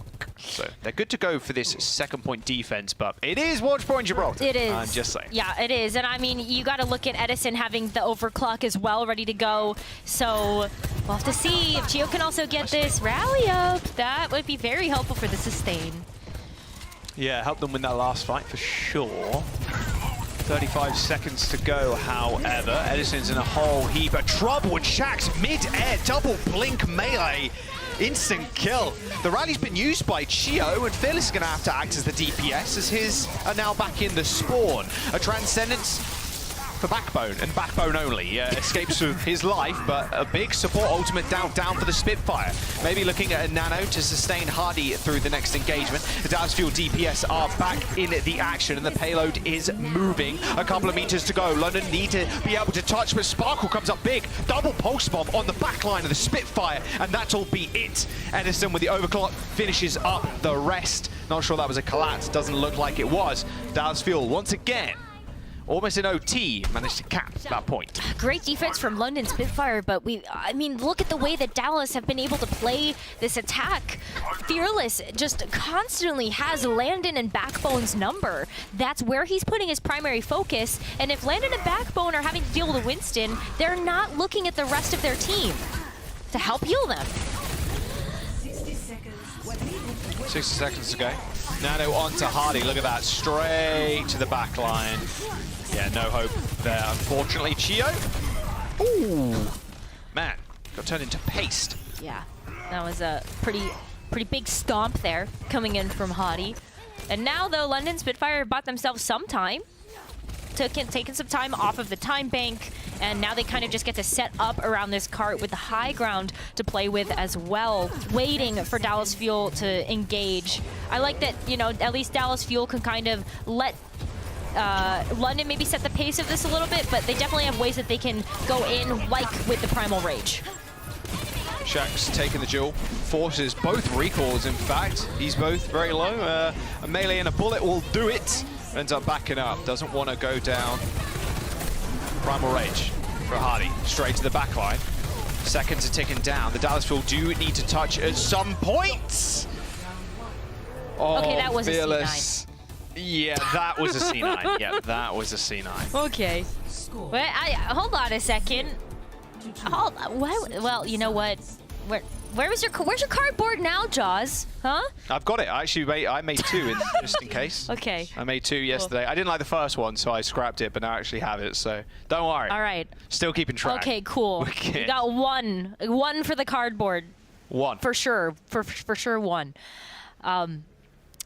Yeah, that might have gone a little bit further. You know, Fearless had just gotten the Primal Rage online and was able to kind of just juggle people off of the payload. But that was a really good push from Dallas, especially having to work upstream a little bit. Going into overtime for that first point and that second point to be able to get the capture. They didn't have a lot of time left to really be able to make it to that final point, but here it is. Have a look. Oh, 3 seconds remaining. So he hit the Primal, and at that point, yeah, you're assuming one of your teammates is going to touch. They were all back there, though. They were all, like... They were also split by another Primal in Hardy. Yes, yeah. I mean, we can kind of call it a C9. Poor Fearless, like, definitely thought he had the backup there to touch the cart, but London was also keeping the backline preoccupied. Potato. We'll move past it. Let's look at the Dallas Fuel defense here as we're going to see Edison just go ahead and start out on the Tracer this time around instead of Hanzo. Also, yeah, Sparkle on Genji. Okay, way more dive. Yep. It's classic dive at this point. The Dallas Fuel. More Genji. More Genji, please. I like it. I want to see. High ground control is going to be important here for the London Spitfire, Rose. Absolutely. But you look at Sparkle and you look at Edison just having the mobility to deal with that. Sparker's going to have to be really careful about checking his corners and checking behind him. Oh, or just, okay, snipe Edison. Fair enough. See that coming, yep. Both supports of the London Spitfire in a little bit of trouble. Yeah, look at that. 2-man wrecking crew, Fearless and Sparkle. But you need to touch the point, fellas. You need to touch the point. We're good. Point 80 meters. Edison's there. Recall. And the point's been capped. That's 2 C9. Oh my god. That's 2 C9. Why are all these teams allergic to the payload? Why? Your guess is as good as mine. Real rough. Oh, okay. I mean, stage 2 has just been like C9 Central. I don't know what's happening during mid-season madness, but it's here. It's madness, is what it is. It's in the name. Go again. All right. C9 madness. Don't know. Anyway, we're on Spaceship. Best thing for the Spitfire too, because the C9 happened, the Dallas Fuel were a little bit out of position, so they can take height, or at least attempt to. They're a little bit further forward than Dallas Fuel would like, of course. Edison nearing that Pulse Bomb, but Hardy's nearing that Primal Rage. Oh, dearie me. What happened there? Sparker just ends up going down, and now a big anti-nade from Feeler will be easily cleaned up by Edison and the gang. Yeah, you can see London Spitfire just being patient, though. Look at all the ultimates that they have. I think it's going to be a big battle here. I'm looking at Chio being able to get that Transcendence up just a touch faster than Backbone. Chio's definitely been outpacing in terms of the amount of damage that has been coming through from both of these Zenyatas, and that may be the ticket, especially if Backbone can't get this Transcendence online when ultimates start coming out from both of these teams. I mean, the Fuel, there's the Blade, there's Nanos. Oh boy, you ain't surviving this, son. There's no way. Yeah, the London Spitfire, I think they're pretty happy with that, actually. Taking 2 ultimates off the board, not the worst. Yeah. Not the worst. It's not bad either, because Backbone got a nice pick onto Fielder. What is happening? Hardy. Ooh, very nice play from Hardy there. going in before the Dallas Fuel didn't expected a re-engage on the London Spitfire. Forces Geo's use Transcendence, so 3 ultimates offline. That's incredible. For the Dallas Fuel, for only 1 in Huddy's Primal Oh Rage. yeah, that's incredible. London Spitfire take that any day of the week. Nano on Sparker. Hogged that overclock, but he's got a big, giant, angry gorilla in his face. Yeah, Nano with 100 energy still does a fair amount of damage. Fearless wasn't able to stand up to the plate.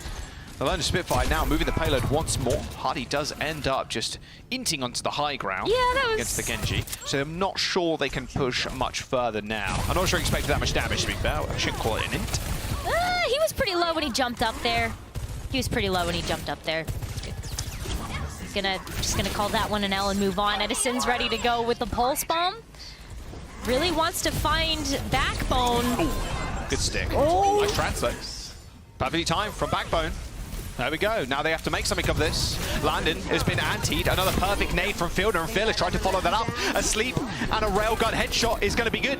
Sparker in a little bit of trouble, but Hardy using his big burly body to stand in front of him so he doesn't get cleaned up. Now Edison, who's been sellotaped to the payload, ends up getting unstuck. The Dallas Fuel, on what was a good pulse bomb to start off, now have to contend with the Spitfire, putting their whole selves on the point. Still, the Dallas Fuel have a decent spawn point, so they're able to get back to it in time. But with the back line of the Fuel going down, it doesn't look like they're going to be able to do much else. Edison has already burned the recall, and it's just the trickling of the Dallas Fuel members to touch the point. Yeah. That should be good. Sparkle is dead, point unlocked, and the Lone Spitfire got a respectable 3 minutes and 20 seconds going into point C. Yeah, look at that too. They're able to take out Fielder. They take out Chio also. Backline is just completely down. And Dallas Fuel want those pieces available to go into this next fight. You're looking at the Nano Blade. You're looking at the Transcendence to keep Dallas Fuel in this. But London Spitfire still have 3 minutes in the bank. And if they get any picks here, Jaws, it's over and we tie up the series. Oh my God. That was disgusting. That's what you see in the trailers for Soja. Please touch the point. Oh my God. Just touch the point. I'm asking you to please touch the point. Any point touches? No? No. That's 3. That's 3 C9s. 3.5? I don't know. That first point from Dallas might have also been a C9 for London. I don't know at this point. They C9'd point A. They C9'd the last point. And they also C9'd the last point again when they were on their attack. So I still call it 3.5. yeah. Really rough. That's bad. Really rough. Anyways. Thank God I made a secondary cardboard C9 sign, which we might utilize in this series. Crazy. We're going to go to a quick break. We got map number 3. Yes, you can see 9 on Kings Row, but let's hope it doesn't happen. We'll see in a bit.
I ripped the old sign up because I thought we didn't need it.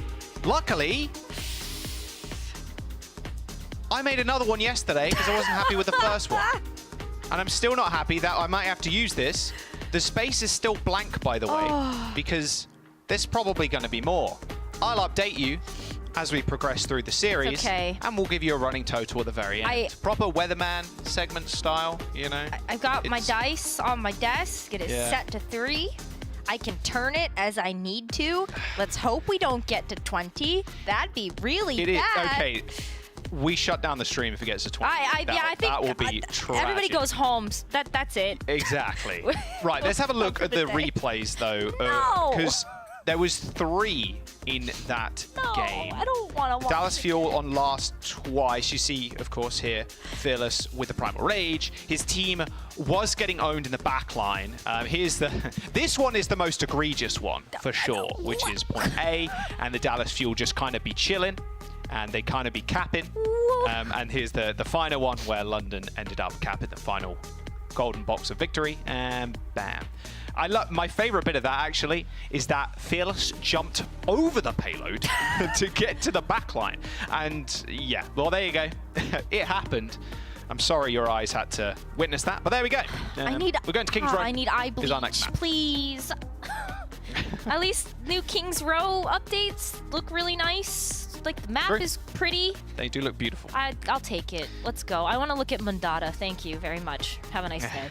No substitutions for either side, so London Spitfire happy with the backline choices right now of a backbone as we enter King's Row. And I got to remind you guys the stakes here. If the Dallas Fuel do end up winning, they do clinch that 4th seed. They really want that. You get a round 1 bye, so you don't have to play on day number 1. You just play on day number 2.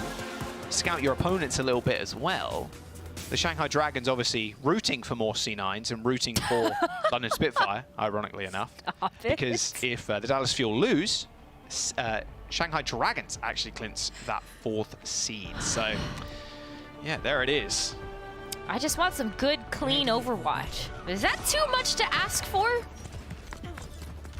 Don't answer that. Nope, don't answer that. Nope. I don't know.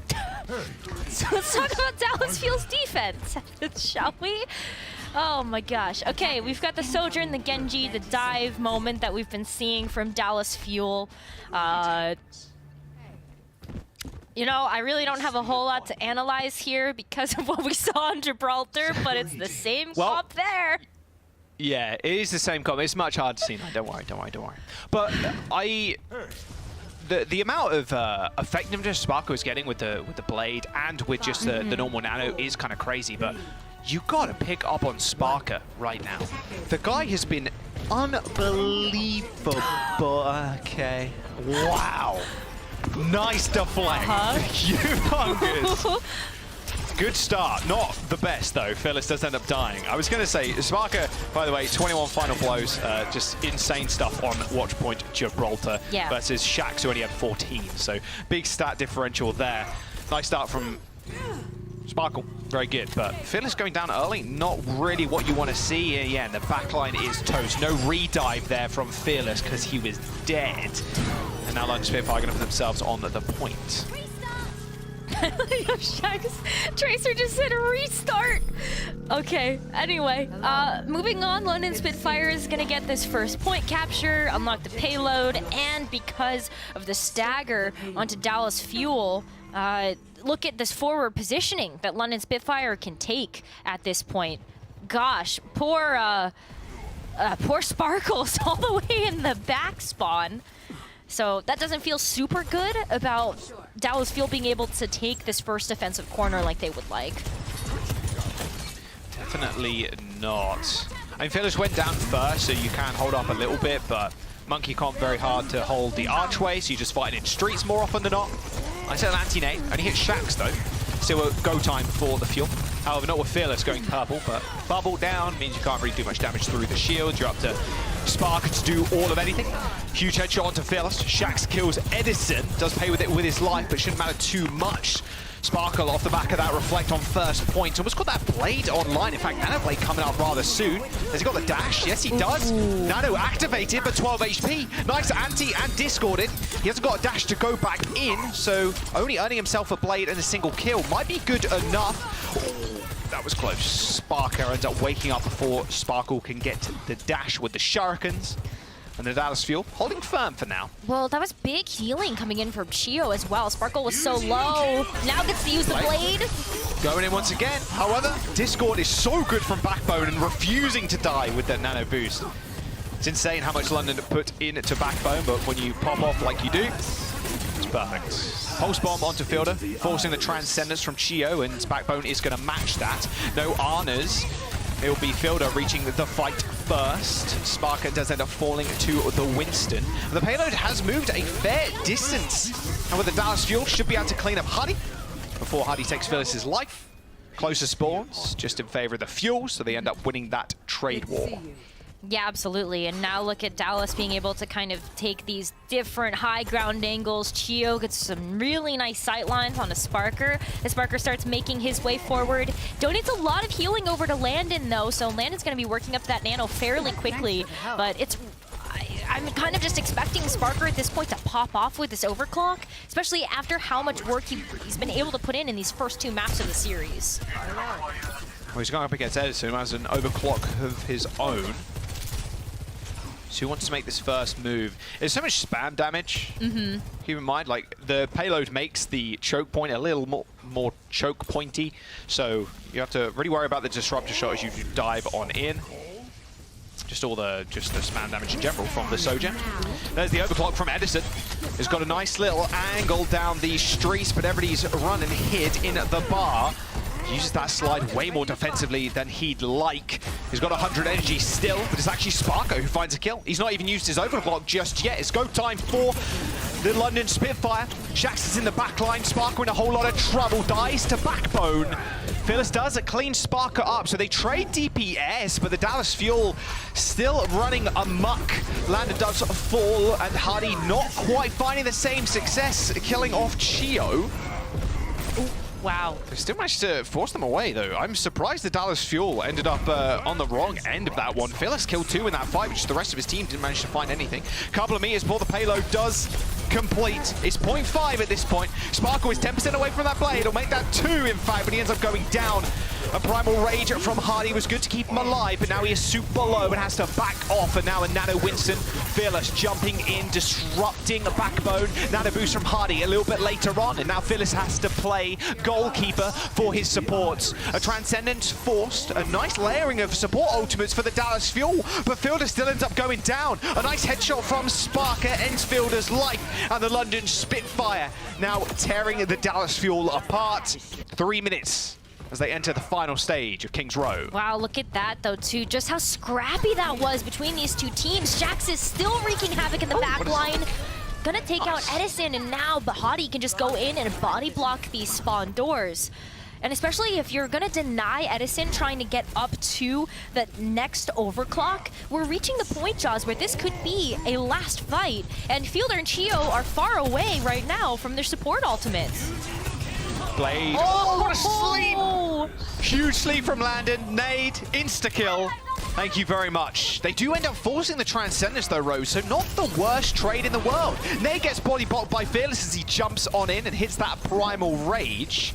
And just bashing people away is the aim of the game right now. As soon as you're discorded, you're a lot more vulnerable because your hitbox is massive in the Primal. There's the overclock from Sparker. Someone's trying to find the flank, and it is Sparkle. Edison, both DPS, in fact, from the Dallas Fuel side to go onto that flank. Shax cleans up a couple, but it shouldn't matter all too much, as the Dallas Fuel have the nicer spawns. Yeah, Dallas Fuel can definitely come back and contest. We've got less than 2 minutes now for London Spitfire to just push that payload over the edge. And Shax, with all of that work that he did in that last fight, could open things up with the Pulse Bomb, especially as he's getting in position to just make sure that he has that ultimate available. You can see that Hotti's kind of waiting for Shax to get into position before maybe going in and then having that Primal Rage as that exit strategy. Oh, defensive nano for London, an offensive one for the Dallas Fuel. Edison popping that overclock, finishing off Backbone and Hardy. Triple kill, maybe? Hasn't got any energy, unlucky. A minute to go for the London Spitfire now. You see the position that Backbone was taking, had to get the nano as soon as Fearless jumped in with that nano boost. Yeah. But the defensive one, not quite enough efficacy, really, especially as Edison popped that overclock. Yeah, well, I mean, that's good, though, for if you're a London Spitfire fan, because now you've got two very valuable ultimates from the Dallas Fuel, and you get to go in with your own. Nice transcendence from Chio, saving Edison's life. Pulse bomb, though, looking for it. Oh, hits the wall. Still in the back line, but the double pocket, both from Fielder and Chio, onto each other, keeps them alive and forces the recall and the reset from the Tracer. Sparkle in the back, 5% towards that play, just earns it in time for this fight to end. 30 seconds to go, and the London Spitfire on the back foot, Rose. Yeah, they don't have much to go into this last engagement. No transcendence yet for Backbone to negate this Dragon Blade, and yeah, Fearless is just in their face. Yeah, I mean, they're trying to force London Spitfire to do something. Landon actually dies with the nano boost. The London Spitfire have 10 seconds to go. They should be able to touch in time, but Landon coming back is going to be the most important tool for London Spitfire to end this map. The blade's been used. No nano for backup. Hardy ends up falling, Shaq dies to a body shot railgun, and now it is just a transcendence that Dallas Fuel have to deal with. Landon's going to peek his head around and give the nano over to Backbone, but 5 members of the London Spitfire, is not going to be on the payload in time to save Backbone. There's the ball, a nice little slam, and the Dallas Fuel are going to be able to hold. Overtime is ticking through. Edison with the overclock, didn't even need it, and they defend just before that third point. Whew. Yeah, that was tough. I mean, just the fights in that last point, they really felt like they didn't have a whole lot of direction, especially if you were looking at the way that London Spitfire was approaching their attack. Dallas Fuel, on the other hand, really looked like they knew what they wanted to do in every single fight, whether it was just Fearless kind of putting the pressure onto the London Spitfire, especially in that last fight, just trying to keep them from the payload. Fearless has died quite a bit in this map so far, but his sacrifice has definitely not been in vain, as the rest of the Dallas Fuel can just clean it up. Ready for battle. I just love the aggression very late into that fight. I mean, popping the Primal Rage in the spawn like that.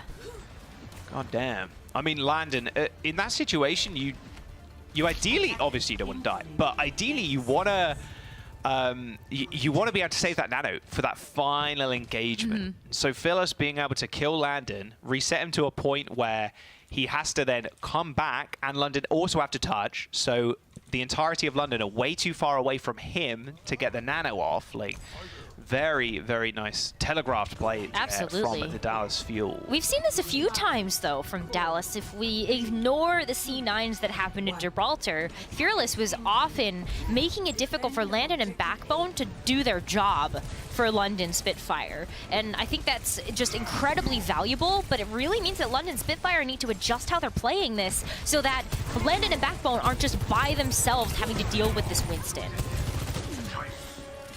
Oh, nice little nade onto Hardy, sends him reeling. You got to match this high ground. Edison's got 100 energy, puts down the bubble so he can't get the headshot on to Backbone.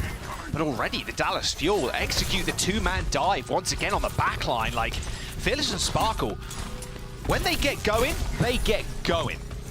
Yeah, they are definitely up and running. The slow start is over. And we've got Edison and Sparkle just really making sure that London cannot stay in this. What a quick first point capture for Dallas Fuel. And they can kind of just leave the card alone at this point. I guess they shouldn't, because... Okay, yeah, that's not... No, don't will it into existence, Rose. Come on now. Listen, Chio and Fielder are there. It's okay.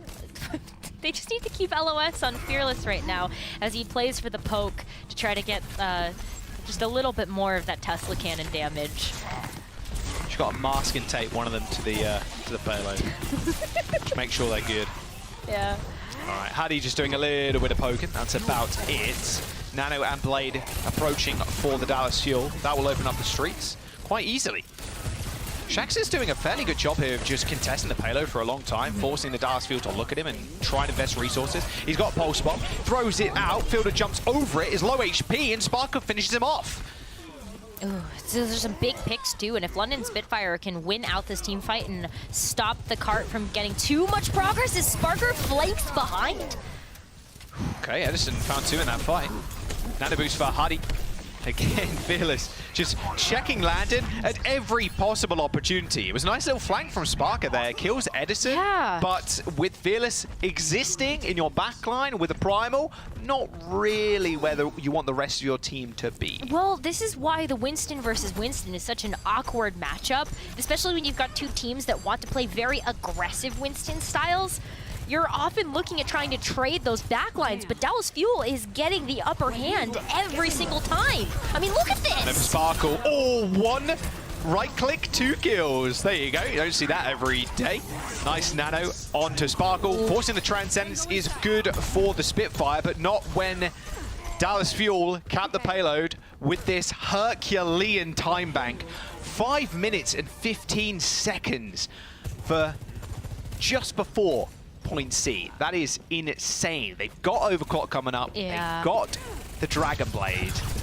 The Lone Spitfire, they've got things to answer it, Rose, but still, the time bank is unreal. Ooh, nice kill. Yeah, that'll delay the Dallas Fuel for a little bit, but yeah, that time bank is just looking so good for the Dallas Fuel. They're going to be able to cycle through so many ultimates if they need a couple of chances to really try to get there, but this should be plenty of time for Dallas Fuel to actually be able to get the map win here, especially as Edison is looking for an opportunity to go in with this overclock and also just the Dragon Blade. Dives in with Fearless once again. Uh-oh, you got to be careful. Is he going to get the reset? No, but sends Sparker exceptionally low. Easy body shot for Edison. And now the payload approaching the final quarter, and Edison slides on in. The supports from the London Spitfire a little bit vulnerable. It's up to Shax now to touch. Luckily, he's got Backbone at his back with the Transcendence, and Sparker spawns just in time to pop that overclock. Dallas Fuel are pretty happy with that fight though, Rose. They escape with their lives. They push the payload so close to that final point, and actually unleash a nano onto Fearless. He's straight into the back. London Spitfire supports now all the way into the spawn, but the Dallas Fuel's ones also going to return to theirs. Edison, Fielder, and Fearless end up falling from the London Spitfire by the skin of their teeth. Hold on to that payload. Oh my gosh, look at how much they had to invest into that too, Jaws. The Transcendence, Sparker even used the overclock there. Didn't feel like that overclock was super needed, but it did at least give London Spitfire enough to kind of catch their breath. As Dallas Fuel, they're going to go back into this one so fast. Fearless earned that Primal Rage in that last fight after getting the nano from Fielder, and is definitely looking to use this as he's got his sights set on Landon and Backbone. I guess the best thing for Landon and Backbone right now is that the Transcendence not there, but the nano is. Maybe he gets one in this next fight. Prime Rage pop by Hardy. Oh, what a sleep again. He does get woken up, and all the burst damage is crazy. Nano boost applied, so he's going straight back in, but the Transcendence is going to stop him from doing anything. Sparkle ends up cleaning him up, but a pulse bomb laid perfectly from Shax does kill Fielder, but it's not going to matter. Fearless, with a Primal Rage, jumps straight towards the Spitfire spawn and ends the map. The Dallas Fuel on match point. The London Spitfire, they were granted their win on Gibraltar. Heck of a lot of the C9s were happening, but the Dallas Fuel tighten up their game plan and put themselves in match point of this series. They're 1 map away now, Rose, from clinching that 4th place seed. And they look so good while they've been doing it too, Jaws. This is just the tightest we've seen Dallas Fuel all stage, and their hard work definitely paying off here so far. Yeah, it was just a blip on the radar. It's no worries. Reset, go again. Map number 4 could be the final one. After this, small break.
Join the growing community of Overwatch League artists who have had their work featured on the OWL broadcast.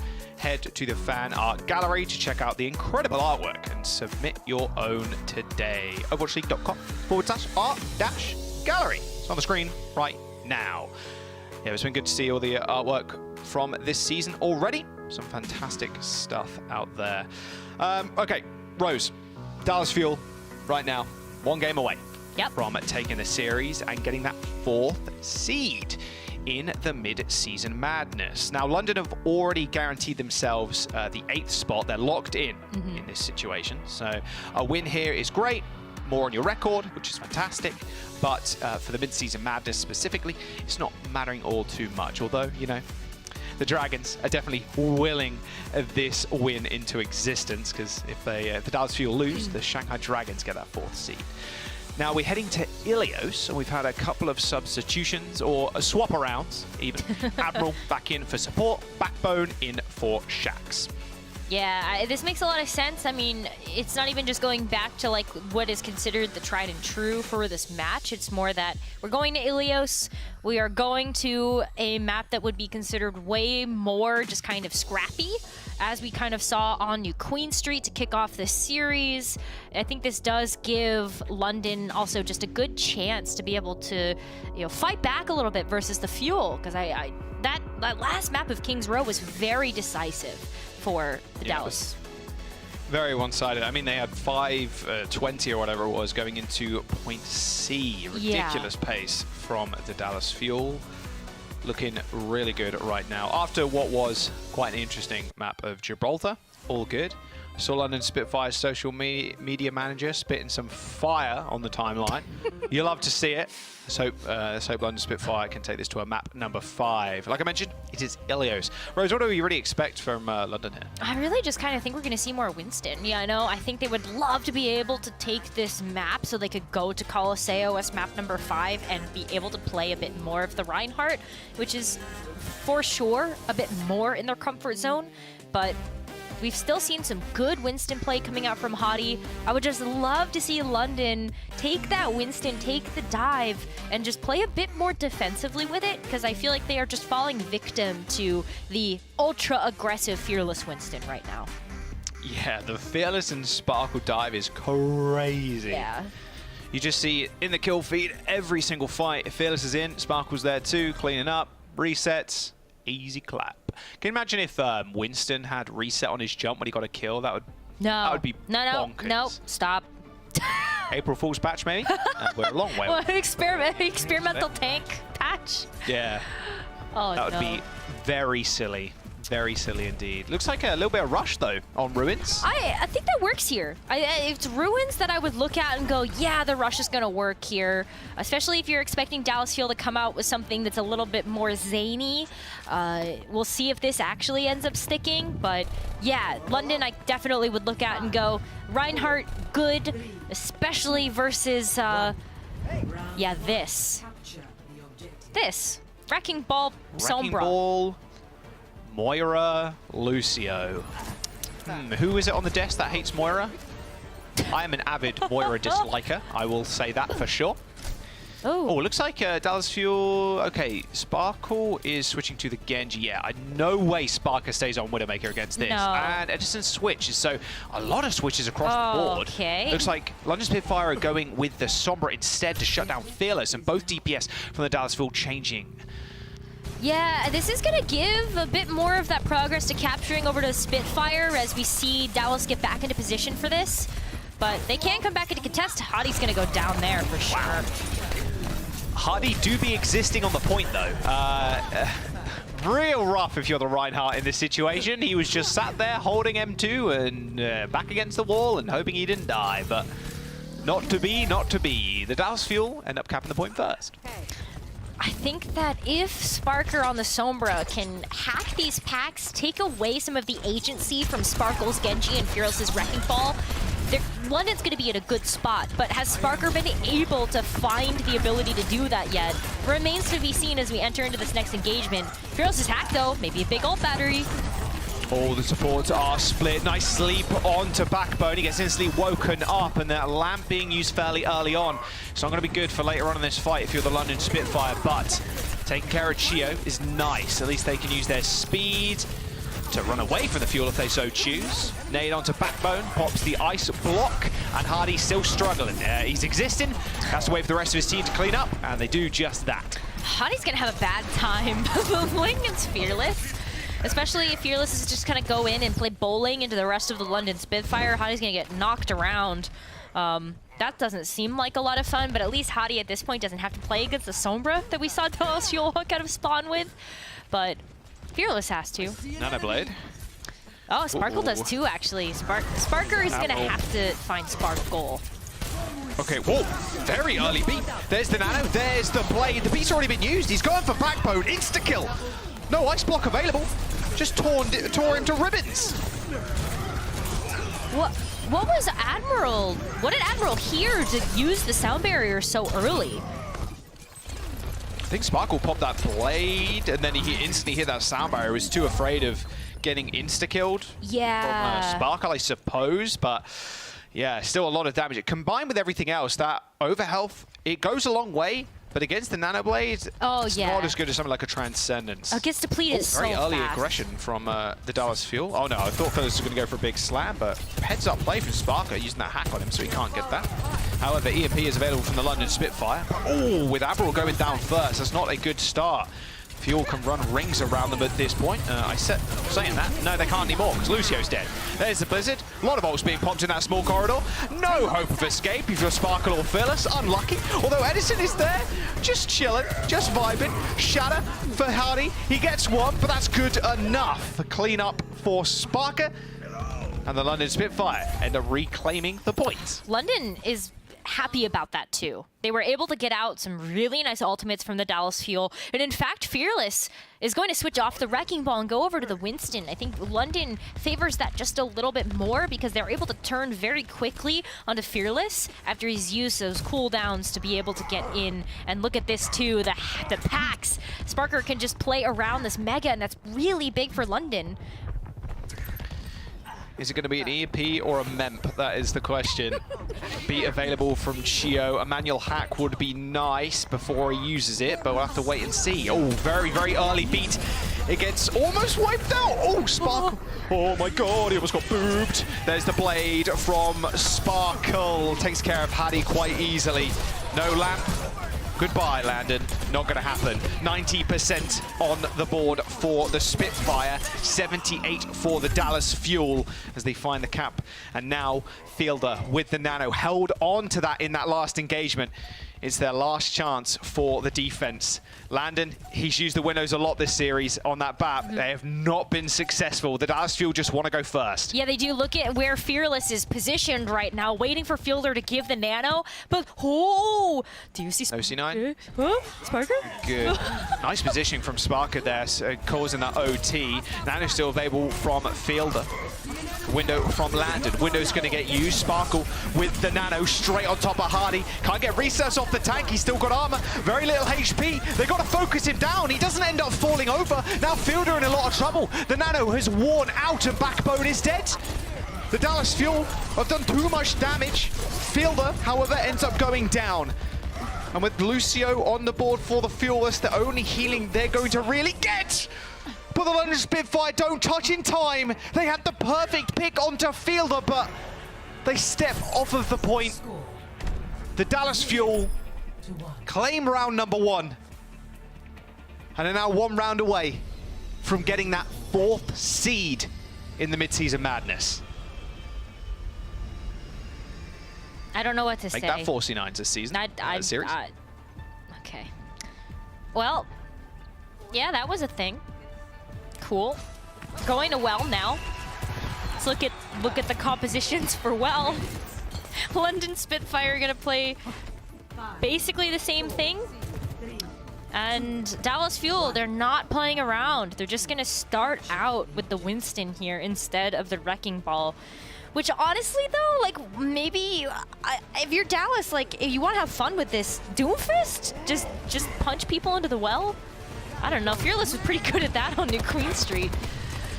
Yeah, you got a lot of environmentals on that first map. Not bad. Okay, Sparkle's using the Soldier instead of the Soja. I don't mind it at all, especially running around the point. Don't want to be there, though. Nice anti-nade.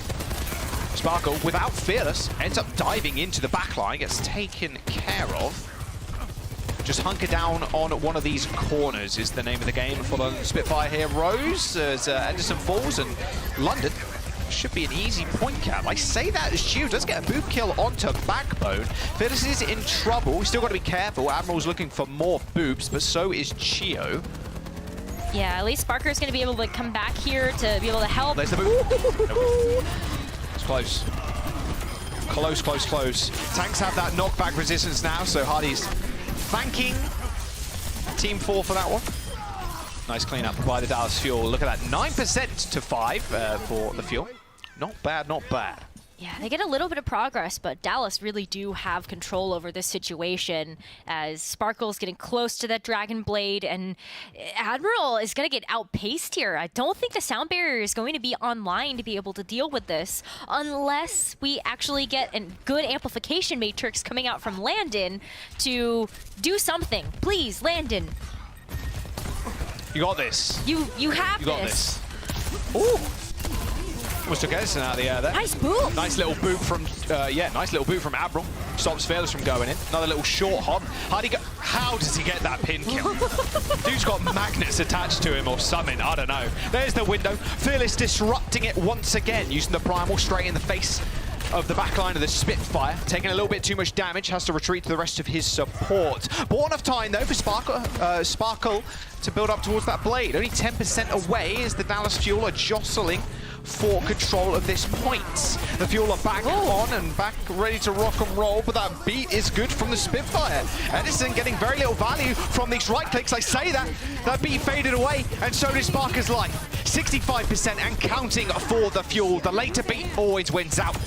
Chio with his hands on that Q button, waiting for the London Spitfire to go aggro. And there we go, a nice little fight win, and Sparkle not using that Dragon Blade. The one thing Dallas Fuel are good at is ultimate economy. You can see it right here. Nano and Blade coming up, Rose. Yeah, this is why I think we're seeing Sparker switch over to the Cassidy to have that flashbang or just something available in the kit to stop this Dragon Blade. You don't have an Ana to just sleep it at this point. Hadi may not be enough of an insurance policy to be able to also just get that out of the way. There's the Nano, there's the Blade, straight up onto the high ground. Backbone's already dead. A good boop onto Edison will end his life, but they do trade 2 for 2, so now 3 on 3. Just DPS and both supports for the Dallas Fuel up and alive, but they can still juggle the point, especially with that Lucio. Sparker just consistently worried about Chio in this situation. He's trying to get some boops and forcing the London Spitfire to do something about it. They still control, the Dallas Fuel still control that point. Edison comes back into the fight, instantly dies to Backbone Symmetra, who's changed, by the way. Didn't see that one coming. The Dallas Fuel eventually let it go as London find that cap. I mean, maybe this is good, though, because Backbone can use those photon barriers to just kind of bypass so much of the damage. The Mei walls weren't helping enough. You know, there's so much DPS coming out from the Dallas Fuel that those walls were just getting instantly deleted and not really providing much value either from the angles that Dallas Fuel could take. Edison's already walking back here, wants to get this overclock online and also charge up these shots. Nice little nade. Admiral and Backbone purple. Edison in a little bit of trouble. Oh, what a prediction from Backbone. You see that? Yeah. From across the map. Woo. Those little orbs. All right, if you're the Dallas Fuel, you probably just want to go again. Yeah, there's no way you stay in this fight. It's a little bit harder too, mind you, Rose, thinking about the dive potential from the Fuel. Yeah. Going on top of Sparker. That magnetic grenade does a lot of damage now, and homes onto people too. Yeah, I was stuck in Overwatch 1, okay? It's a grenade now instead of the flashbang, but Sparker does have ultimate up, and something else I like about the Symmetra choice here from Backbone is that you can't deflect that. So we'll see Sparkle switch over to the Echo to try to get that aerial territory. Oh, that beam's really good. Teleport out. Oh, jumps out of the way of Hardy. No problem. High Noon activated. London Spitfire still in control. Admiral goes down to a headshot. Fearless just juggling the backline of the London Spitfire into the sights of Edison. However, with Chio falling, they have to be a little bit more careful. It's up to Edison to try and find something else in this fight. Giant wall in front of them is going to prove quite a hindrance. Overtime is here, and the beat is too. The London Spitfire are in a good situation to end this round. They clean up the back line of the Fuel, and now it's just Chio to touch. She's unable to do so. And that backbone switch at the very end to Symmetra, that wall stopping all the healing from Fielder, netted them the round. They tie Ilios up as we go into round number 3. Yeah, Photon Barrier super helpful there. You've got so much utility from that. And then also on top of that, it was a little risky because we still had Edison's Sojourn that was able to use that to charge up shots. But at the end of the day, damage was permanent. Want to see this replay though. Hottie, nice fire strike. Oh, the pin onto Edison. On the shatter on top of it. Wow. Nice. That, I mean, like I said, I think Hottie has magnets attached to that Rhine. I don't know. He gets some unreal pin kills. Yeah, they're pretty incredible. But I mean, you gotta give credit to Backbone too with a lot of this predictive, for these predictive shots, but also, whoa, Backbone's on May, Sparker's on the Symmetra now. This is bunker comp at its finest. This reminds me of Nepal Village. Just the Yes. just controlling the point is the aim of the game. Absolutely. I mean, look at this. If London Spitfire get this first capture, especially if they're able to take Fearless out, get that ultimate charge, this is huge for them. What does Dallas Fuel actually do against this? Sparker's just going to set up, get the turrets online. These teleporters are going to be huge. You could just go behind the main wall. Wow. Ooh. Nice shot by Edison, though. However, Edison gets booped. Unlucky. Oh, double boop. See ya. Nice Admiral getting boops on both DPS, who both have mobility cooldowns. Not bad start whatsoever. Look at that ult charge from Admiral. Woo. Got a sound barrier already. Yeah, sound barrier outpacing an amplification matrix? What? It's so rare that you see that, but Admiral definitely earned it, and that sound barrier could be so big to be able to just use aggressively here. Well, Fearless, with all the targets to cleave off of, it's almost got that primal. In fact, there it is. However, beat instantly used by the London Spitfire to counteract that nade, and now it is time for disruption. As soon as the Spitfire have been dug out of their little trench, they're pretty vulnerable. However, still alive is Sparker. His turrets were dominating, but the Dallas Fuel are in a good position to take the point. Admiral comes back in, tries to go for another boop, misses, and the Dallas Fuel claim the point. Now do the London Spitfire do the same again, just TP on and just hunker down. The Dallas Fuel have got to stop them somehow. And once again, Sparker's ultimate going to be really nice to have here, especially if you can block off the sightlines of Fielder and Chio if you isolate the front line of Dallas Fuel. This is going to be a nice, quick re-engage here. And London, after Admiral's stall, already you're looking at 63% capture progress. TP to the window. There's the wall. There's the turrets. Nice placement from Sparker. He's even got that wall if he really wants to use it. He's going to have to use it quicker than that. Edison with the right clicks. Railgun kills are easy when you don't have to worry about a shield. I think Huddy there was just swinging for the fences. No cap for London, and they get team wiped. Oh, yeah, that doesn't feel good. But at least they were able to hold on to ultimates here. So Sparker, Backbone, Hottie, all ready to go. And if Sparker's going to use the same teleport strategy as that last round, then you get into a position, and as soon as Dallas Fuel try to come back and touch the point, you just go for the Earth Shatter. Teleporter online. Yep, there they go. All right, the Bob the Builder comp, here it is. Double wall straight on the point. Honey just gets obliterated, though. Chio with a good transcendence can just dodge between both sides of the wall to heal most of his team. The Dallas Fuel dismantling the London Spitfire right now. Like you said, Rose, if they don't have that point, it's so hard for them to then regain control. The amount of upfront damage that the Fuel have on an entering London Spitfire is too great. Yeah, now that wall is gone, too. Backbone can definitely put a wall up also, but it's not going to have nearly the same HP pool as what you were looking at from Sparker's ultimates. But this is the last chance they've got to be able to bring us to a map 5. Fearless is doing it again. The Nano Primal Rage just before the round ends. Someone from the London Spitfire is going to have to touch. It's actually going to be Hattie. Brings Fearless with him. The Primal's still going off, and Hattie gets dealt with. Blizzard on the point from Backbone. Abral's kind of chilling, ready to rock and roll. Both tanks have been dealt with, and London Spitfire managed to find the cap again. But the Dallas Fuel DPS, they're still going crazy. I mean, you need to take the teleporter if you landed, but he got caught off guard by Edison. And now Eddie is here with Fielder to back him up. A block has already been used by Backbone, so he should be an easy target. Sparkle's cleaning. And there's the Earth Shadow from Hattie. A couple of kills is what's required, but no one's going down yet without a fight. Fearless on the Doomfist deals with Hattie with ease, and Dallas Fuel find the recap. 99% and ticking down. It is just Abral, no boops to be found. And with that, the Dallas Fuel looking to clinch that 4th seed. It's just the Tracer. Backbone gets on, instantly killed. Those turrets were too much for him. No, and even the ball coming in now at this point. Sparker, he's going to try and make a touch, but it ain't going to matter. The Dallas Fuel win the series 3-1 and clinch the 4th seed in the Midseason Madness. Oh, that's got to feel so good as the Dallas Fuel definitely had some things to clean up in this series, but overall, this is definitely a great look for the Dallas Fuel, and I hope that it boasts their confidence going into the Midseason Madness tournament, because this is the best we have seen them look all stage. And London Spitfire, they're no slouches of opponents either, so that feels like a very good win for the Fuel. Definitely feels good. And, you know, Gibraltar, okay, that was a little bit of a blip. We're not talking about it. Not talking about it. I did update the sign, by the way. There's 4. There was 4 C9s today. Most of them on Watchpoint Gibraltar. There was 3. And then we saw another one on Kings, I think it was. So there you go. Signs updated. Everybody's happy.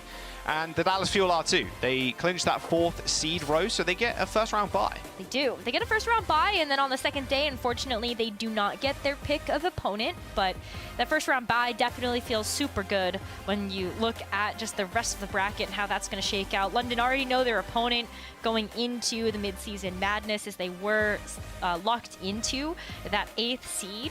So they at least know what they have to prepare for coming up next. Yeah, the Dallas Fuel, they burnt brighter today, that is for sure. And who was really the fire starter on this team today? I think it was Fearless. Yeah. Give him the player of the match. His dives with Sparkle were immaculate. Like, looking at King Throw, so much value. I mean, obviously the Doomfist was also crazy. 3 environmental kills with the Doomfist on the first map of the day.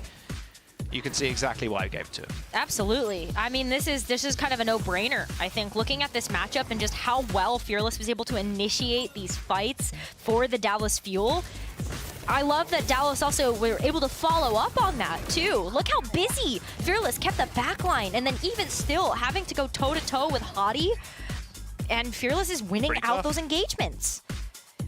Yeah, London Spitfire, they were 5-0 in the Midseason Madness qualifiers coming into today, and Dallas Fuel make sure there's at least 1 loss on their record. They managed to do it. Dallas Fuel looking pretty good, and yeah, Fearless. 7.2 final blows as Winston per 10, almost 20 limbs per 10. Yeah. Looking for, and Primal Rage kills, mind you. That's a lot. He's a juggler. He really is. He's a master at the Winston. Yeah, absolutely. Now, London, I mean, they did have 8th seed anyway, going into the Midseason Madness, so they're still going to be preparing for that. And the duel against the Eastern teams, which is going to be unbelievably exciting. Like, I can't wait to see where the teams end up ranking, because I'm not, like, look, Avril has been chatting some big game about APAC, and yeah, but it does look rather coin flippy at times. I mean, at least the Philadelphia Fusion are winning now. I saw that disgusting MN3. Oh, yeah, the Ashe play? Oh my gosh. Yeah, that was just spicy. Wow, perfect. But yeah, I can't wait either. It's always interesting to see the clash of styles from the Western region and the Eastern region, and it's going to be a great tournament. It will be. We've still got 1 more match today. It's the Boston Uprising versus the New York Excelsior. That is right after this break. We'll see you in a bit. The Overwatch League is brought to you by Upper Deck, the official trading card of the Overwatch League. And by TeamSpeak, the official voice supplier of the Overwatch League.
Welcome to Game Break, everybody. I'm here joined now by the player of the match, Fearless from Dallas Fuel. Fearless, congratulations on the win.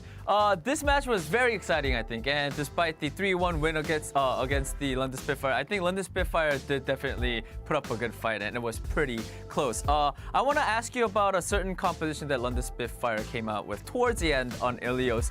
They pulled out the Sim Rush composition, which, to me, in my eyes, seemed like it sort of caught you guys off guard, but at the end, you guys were able to defeat them. So how did that all play out for you guys? 자, 첫 번째 질문은 오늘 런던 이번 스피파이어가 어떻게 보면 이제 마지막 세트에 갔을 때 심 러쉬 조합을 꺼내 들었는데 제가 봤을 때 틀릴 수도 있어요, 필레스 선수. 하지만 제가 봤을 때는 좀 이제 달라스가 좀 놀란 모습을 좀 보여준 것 같아요. 이제 그 심 러쉬에 대해서. 하지만 조금씩 시간이 가면서 그걸 잘 풀어 나갔다고 생각을 하는데 처음에 심 러쉬를 봤을 때 어땠는지 그리고 또 그거를 어떻게 풀어 나가시게 되셨나요?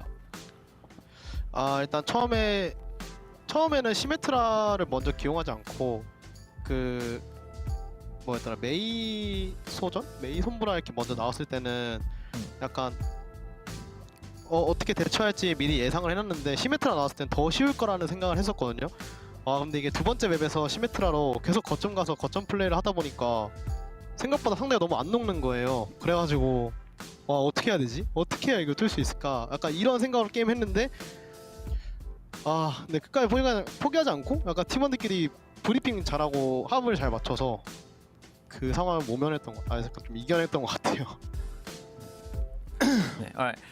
So the sim rush competition, I think London didn't start with that competition. It was more May Sombra or May Sojourn competition that they started to use for the rush competition. So when they came out with when they added the Symmetra, we initially thought that it was going to be an easier version of the rush that we could defeat. But of course, if that wasn't the case, because they started to really utilize that point and they were staying on the point, so it was really hard for us to burn them down and sort of pick out the players from the London Spitfire. But I think the key point was that we didn't give up.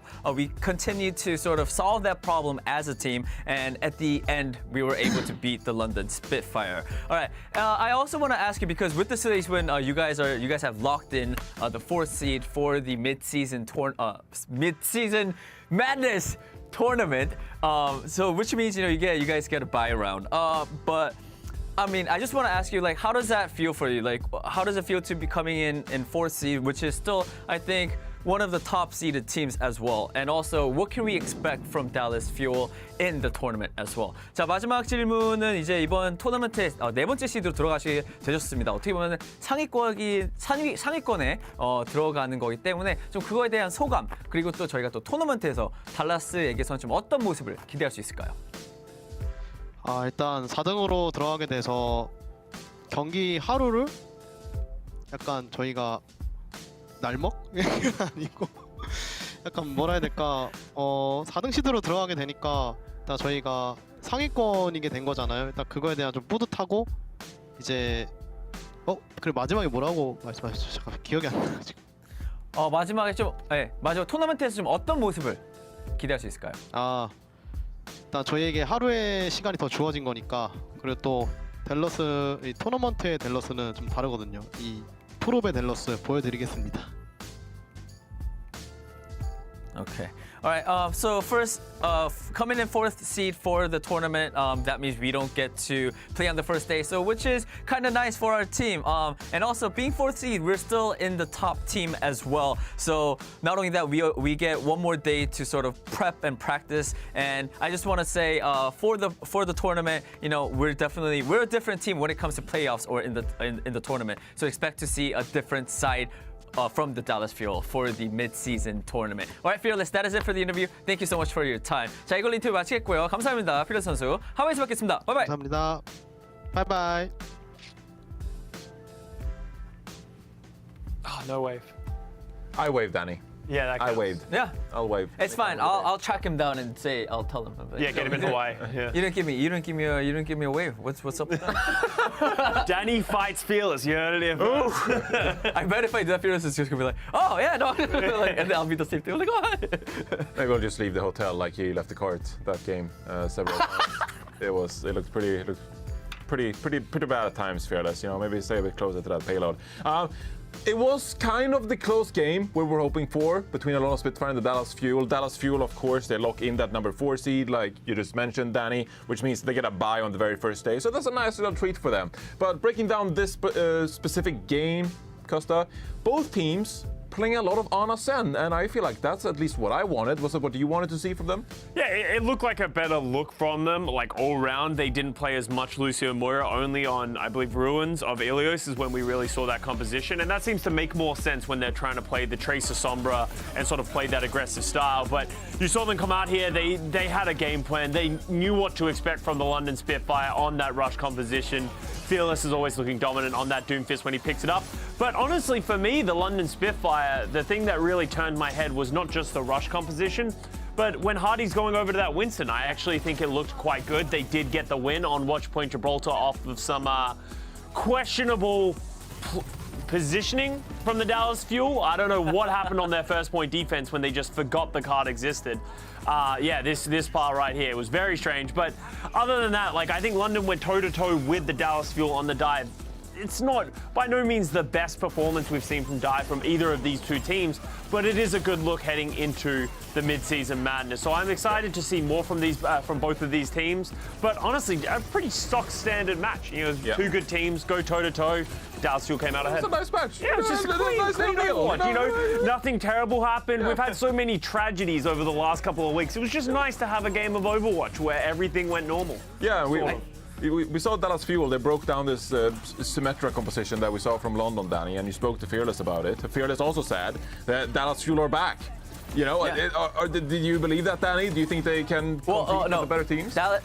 Fearless at the very end, what he said was, you know, when they're in a very important situation, like when they're in the playoffs or in some sort of in a tournament, then they become a different team. So they're going to be a different team. They're going to be even better. Yeah, they're going to be even better. So that's what he was saying. But I honestly, like, for London, like, I think even though they got the loss, I think they shouldn't be all that sad because, like Costa was saying, and I also believe, you know, they're adding more variation to the rush comp. They're trying out different things, and it is working. And I think his Winston has been, Chadis Winston has also been very impressive as well. So going into the tournament, I'm actually very excited for London as well. Yeah.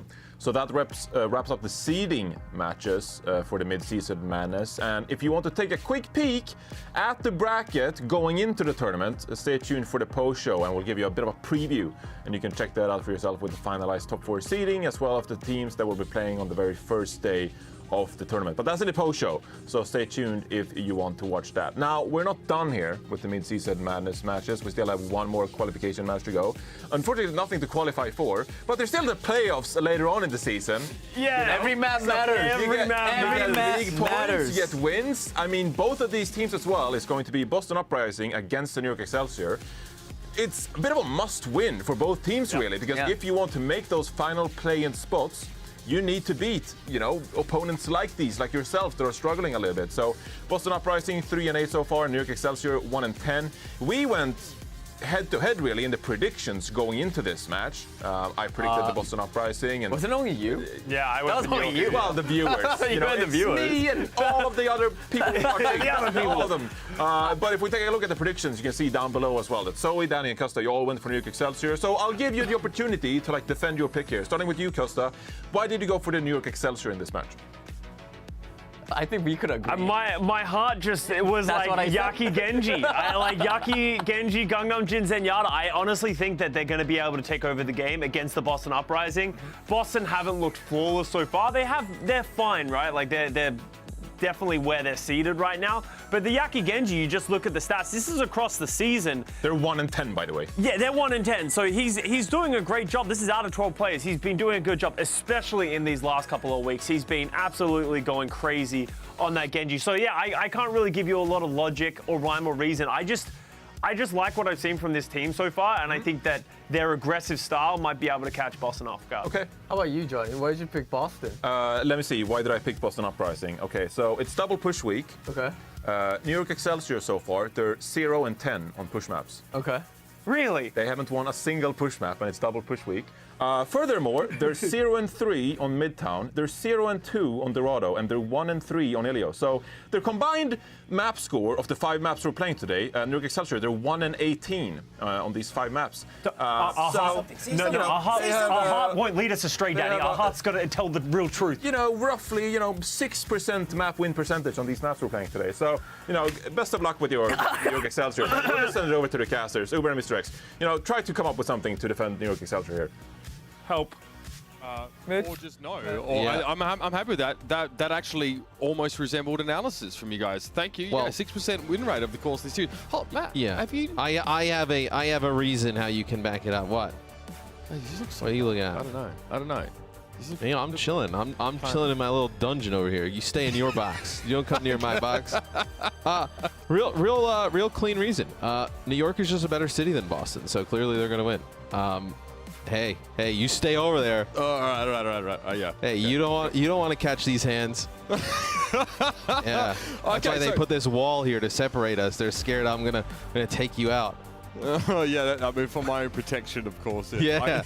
Yeah. My garage is the Overwatch League Witness Protection Program. Listen, I mean this situation here, I think between these two teams is pretty dire for New York, right? I mean, we talk about that map score, and it is important. Then again, New York's losses on some of, maybe even many of those maps are against teams in the top 6, top 8 teams. Boston obviously fall a little bit outside of that. Right? Well, also you're gonna have terrible map records on just about everything when you're 1-10.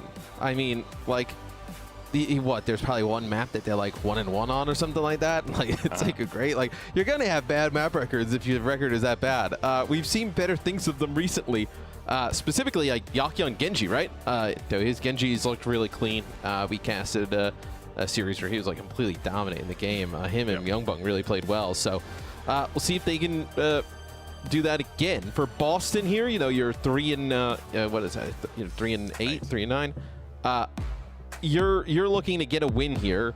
Get to 4 wins, right? Obviously not the best first half of the season, but you still have like hope of even like potentially even cracking that top 8 going into the end of the season, right? You get some points in tournament 3, you go in, you can either maybe make it past the play-ins, an opportunity to do that, or get into the play-in, because there is some stuff to like about this roster. I think Punk has looked really strong when he's in. I feel like we said that a ton. And then the DPS line, as of late, has been playing up to their potential. So this one could be interesting. I mean, we have Valentine's Genji, which is also an extremely strong pick for this team. Both teams are, particularly good at adding Genji into their compositions. Bear in mind, this is the Boston Uprising that fell in 5 maps against the Houston Outlaws a little bit earlier this week. So there shouldn't be any doubt that this team's got the goods. This team has what it takes, and they're probably pretty pissed off.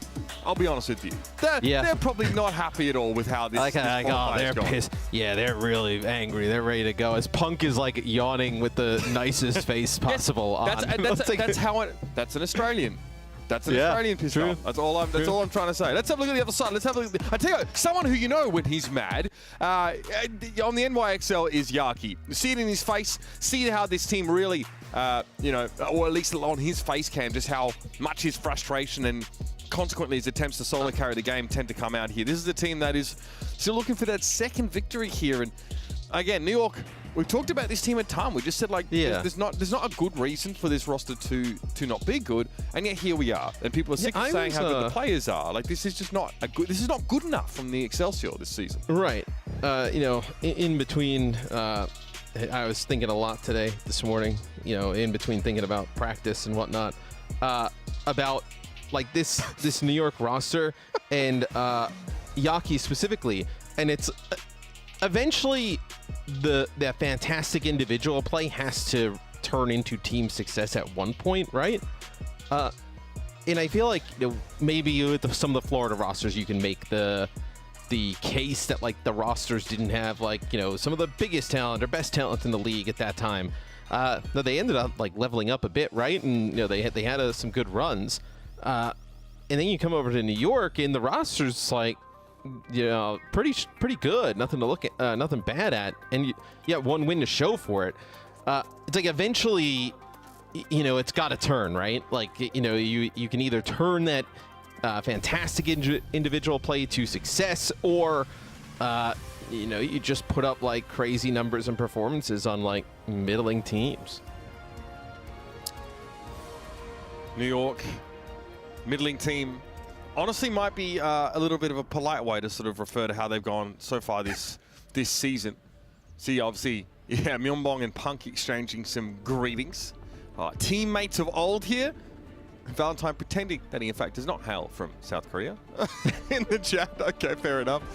All right, so yeah, no translations. Anybody? No shortage of pleasantries exchanged here in this matchup. It all begins on New Queen Street, and there's no way we're going to see the battle cattle. No, Punk, settle down. You never know. Look, the last person wild to try things happen. Last game of a stage. Who knows? Yeah, I think it was the Justice. I think that was the last time we saw it. Oh dear.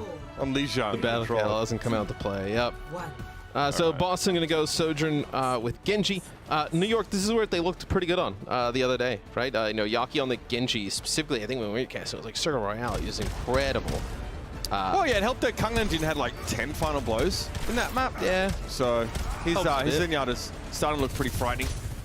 So we get a bit of neutral here. Notice those disruptor shots to deny that high ground poke from New York, but they don't have any sort of long range hit scans, so Victoria doesn't need to really worry about that. And Valentine's been able to pick up Kellen here. Just a lot of pressure on that Dukas, plus the Discord Orb. And New York weren't ready to get him out of trouble. I don't know how they didn't rotate the Doom away. Yeah, there's really no opportunity to there. No, just a contest coming in on the bot. I believe that is Flora down there. Is a Seismic Slam, just kind of like posturing on this corner. Like, what are you really trying to get out of this if you're Boston? I guess, you know, you get Yaki weak. You can actually just buy yourself some free bot movement up the street, but it seems like that fight's just lasting for so long. No, both these teams are content to sort of play around the statue, right, in this neutral fashion for quite some time. New York need to be in a position to make a move at some stage. Valentine, again, is the first to sort of take some steps forward here. Drawn-out contest on the bot. Yaki's still looking for that first opportunity. He's been very cagey, and I think Flora might be the one to set him up for this, and so he is. Yaki, quick double. He'll be pleased with that one here, but needs to be careful. Valentine pressuring. It will be a 2-for-2 ultimately. Yeah, a bit of a trade there, and the bot just not moving at all. So kills being exchanged by both sides. The objective basically just standing in the middle of the map. It's gotten wild here in Overwatch too. We've seen some weird games last couple days. We have seen some weird games last few days. I also think like going to 5-on-5, I don't think one of the things you looked at the most was who was going to be standing on the objective or doing the objective, because usually you were able to put like a Lucio or a Diva, like your off tank on the objective. Don't really have that capability anymore, so it's become a little bit of a free-for-all where players who are used to not playing the objective now have to. I think that's why you've seen some of the weird things lately with you know, just games abruptly ending, C9s happening, just wild lately. Yeah, the previous game, right, featuring the Fuel and the Spitfire. Plenty of those there, appropriately, of course, if you know the origin of the meme. Valentine is down, though, so a really extended poke duration there, which is odd because New York are playing a composition that doesn't want to poke at all. Everyone's lit up their ultimates here. Transcendence in play now. Victoria, yeah, and Victoria has no targets at all. So we're 3 minutes into this game, and he only got like 32 meters to show for New York. Like, they're in the lead with this. Like, typically, this is what you would see off of the team winning a first fight and just standing on the objective, right? There's been so much just kind of like trading and poking in the neutral. Like, it almost feels like nobody wants to like commit, like get a, you know, you get a kill and then just try and go. Seems like both teams waiting for like the perfect opportunity to strike. Well, Valentine thought that might have been it. Oh, he still gets Yaki despite the Transcendence. Was that a biotic grenade on Yaki? May well have been. Sleep was there, but it's a bit late. In keeping with the theme of this match so far, though, Boston take the one kill, and then we're sort of back to an extended stagger. And keep in mind Johnny's point on the desk, where New York does not want to push map. Currently in the lead here at this moment in time, but they have the bot. They're going to pick up a few kills here, so they should be able to get some progress. You know, they're starting to put things together, Boston. The bad part is they're going to be walking right into a Yaki Dragon Blade here shortly. Yeah, Crimzo, no Transcendence yet, so this one could be a little bit frightening. There's plenty of time for Myeonbong to build that mana boost up. The story is that Boston is starting to look to equalize here. 34 is where New York had made it. Yaki having to play, he can't go in now. Bite grenade. He'll try and play close if he can. Okay, here it is. Blade. Oh, what is this game? Deflect there, looking to hit that again. The Zenyatta, excuse me, but he gets kicked backwards Flora got some value with his ultimate though, but Yaki got deep fried. Just the gap he had to close with the blade to anybody. And then did you see, as soon as he closes the gap, he just gets kicked in the face and just is now not able to do anything. That is brutal right there. Now Boston will take the lead, so. I mean, what else is he supposed to do? I mean, nothing. Nice kill there from Valentine, but what is he supposed to do in that situation? Like, he's trying to make a play with a blade. Everybody's so far away. Well, why has to use the dash to get there? Like, okay, New York have allowed this to some degree to occur, I suppose, by giving a fair bit of space up here. Yeah, I mean, they don't really have any, like Boston. I mean, look at how this is setting up, Mitch. 5 ultimates here with the car at this moment in time against New York, who has nothing to work with. And Valentine is so clean with it. So clean with it. But This may be a map completion, because you're looking across the board. Meteor Strike probably comes online. Gangnam, he'll get staggered out, so it's going to be rough for him to have that transcendence at the end, because you could keep, like, if you're Boston, I keep pushing forward here. Like, yeah, this is really nice. Use overclock, you start picking up some of these kills. The bot's moving away! The bot's moving away! Who was on the bot? Hello, somebody! Flora back there? All right, well, Flora's getting the bot going the other way. That's actually a pretty sick play. Absolutely. Like, that's a really sick play. It cancels out Victoria's ultimate, essentially. Well, because he can't fly anymore. They're going to go back for him. Even more important than that, all the kills that Boston got, like pushing forward and trying to stagger them out, go for nothing, because now New York's back at full strength. And they have some ultimates to work with. So, like, Flora may have just saved a full map completion there by getting on the bot. Yeah, we may never know just how impactful that was, but I think we're in agreement that it was in another universe. It's probably played out where Flora doesn't get on the bot. Yeah, and those people know. Oh man! All right, so bot heading back towards neutral now, and you're right. The Uprising had such a big ult bait. Now they're gone. Gangnam goes for a transcendence here. It looked like Valentine was right on top of him. Well, he gets it out. Flora's able to peel back. Boston's gotten so much progress there. You're not forced to use some of these ultimates and fight this if you don't want to. You're gonna have New York get back to like the middle of the map. They're gonna now start to get into Boston territory, but Boston's gonna be able to play for the high ground here. They have a lot of opportunities to fight from. Punk bioed there. Yikes! Yep, nice connection from Myeonbong. That's a good follow-up. Flora went on in after it. Now it looks like New York are a little bit more comfortable going forward. Flora exemplifying that statement there. There's a ton of pressure on a Victoria, and Flora's able to pick him off at long range there. I call that follow-up as well here. It's going to be a... Wait a minute.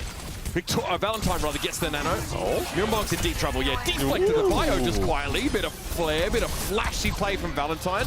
Who really isn't fantastic lately. Yep. Yeah, he has looked really clean there. He's not exactly thrilled with the way he died, but yeah, he looked really good there on the Genji. So able to get the deflect, pick up 2 more. For a second there, I was like, oh man, this might be a little early. If he doesn't get anything with that, New York able to keep that going. They have a nano blade of their own. Like, that could have been a little bit of a redo of Titan's Justice yesterday. I have no idea what you're talking about. But Boston doesn't look like anything to me, Matt. Some kills. All right, 4 ultimates here for New York again. So Boston again fighting uphill in terms of ultimate economy. Yeah, with a minute 40 though, Mitch, the biggest thing that New York's actually up against here, and which plays to like Boston's strength, is unironically like that little nipple butt scratch area we talk about, right?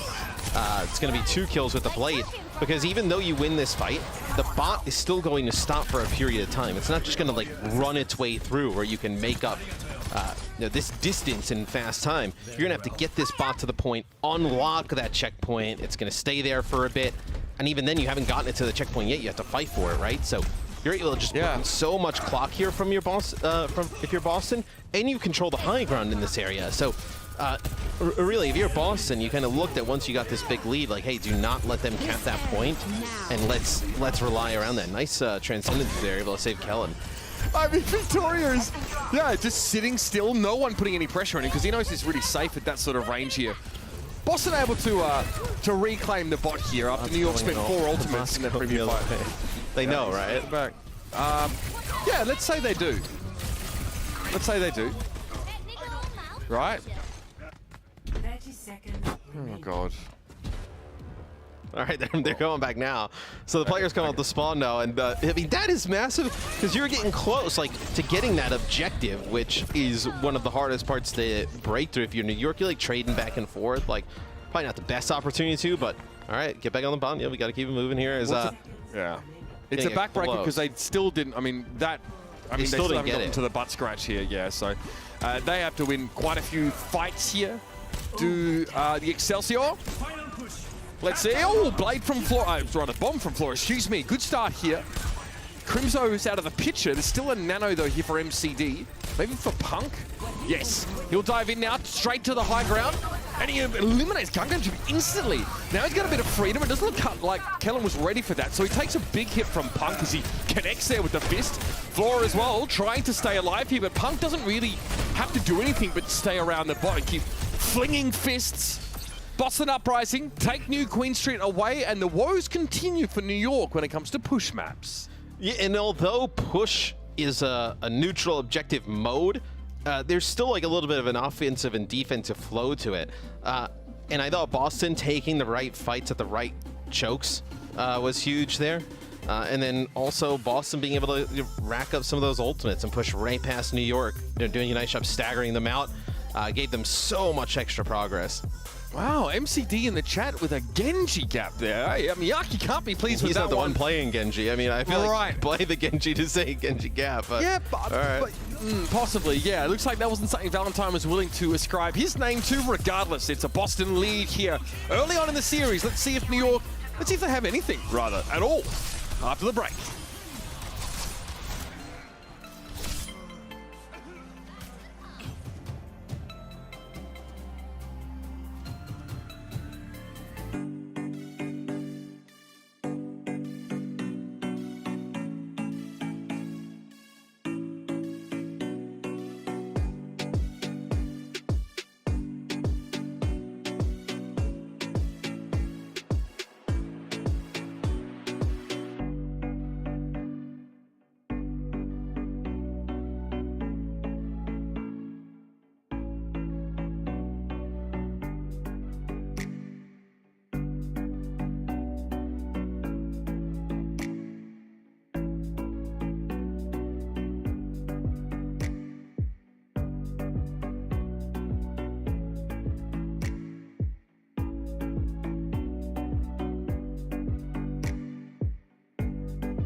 So far, this series has been a tale of two tentative teams on New Queen Street.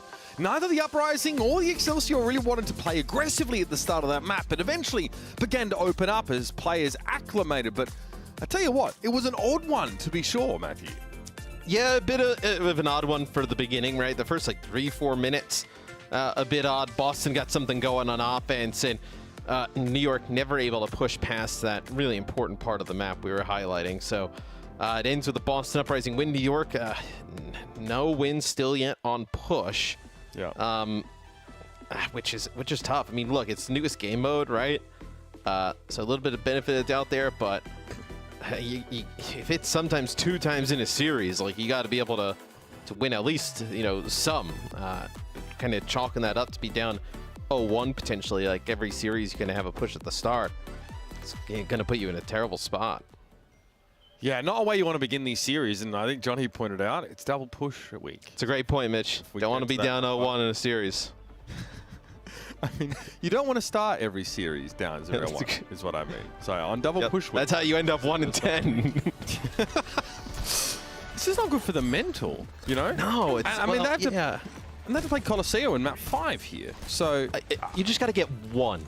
Like, I feel like getting over the hurdle is probably the toughest part, right? Just getting that first one, be like, okay, like, look, we can do it. I'm sure they've been in close ones, right? Top of my head, can't exactly kind of think of every, you know, in New York Excelsior push map, but just getting that one win kind of takes everybody a little bit of a sigh of relief. You're able to do so. In New York with a Winston up on the high ground. See what Boston does? Boston hasn't beat them in 4 years? Oh my God. Fair enough. Season 1 was the last time this franchise had a win against New York. All right. Well, suffice to say, things have changed. It's a long time. Since then. That's a long time. Yeah, I mean, in those 4 years, the Giants have still been bad, and the Patriots have still been good. So some things change, some things don't. That's a crazy shot, by the way. And Victoria did it so casually, right? The grapple up, the Winston's there. That's a tough shot. That just completely gutted your high ground hold. That obnoxious Winston base setup on defense. Forget about it. That one's gone down the gurgler. Man, now you just got to run as... You just got to run. What? Run back? Run away? I mean, they're running away. I mean, but you're not going to run forward. I mean, you're going to run forward after you lose. They're playing a dive comp. Yeah, eventually they're going to dive forward. Was this a bloody... Yeah, they're going to wait for the Tracer to get back. Just got to run. You know. All right, good monk. Are you coaching some of these teams down at the bottom? Is this what you're telling them? I mean, for all you know... Get a little side hustle. It's called entrepreneurship, Matthew. Right, Boston are all over this, like moss on a rock, ladies and gentlemen. Now it's Kung Nanjing trying to play safely in their back corner, and Flora's bomb doesn't find too much. Still not bad from the Zen. Yeah, this is what kind of I always feel weird about watching like this New York team, is that that'll be the objective going first. Like, in theory, this should be a comp that they're like really good at, right? And that they excel at. I know with Yaki and Flora on the Tracer Genji, it just seems like, and I believe it was the last time we cast it, like they were able to put together a few times, but it just seems like they are not on the same page. Like not really playing around Kellen as much, where not following up kind of the space that he opens and, you know, kind of collapsing on the same targets. It's really kind of been the demise of this type of comp for them, where, you know, they have the players to execute it, I believe. Hi, Victoria.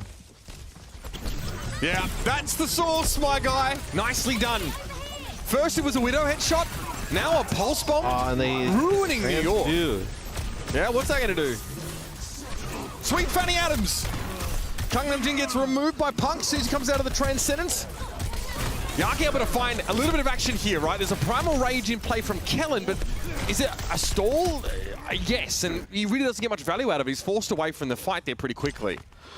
So a benefit here for New York is you're going to have a Nano Blade opportunity here, and there's no Transcendence on the other side. It would have to be a big sleep from MCD. So you imagine New York wants to go fast and use this. They don't want to allow just more free payload push coming in here. Punk up stairs, Myeonbong pressured. Meteor Strike. Meteor Strike there. Is that aggressively used? Punk was, I don't know, relatively healthy. That's a nice catch though. Kellen Falls into the blade from Valentine here. Timing of the Dragon Blade, timing out from blade's Valentine, gonna not come ideal. out from Yaki? Yaki can't find him. Yaki can't find Valentine. He gets snarled up trying to deal with Punk. God, that blade is not what New York needed. He couldn't find the Genji. Valentine just stuck to the roof like Spider-Man. But maybe you back out a second and you get the nano, and then you can kind of come in here with your tank and the nano blade and put a attempt here at the end. They're going to nano Kellen to keep him alive on the cart. Yeah, Discord Orb on him You made just a little back hard. away, though. You just back away if you're Boston. There's no reason to stand there and fight the nano at Winston. You're the one You who don't made the have call. to. Just run. You said just run. I'm telling you, maybe you're the one coaching this team, mate. Huh? Gee, Flora removed by Victoria in that duel. Another Gangnam Jin elimination is good, but it's rarely enough to get this team out of the doldrums. And again, they fall. 4 minutes and 7 seconds on the clock for Boston. And on their march. It just seems like some kind of like bad ultimate usage, or no, not reading the situation, because you had time, right? If you're New York to wait for Myungbang, sure, maybe Myungbang has to like nano you closer from like the spawn or something like that. But you would have jumped in there with like Kellen and Yaki with a blade and gotten in there, and you're gonna lose Yaki here first. As things just seem to be falling apart for New York. Yeah, Yaki there gets called. And New York forced to give up a lot of ground here, trying to regroup. Flora, though, able to at least keep Victoria and Crimzo at bay. Elimination on the Zenyatta. New York can play around his Transcendence to a degree. But that card is, well, I mean, you can see the clock, ladies and gentlemen. There's a lot of publicly available information here that doesn't make things look great for New York. Yeah, they're going to try and set up maybe a dive here on the high ground, go right on top of Gangnam Jin. You see Punk like through the X right here. They're trying to like line this up, communicate with each other. Victoria knows he can get close to a pulse by hitting that Winston. Yeah, there's a Transcendence right away. Forced. Well, it's the nano on Punk coming right in. Yeah, can't do anything about it. That pulse there came out for Victoria. There was no connection. Valentine, though, getting rid of Flora. A lot of DPS on DPS eliminations here. There's the Uprising. I mean, Yaki has to be really careful here. He's being topped up from the background, but if he plays out of line of sight of Myungbang, he'll explode. I mean, Valentine got quite low there as well. Yaki trying to stave Valentine off. Valentine happy enough with creating a bit of space here. And here comes Yaki's blade. He gets punched to start with, but he'll be able to chase Punk down. It'll be Gangnam actually with that elimination. And that's it for Yaki. Another blade that doesn't really hit the mark, but it's enough to stop the Uprising for now. It is. Interesting, like I thought the use of the pulse bump there by Flora, he's obviously trying to stick Valentine, but it prevented him from coming around the corner. May have been able to take out like Kellen or even Yaki at that moment in time, but no ultimates on both sides. Do you just play for a nano here? Do you just like let your tank, just kind of take damage? It looks like they body blocked Kellen up there and he got hit with the nade. Yeah. That's really nicely done. Great punish. On the main tank here, that card's on the move once more. Punk hoping to peel. Yaki is really deep nice. trouble. I mean, you're caught in a hallway anyway. The Doomfist is, blindly he could find it. Pin the fist on the Genji's face. Fun party game, that one. Right, the Transcendency for Gangnam Jin. Yeah, we've seen Hawk do that as well. On the Doom, being able to go back and help the supports. I feel like Dante's actually one of the most peel-oriented Dooms I've seen in the league as well. There it is. That'll get the card along the line here for the Uprising. Not too shabby. Slowed down, but still, I mean, yeah, a minute 21 on the clock here. Expect the Uprising to feel pretty comfortable right now. Yeah, still a really good time there for Boston as they've come into this series. I know you like to call them sleeper games, right? They've come into this series so far like looking like no nonsense, right? They just want to get New York out of here as fast as possible. They brought them today, right? The shot from Victoria at the start onto Flora was nasty. That pretty much gave them that first point. Like nothing really was able to get formed from New York on defense there. Second point, maybe you could have like grouped up, used some better ultimates, drawn the clock out for New York, but Boston consistently getting those first picks. And then there towards the end, as soon as they get the cart far enough, they get that kill on the Kellen and things fall apart. Valentine is 11-1. Victoria 8-0. That's final blows to deaths, ladies and gentlemen. Very comfortable. We talked about a lot of this DPS versus DPS success that the Uprising have been getting. Make no mistake, Victoria. Pulse comes in there, beautiful. He gets a lot of damage on Kellen there as well. May as well have been a double pulse bomb kill. Named after a queen, but make no mistake, that's a king right there. We'll see They won't play Winston here on defense, Boston. They'll actually play with the Doomfist, where we see a lot of teams opt for the Winston on defense. So Victoria will also play Widow. I suppose A lot of damage on to Kellen right away. Kellen is he's been put on notice for sure. So you lose the bubble without having the Winston on defense. Just to be able to kind of like play this corner a little bit maybe more aggressively. But Punk has done such a great job peeling and also putting pressure on the support. So whether it be like Gangnam Jin or Youngbun coming over the kill on them each time. Maybe it's just kind of like, hey, we don't need to hold that part of the map, right? We can kind of force New York into some of these other areas, and Punk can go crazy and wreck the backline.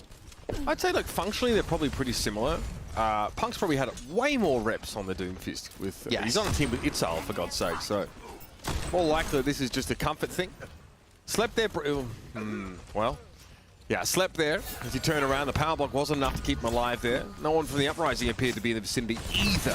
A lot of this is setting Victoria up for safe sightlines, or MCD if that may be the case. And okay, you lose your main tank, you're short-handed, you still win. Valentine was so low, and MCD doing a tremendous job keeping him alive all through that. See, he knows exactly where these players are going to try and rotate to, just kind of cut them off. All right, Valentine will be topped up there. This is great. I mean, Punk's back in play. You know how quickly Doomfist can cross the map here. So very rare that you see this, actually. The team holding that sort of high ground defense, losing their main tank first, and hardly being moved at all. Right. Able to kind of stay there and fight. I really think MCD was enormous during that. Able to keep Valentine alive. This time, though, not able to jump up above, but doesn't matter. You kind of trade out this. Crimzo's going to take out Yaki. The kill's still going in favor of Boston. Yeah, I mean, you're right. He's pumping heals, MCD. Myunbong is forced out of the way from the threat of Punk here, who really doesn't seem to be feeling the pinch himself. Yeah, MCD's had a really strong half so far here on D.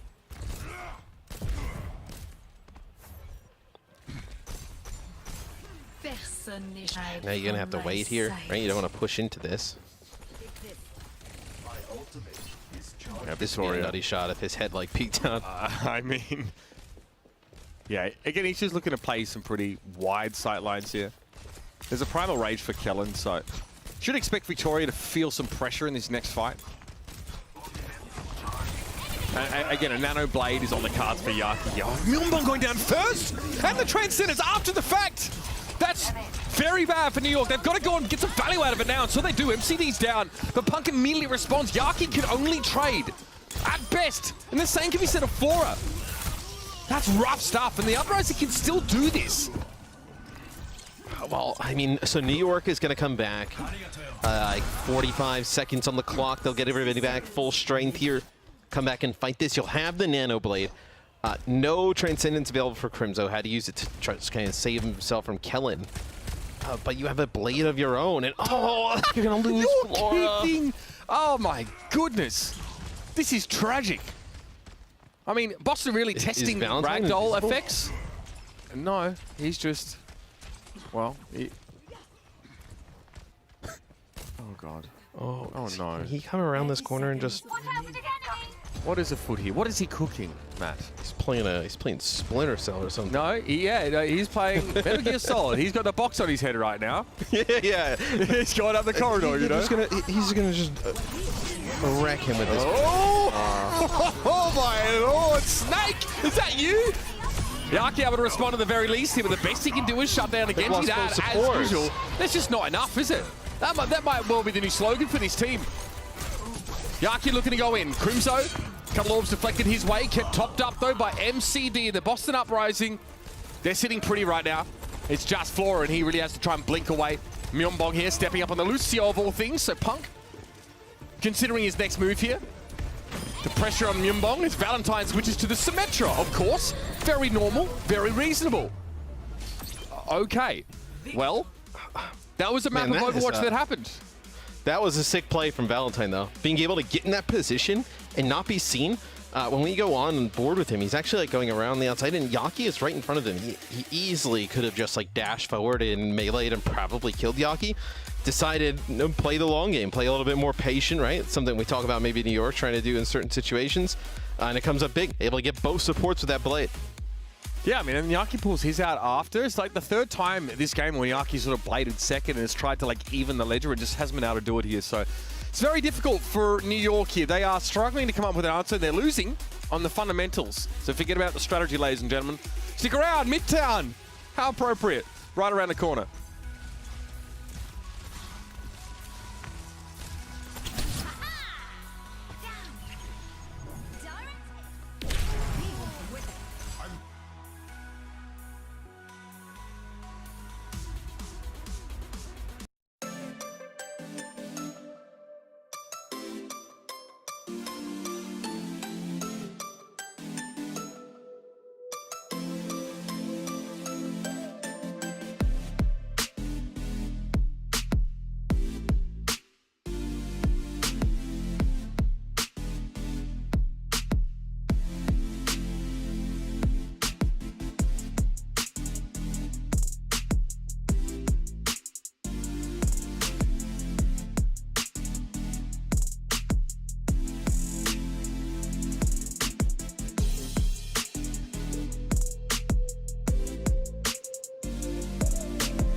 Hit my baby G-Shock, said it's time. All my thoughts linked up, multiplying, no divide. Dropping hit after hit, never miss, it's a crime. But my karma stay lit, Buddha sit by my side.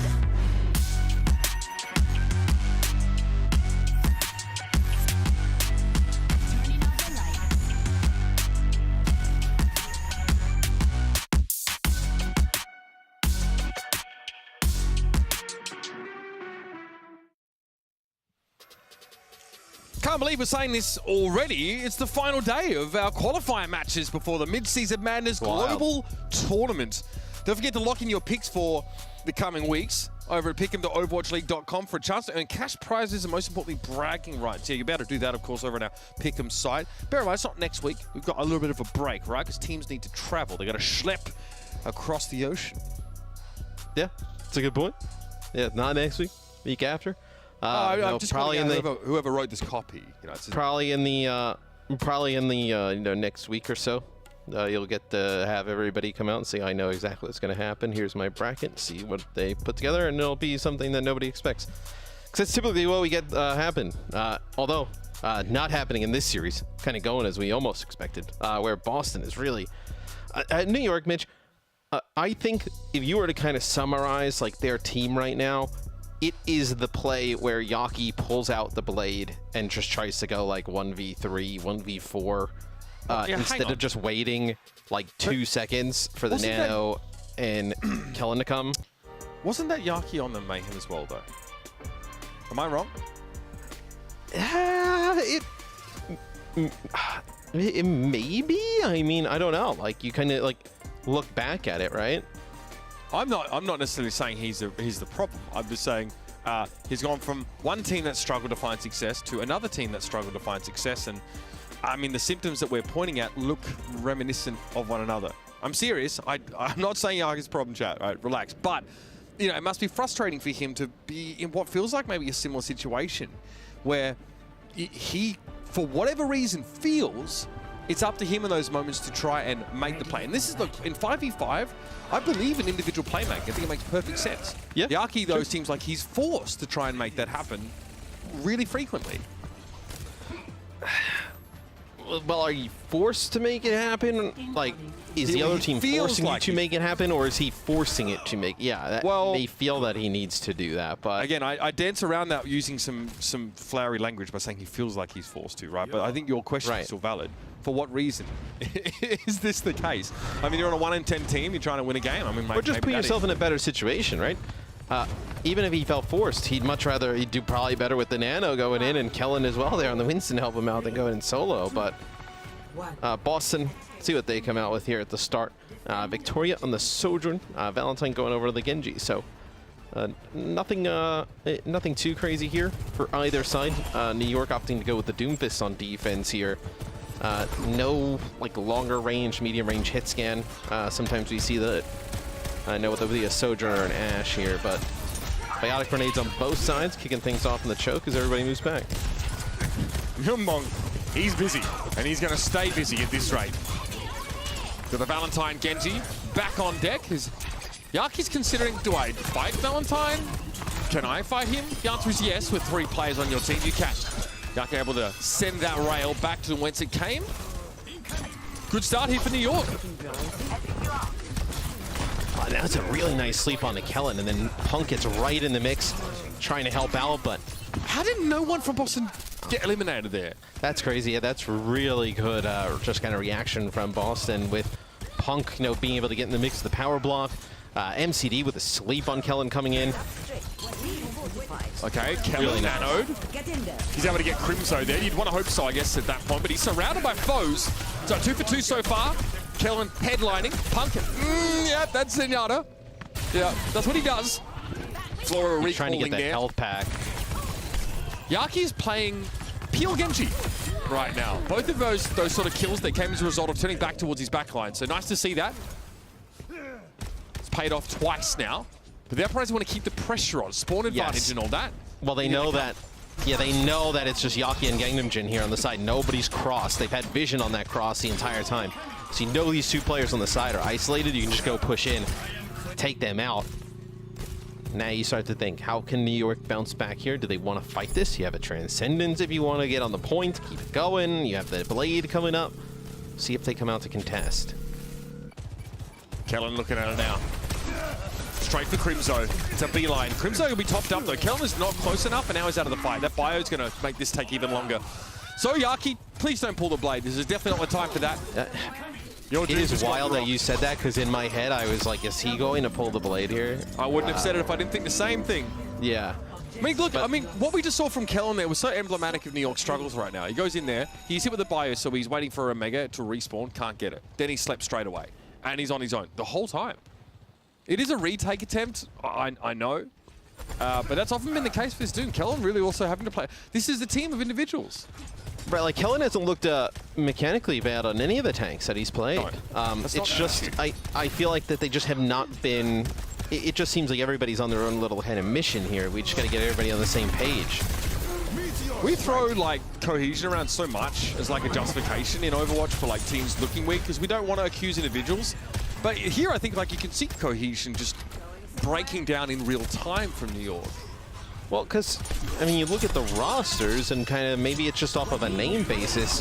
Nano comes in here for Valentine the Blade. That's going to get the Transcendence and Meteor Strike out. I think he got what he came for. Yeah, you look at the rosters on both sides and you know, you really like the talent on New York, but Boston, now they're very close in terms of talent. Just a very, just fundamentally sound squad.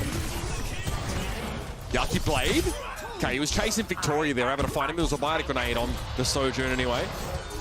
Crimson wants to throw some hands, and Punk's already dealing with his... Oh, okay, that's 3 for Punk. Nicely done. Yeah. So, you don't really have to... After Yaki gets the first, you don't really have to deal with it, right? As Crimson gets far enough away. I think the biggest thing is going to be this turn here, right? You're going to be able to get you're going to be able to get Victoria up on the high ground as Yaki trying to make a little bit of a flank play here. And he can't see anything, but he hears the Zen on the high ground. That's nice. He hides in wait for a decent amount of time. The bio is frustrating. Good deflect timing there for Yaki. He's able to stay around in this fight. So yeah, that's really nice. Cleanup. Yeah, good sneaky play. But that time it looked like more as a team play, right? They kind of collapsed. Able to get right on top of the players up on the high ground. It's Punk charging up, tries to charge up a punch there off of maybe the Disruptor shot damage. Yeah, quite possibly, right? Linger inside that. It's blanket damage reduction, so. Trying to deny that high ground away from Yak here, though it's not going to work. 1 minute 40 left in the round here. Valentine living dangerously as Gangnam sends a salvo his way again. There's going to be a nano coming up from Yumbong here. Nice shot. Nicely done from Flora. Yeah, now since Flora's gone over the Sojourn, you've been able to put together a few defenses here as he's been able to put down some just consistent damage at range, and then you're able to follow up on that damage. He's putting down as you'll have an overclock here, you'll have your nano, everything online here for New York, so they're in a prime position to prevent Boston from taking the second checkpoint. Yeah, Boston really taking their sweet time here, right? A little unsure about how to proceed, but sometimes, well, the floodgates open. Victoria there, punching one into Flora's cranium, and Punk is well and truly in the back line here. Disruption is really just the aim right now. Meteor Strike to reposition, perhaps, yes. Kellen's causing problems, so maybe Punk's trying to peel as Victoria now, and Crimso can take up that high ground spot. Yeah, it looks like Yaki around that corner. He's going to get right there by Flora and co, but Youngmung, he was able to get the kill. They sleep. Punk there, it looks like, so 30 seconds on the clock. New York still holding strong here. Quite tense these moments. New York able to filter back in with a couple of players and stop the uprising once more. Big sleep on Punk was a big part of that. Myeonbong had an excellent fight just now after picking up Crimso. All right, here it is. Overclock for Victoria. NYXL, they hit the deck. It just doesn't, I mean, what, it gets some high ground control, but really he's not able to spot anything there. Great nice. The Nano Blade. Myeonbong is taking this game into his own hands right now. Gangnam Team with the Transcendence there, and Flora's able to finish the job. Valentine is down. Crimso valiantly tried to hold his ground as well. Flora making him dance for him. And that will be that. Good hold for New York here, and great couple of fights on Myeonbong specifically. Yeah, no, really good hold there for New York. So that they start to put it together. It's kind of what you like to see is, Flora on the Sojourn was hitting some shots, big kills there towards the end. Yeah, like you mentioned, the sleep on the Punk was also massive. So, we'll see, maybe New York can steal this map. Send you to control, right? The only thing that's that downside is that final map would be a push, which I know they have not been successful on this year. No. Colosseo. We'd probably see Flora. Maybe we could switch back to a Tracer, where I feel like we've been impressed with this Sojourn, at least on this map. Flora obviously traditionally hit scam higher. A lot of that, a lot of Ashe, some Widow, you know, during New York's stay over in APAC. So it's kind of what he's been known for here. Now, whether or not he's panned out as the prospect that so many people expected, well, no, but he's outlasted Guangbong at least, so there's that. I mean, Flora, we've seen him play really strong, you know, in the Eastern region. This is the... I mean, I think this team was really middling even in that region, right? This New York squad back then. Look, it's a very different team. Obviously, Florida Mayhem loses Yaki and Gangnam into the scene. Yeah. Nice job catching some of those Myeonbong moments there. We've got to spend time and appreciate those with how hard we've been on New York this match for a good reason, though. Let's see if they can stay alive, get a map here as they go on the attack.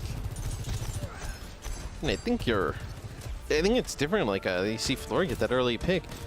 I think it's different when you're like hard on a team like New York because you're hard on them because you know what they're capable of, right? And you just want them to reach that level. Because this, you know, they put it together. I think we said it the last time we were casting them. Like this would be a really exciting team. Like you put this together and started to get on the same page. This is looking better and better by the moment for New York. Found a little bit of focus, maybe found a way to get in lockstep with one another. Even with Kellum being slept there was no chance for the Uprising to follow up, and Flora finds another big opener. Victoria's down again. Very good. They'll have a huge time bank. Oh, the map. I mean, yeah, this is their game to lose right now in the situation that they're in. 5 minutes plus on the clock. You kind of wipe the floor with them at the beginning, so you have a better, you know, kind of road to ultimates, let's say, coming up. I mean, this is prime for a New York win here. And there it is. They're starting to feel themselves a little more now. That momentum is building. Yaki chases Valentine down, and now New York are winning the DPS, all DPS fighting. Yaki's in there, proper good. This is going to hold up the Uprising. Punk needs to try and find a way to get them out, and a nano boost.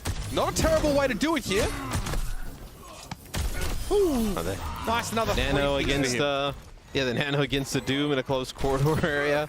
You know, yeah, Doom's going to start putting in work, so Boston finally got a hold. Looks like things were going to just go all in New York's favor here. Is going to take a look from Punk's POV. Yeah, the seismic slam into the punch.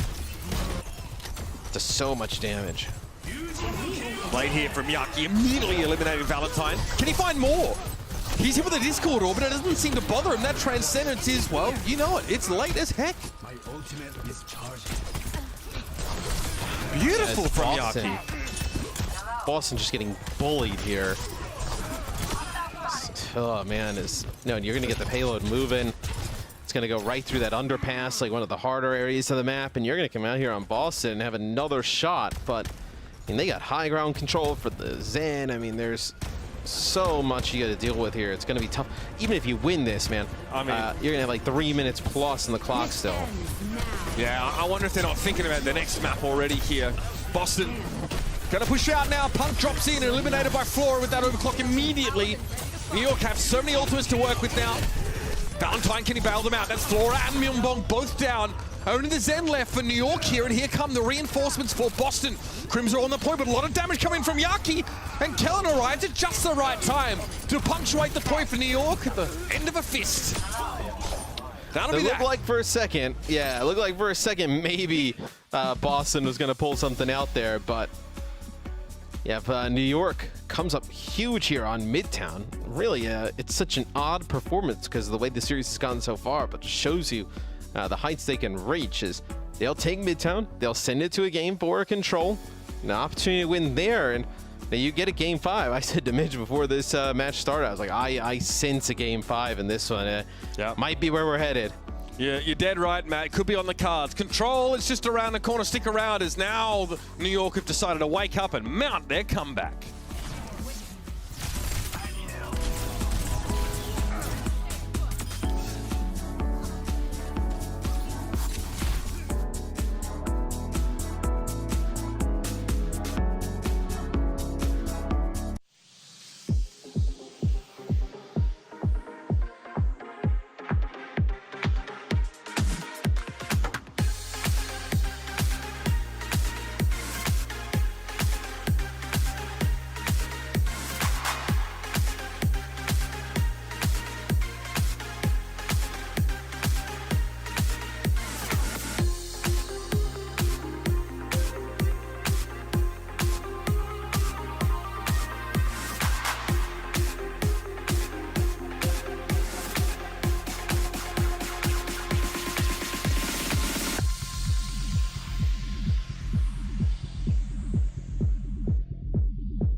apparently if you prod them enough with a stick or make cajoling remarks, that the New York Excelsior wake up and show us some pretty good Overwatch, apparently. Nicely done on that Midtown attack, really clean. And the defense prior to that was also very solid. We're starting to see now, you know, a bit more of that cohesion that we sort of lamented an absence of, Matt. But there's also Yaki's hero plays look much better framed, you know, in the context of the rest of his team, you know, making use of that momentum and playing as a unit. Yeah, and I thought Flora was really good there on the Sojourn. I think maybe we see him play that again, whether it be here on Ilios or if we make it to Coliseum towards the end of the series. But yeah, that was just a glimpse of like what New York is capable of, right? Putting that together. Like I thought this team was going to be not like towards the top of the West, but I thought they would be, you know, more towards like the middle of the pack, kind of contending with teams almost like Toronto, but has not been the case thus far. But you see that at times, you know, that team does show up. They just did there on Midtown. They're really good. And maybe we get that sort of Genji Tracer look from New York here again. Obviously, that's what they've been pushing the first couple of maps. But we liked Flora on that Sojourn a lot in the previous map. So see him run that back would probably be even more exciting as far as I'm concerned. For the Uprising, we probably don't expect them to do anything crazy, right? They're pretty locked in. Oh, what is like a Victoria, Sojourn, Valentine on the Tracer here. So no Genji. Huh. See what they let's see what they decide to ultimately come out with. Flora probably will stay on the Sojourn for New York. We mentioned how much we like that pick with him being pretty good on it last map. I also think it makes it a little bit easier, Victoria going to the Widowmaker. It makes it a little bit easier because now Kellen, like when they're diving, really only kind of has to coordinate with Yaki, whereas like you're trying to like make it work with the Tracer and the Genji, like just kind of take one of those factors out and let Flora just play at a distance. All right, here's that Widow. Nothing presenting itself yet for Victoria, who showed us a pretty insane shooting, especially on Dorado in the early phases of that map. Oh, that's not good, Victoria. Looking like a dog's breakfast in a few moments now. MCD, those topped him up. How? How did he get out of that alive? I don't understand. To MCD, I mean, for all the times we've seen, like, you know, the damage dealers on Boston get low, I feel like he's been there every single time, keeping them up. Did he sleep, the dude? Because that would maybe make more sense if Yaki can't deflect the Widow SMG shots, I suppose. No one's kept the point yet. Flora sliding on into the action, sleep dart on Valentine in the backline, and Gangnam Jin going to clean him up there. That's beautiful from Yunbong. But the way the fight was going, you would have thought that it was New York who took the point way earlier than what they did. Two players here with a biotic grenade there. They're going to use the nano here as well.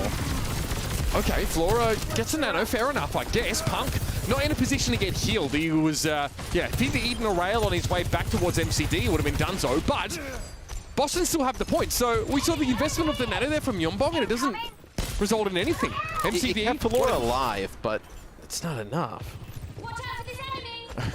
Said that a few times this series. Punk is going to get the nano here, I'd say. MCD a little bit... Okay. Kellen, back to spawn with you. Think about what you've done. And Punk's having a chase down here. Oh, they're so dead.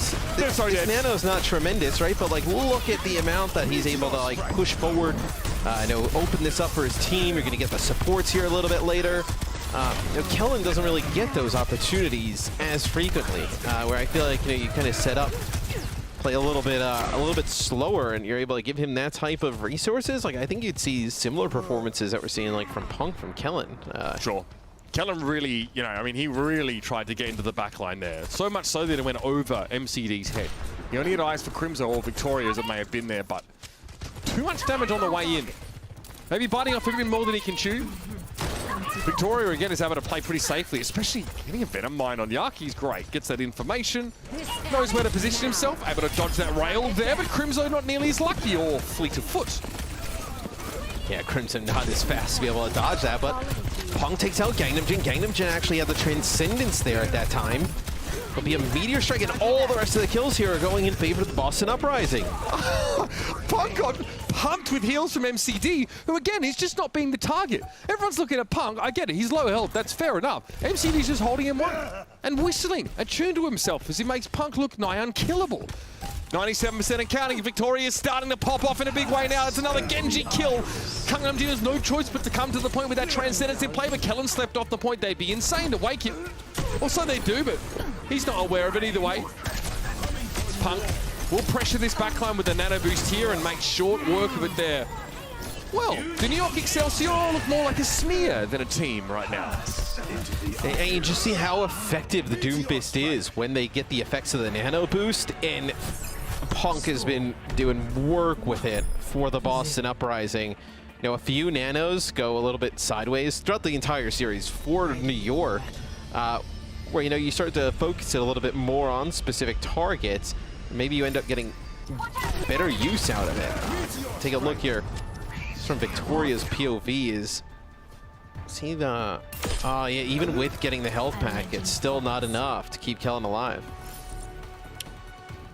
Yeah, that hurts. Kellen struggling in that round to really make it to his targets, let alone do what Punk did.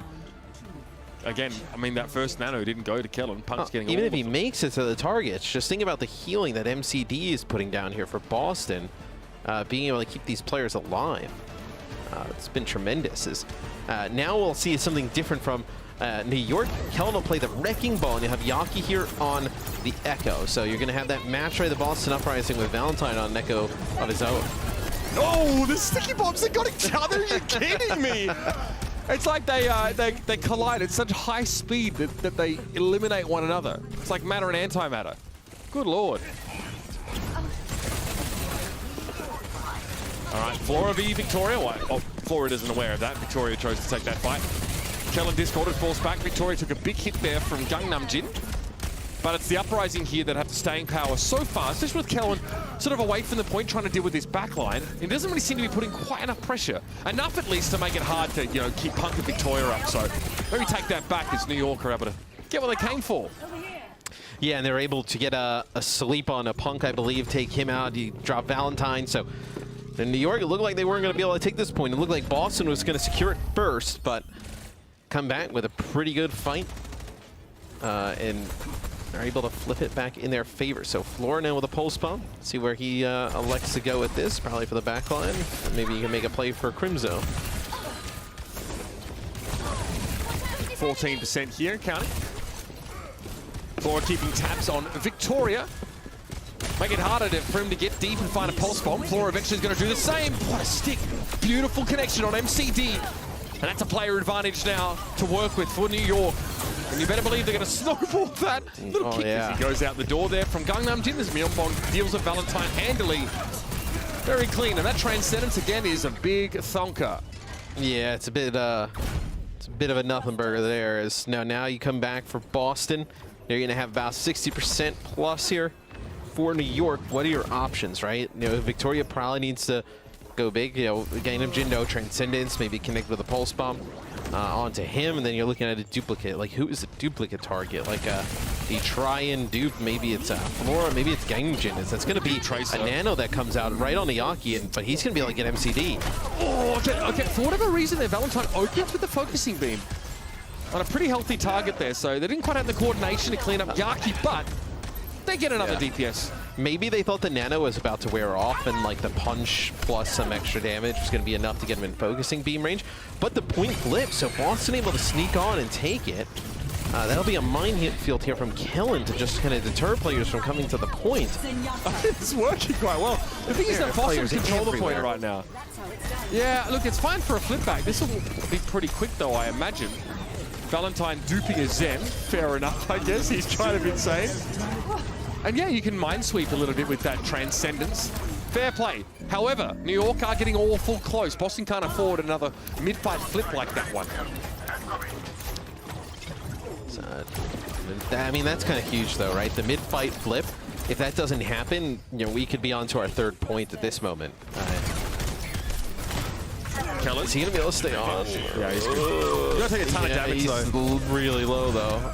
His trajectory is so predictable until he builds up that sort of speed. So Kellen gets away with it though, because that's what Wrecking Ball kind of does. But him doubling back and have to be healed up really is going to extend the runway for New York here. What do you think Yaki does with this duplicate? All right, that's going to be the Tracer. Okay, you able to recall in Duke there, of course, so that's pretty important. Would have been a pretty short-lived run, and there could be a pulse here if he can get it. And I mean, yeah, he'll definitely be able to fight this. But knocked out of Duke before he has a chance to make anything happen with it. He's still got rid of Victoria, though. Valentine trying to make use of Transcendence on the point. New York have one of their own here. Spots Yaki, pressures him down, focusing beam. Not quite enough to catch him. In the meantime, MCD and Punk have gone down. So sure, Valentine gets the kill, but the round might be over. Yeah, and they couldn't really find anybody there. Like, Boston was searching for players to take out. Everybody pretty topped up and healthy there from New York as they're getting healing from the Transcendence. So what do you do now? Are you going to be able to touch? It looks like, yep, you're going to have Victoria get on and touch. Can he stay there for long, though? No. He's going to have to recall out. Enough time for Punk to get here, so still up for grabs for Boston. Eyes turn towards MCD right now, and they identify the Lucio's looking a little bit tasty up there on the wall. Nice little juke there as Yaki thinks that the Doomfist is going off the point, and Valentine's found his second backliner. No healers here for Kellen. This is getting a little scary, but Flora is able to find the connection on Punk with the pulse. Here comes the Moira. And New York say, no, we think better of this. We're going to back away and let you have it. This is scary, though, man. If you're New York, because you give up this point, you give up the flip. Valentine's going to have this duplicate, and you're in like last fight territory, right? I mean, this Absolutely. is like by the time this kicks off, this is probably going to be it. Where it's great to back off and give the other team the point, but in the terms of like the clock you're playing for here, this is going to be tough. 90% now. Look at, they found the Ana. Myungmong's in trouble. Stunned up, he's so low, but Gangnam Din's able to deal with Valentine. It's going to be a trade at best. Ana's down. Yaki with a focusing beam, but it's of course going to be Punk getting out of dodge. Can they keep him alive, though? He comes back down with very low health, so he has to stop and get a health pack. You can see him there on your left of screen. This is still up for grabs for New York. Victoria doesn't find the pulse connection. There's a lot of damage on Yaki. He's forced to play close to the point. Pulse bomb, no connection, but he has the Transcendence from Gangnam Din, and MCD has gone down early again. Big sticky bomb connection on Punk, but he stays alive here. Valentine playing off the point. He's so nasty, so deadly on that duplicate, and he gets the Transcendence as well. That means Punk gets back in the fight so much faster, and now it's just Yaki. He takes a headshot and backs away, and Valentine blows him a kiss. Now the wrecking ball, more like a pinball as he gets knocked around there by Punk, and I cannot believe it ends this way. New York show us some signs of life, a flash of inspiration, but it is soon snuffed out by Boston to take the series 3-1. Oh, that Zenyatta duplicate at the end was so clutch. And not just the dupe, he's able to duplicate the Zenyatta, then pick up like a kill or two, and build enough for a Transcendence. And that Transcendence is massive, because you're not really running a support who has anything at that moment in time. You're playing the Lucio, but still, you weren't on it long enough to actually build up any ultimate. And the Coalescence is coming right off, as you needed something to be able to sustain some of the players. As like you mentioned, Punk going back for the health pack was low. Gets that Transcendence, you're able to push back onto the point, the Coalescence to follow it. That's a huge play there. Oh, absolutely. I mean, we find ourselves now at the end of the Mid-Season Madness qualifiers here, and New York still only have that one series win. So a time now for reflection for them and trying to decide exactly what is going on. But on the side of the Boston Uprising here, there's plenty to take away. Getting their fourth win, I think, is pretty big, especially they've had some really heartbreaking, close games. Boston Uprising, for those that don't know, are a team who are renowned in the Overwatch League for having very close series. Once they go all the way, I mean, the Toilet Bowl is one example. Obviously, they had another 5-mapper against the Outlaws earlier this week. His team often suffers very close defeats, but not so this time. And you know, we're talking about some of these standout individuals on the side of Boston, because I'm very impressed with Punk as always. But we should talk about that player of the match, right? Because I think you know, this has been a series where Valentine has a huge impact, and we've already been talking him up over the last couple of weeks here. First, it was the Genji. I mean, we talked about that very cute little duplication of a Zenyatta at the end of that fight there, where he does a whole lot of work. But over the course of this series, it's been incredible. Yeah, making the right plays, being in the right spots at the right time. I know consistent use and good usage out of the ultimates. I thought this play on Dorado was fantastic, being able to sneak around, make this huge play, and end up getting both supports. Thought Valentine was a huge difference maker today. And when you looked on the other side, you know, Yaki and Flora, two very strong DPS players. Valentine helped swing that in Boston Uprising's favor. Yeah, we so often talked about how actually the DPS lines were clashing frequently, and more often than not, the Boston Uprising were coming out on top. Now, we've also spent a lot of time giving players like MCD due credit in this series for managing to, enable this kind of play. But again, 12.2 final blows per 10 on Genji, which is a huge deal. And look, getting at least 1 kill per Dragon Blade has got to feel good. We watched Yaki plenty of times be unable to really derive any advantage from that ability. So in 5v5, definitely worthwhile. See Genji players able to break deadlocks with that ultimate. And if you're Boston, now this is a good way to go into that mid-season break for them, right? Obviously not qualifying for the tournament. You come back in that T3, you're able to put together some wins there. You come back, maybe a brand new meta kind of works out for you. You get some league points in that tournament 3, and then it's kind of up for grabs at that point, right? Playing, as like to the 10th seed in the West, right? So as long as you're not that low, you have a fighting chance with the way they play today. Definitely a strong opportunity to make some noise. Absolutely here. And time for New York to think about maybe some changes here, or just how they can approach the rest of the year in a way that could yield a little more success for them, because I don't think anybody is going to be happy with the 1-11. This team did not expect to be 1-11 at this moment in time. I think there's some teams where you maybe go into the year and you kind of know, like, hey, we're not going to be near the top. Like, we're going to put together some wins, but, we might be outmatched in some series. This is not a team that I think came into this year looking at their roster and what they put together in the offseason and thought that. So, yeah, I think this midseason break, a lot of questions. Sole win against Vancouver Titans there, so not a whole lot for the NYXL to be proud of. Stick around, though, everybody. We got a whole bracket to break down. It's time to get a little bit of a feel for what to expect in the mid-season madness. So we're going to head back over to Watchpoint after this. The Overwatch League is brought to you by Upper Deck, the official trading card of the Overwatch League. And by TeamSpeak, the official voice supplier of the Overwatch League.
Welcome to the Watchpoint Post Show, everybody. I'm here joined now by the player of the match, Valentine from Boston Uprising. Yeah, hello. Hi, Valentine.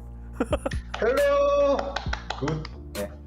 Yeah! Very excited. Hey, I mean, you were popping off today on that Echo and Genji. I guess you could say Eki. But anyways, great win against the New York Excelsior. What was your game plan going into today's match against New York? And also, how did you guys get the win today? 자, 첫 번째 질문은 일단 오늘 에코랑 겐지 플레이가 정말 너무나도 인상이 깊었고, 일단 또 오늘 플레이어 오브 더 매치 받은 것도 너무 축하드리면서 오늘 경기 뉴욕과의 경기 좀 어떻게 준비를 하셨고 또 어떻게 해서 승리를 거두시게 되셨나요? 네, 일단은 저희는 뭔가 하던 대로 했지만 휴스턴전이나 플로리다전 때 아쉽게 풀세트로 지면서 느꼈던 게 좀 집중력이 부족하다는 걸 되게 느꼈어가지고 저희 백라인 제나타 아나랑 같이 뭔가 같은 페이지를 볼 수 있게 뭔가 피드백이 계속 들어가서 이겼던 것 같아요 오늘. All right. I think bottom line is we just played how we always used to practice and how we always played. But last couple of matches, we had a good run, but we sort of came up short at the end, and that's how we lost those two matches. It was some of the matches were very winnable, but we couldn't, and I believe that was because I think we sort of fell off on our concentration towards the end. So I think we sort of wanted to tighten up our plays with our support line, and I think that really helped against the match against our match against New York Excelsior today. And my final question for you, Valentine, is unfortunately, this is the end for your stage 2, qualifier matches. But there's, we're only halfway done the season. We have so much more matches to go. What are some of the stuff that you guys are going to sort of practice or to improve during the long break that you're going to have? 자, 두 번째 질문은 이제 이번 스테이지 2는 보스턴은 아쉽게도 여기서 끝이 났지만 아직 시즌이 끝난 건 아니잖아요. 아직도 한참 많은 경기가 남았기 때문에 발렌타인 선수와 보스턴 팀은 이제 어떻게 보면 이제 휴가에 들어가면서 좀 다음 스테이지를 위해서 좀 어떤 준비를 하실 건가요? 네. 일단 말했다시피 저희가 하와이를 아쉽게 못 가는 상황이라서 일단 휴가 때는 최대한 여행도 다닐 생각이고 게임적으로 봤을 때는 저희가 계속 풀세트 났던 것처럼 저희가 성장하고 있다는 걸 느끼기 때문에 계속 하나하나 계속 맞춰가고 있는 단계라서 다음 스테이지는 좀 더 완벽한 모습으로 경기를 보여드릴 수 있을 것 같아요.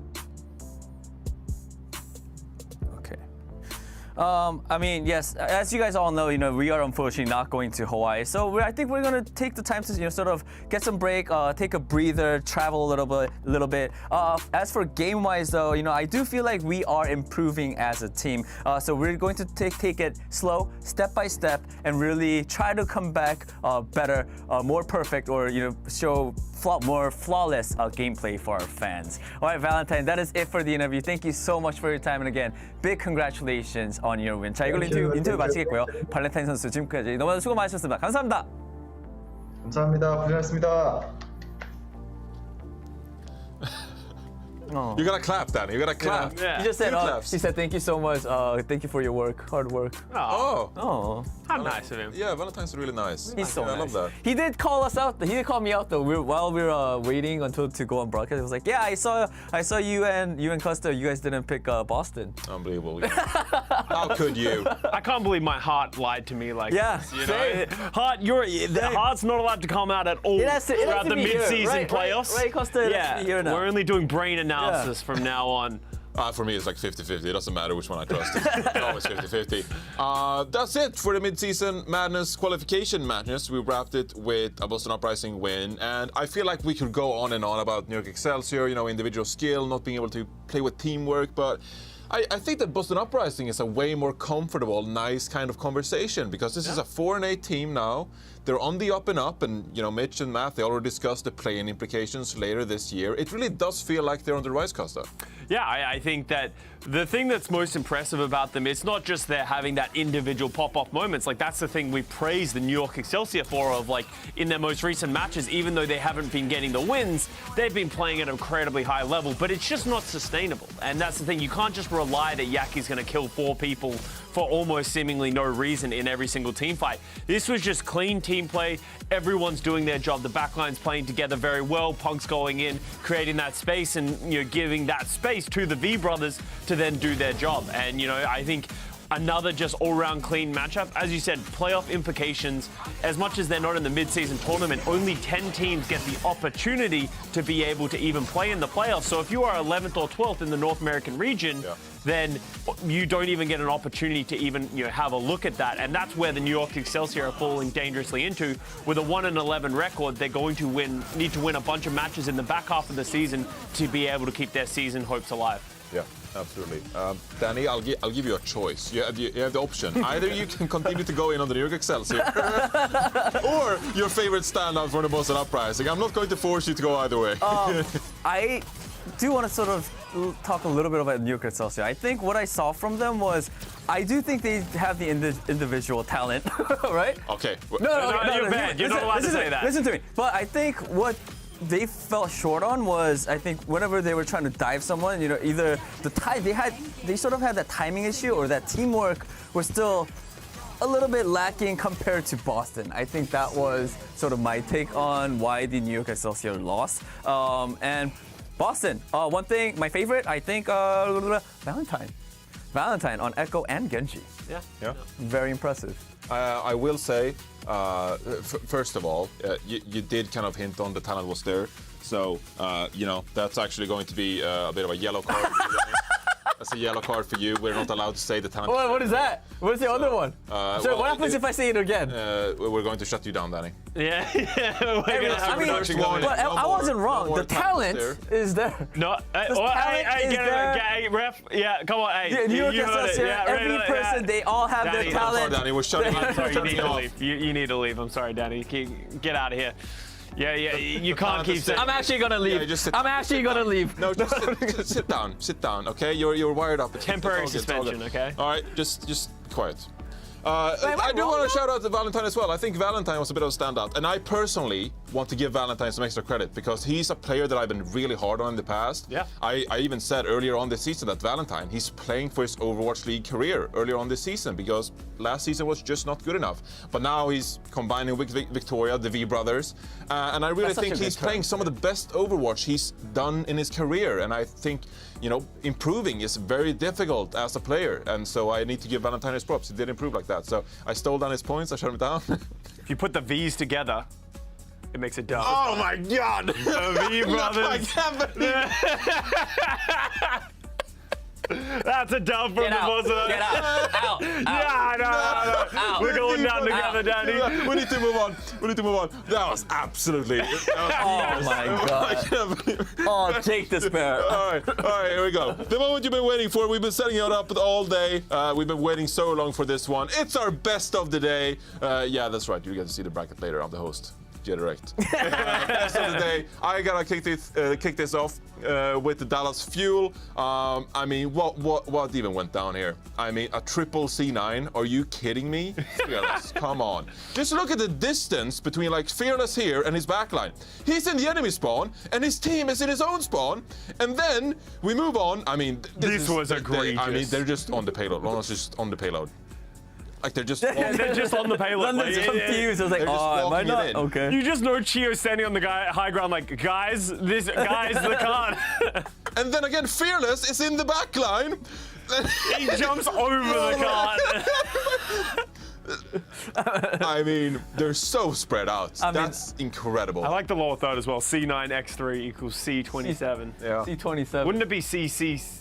No. No, never mind. 9 times 3. Math. Well, Simple math. there's 3 C's. Well, if you multiply C's by 3, well, actually, what's the 9th letter of the alphabet? No, we're not going to do it. We're not going to do that.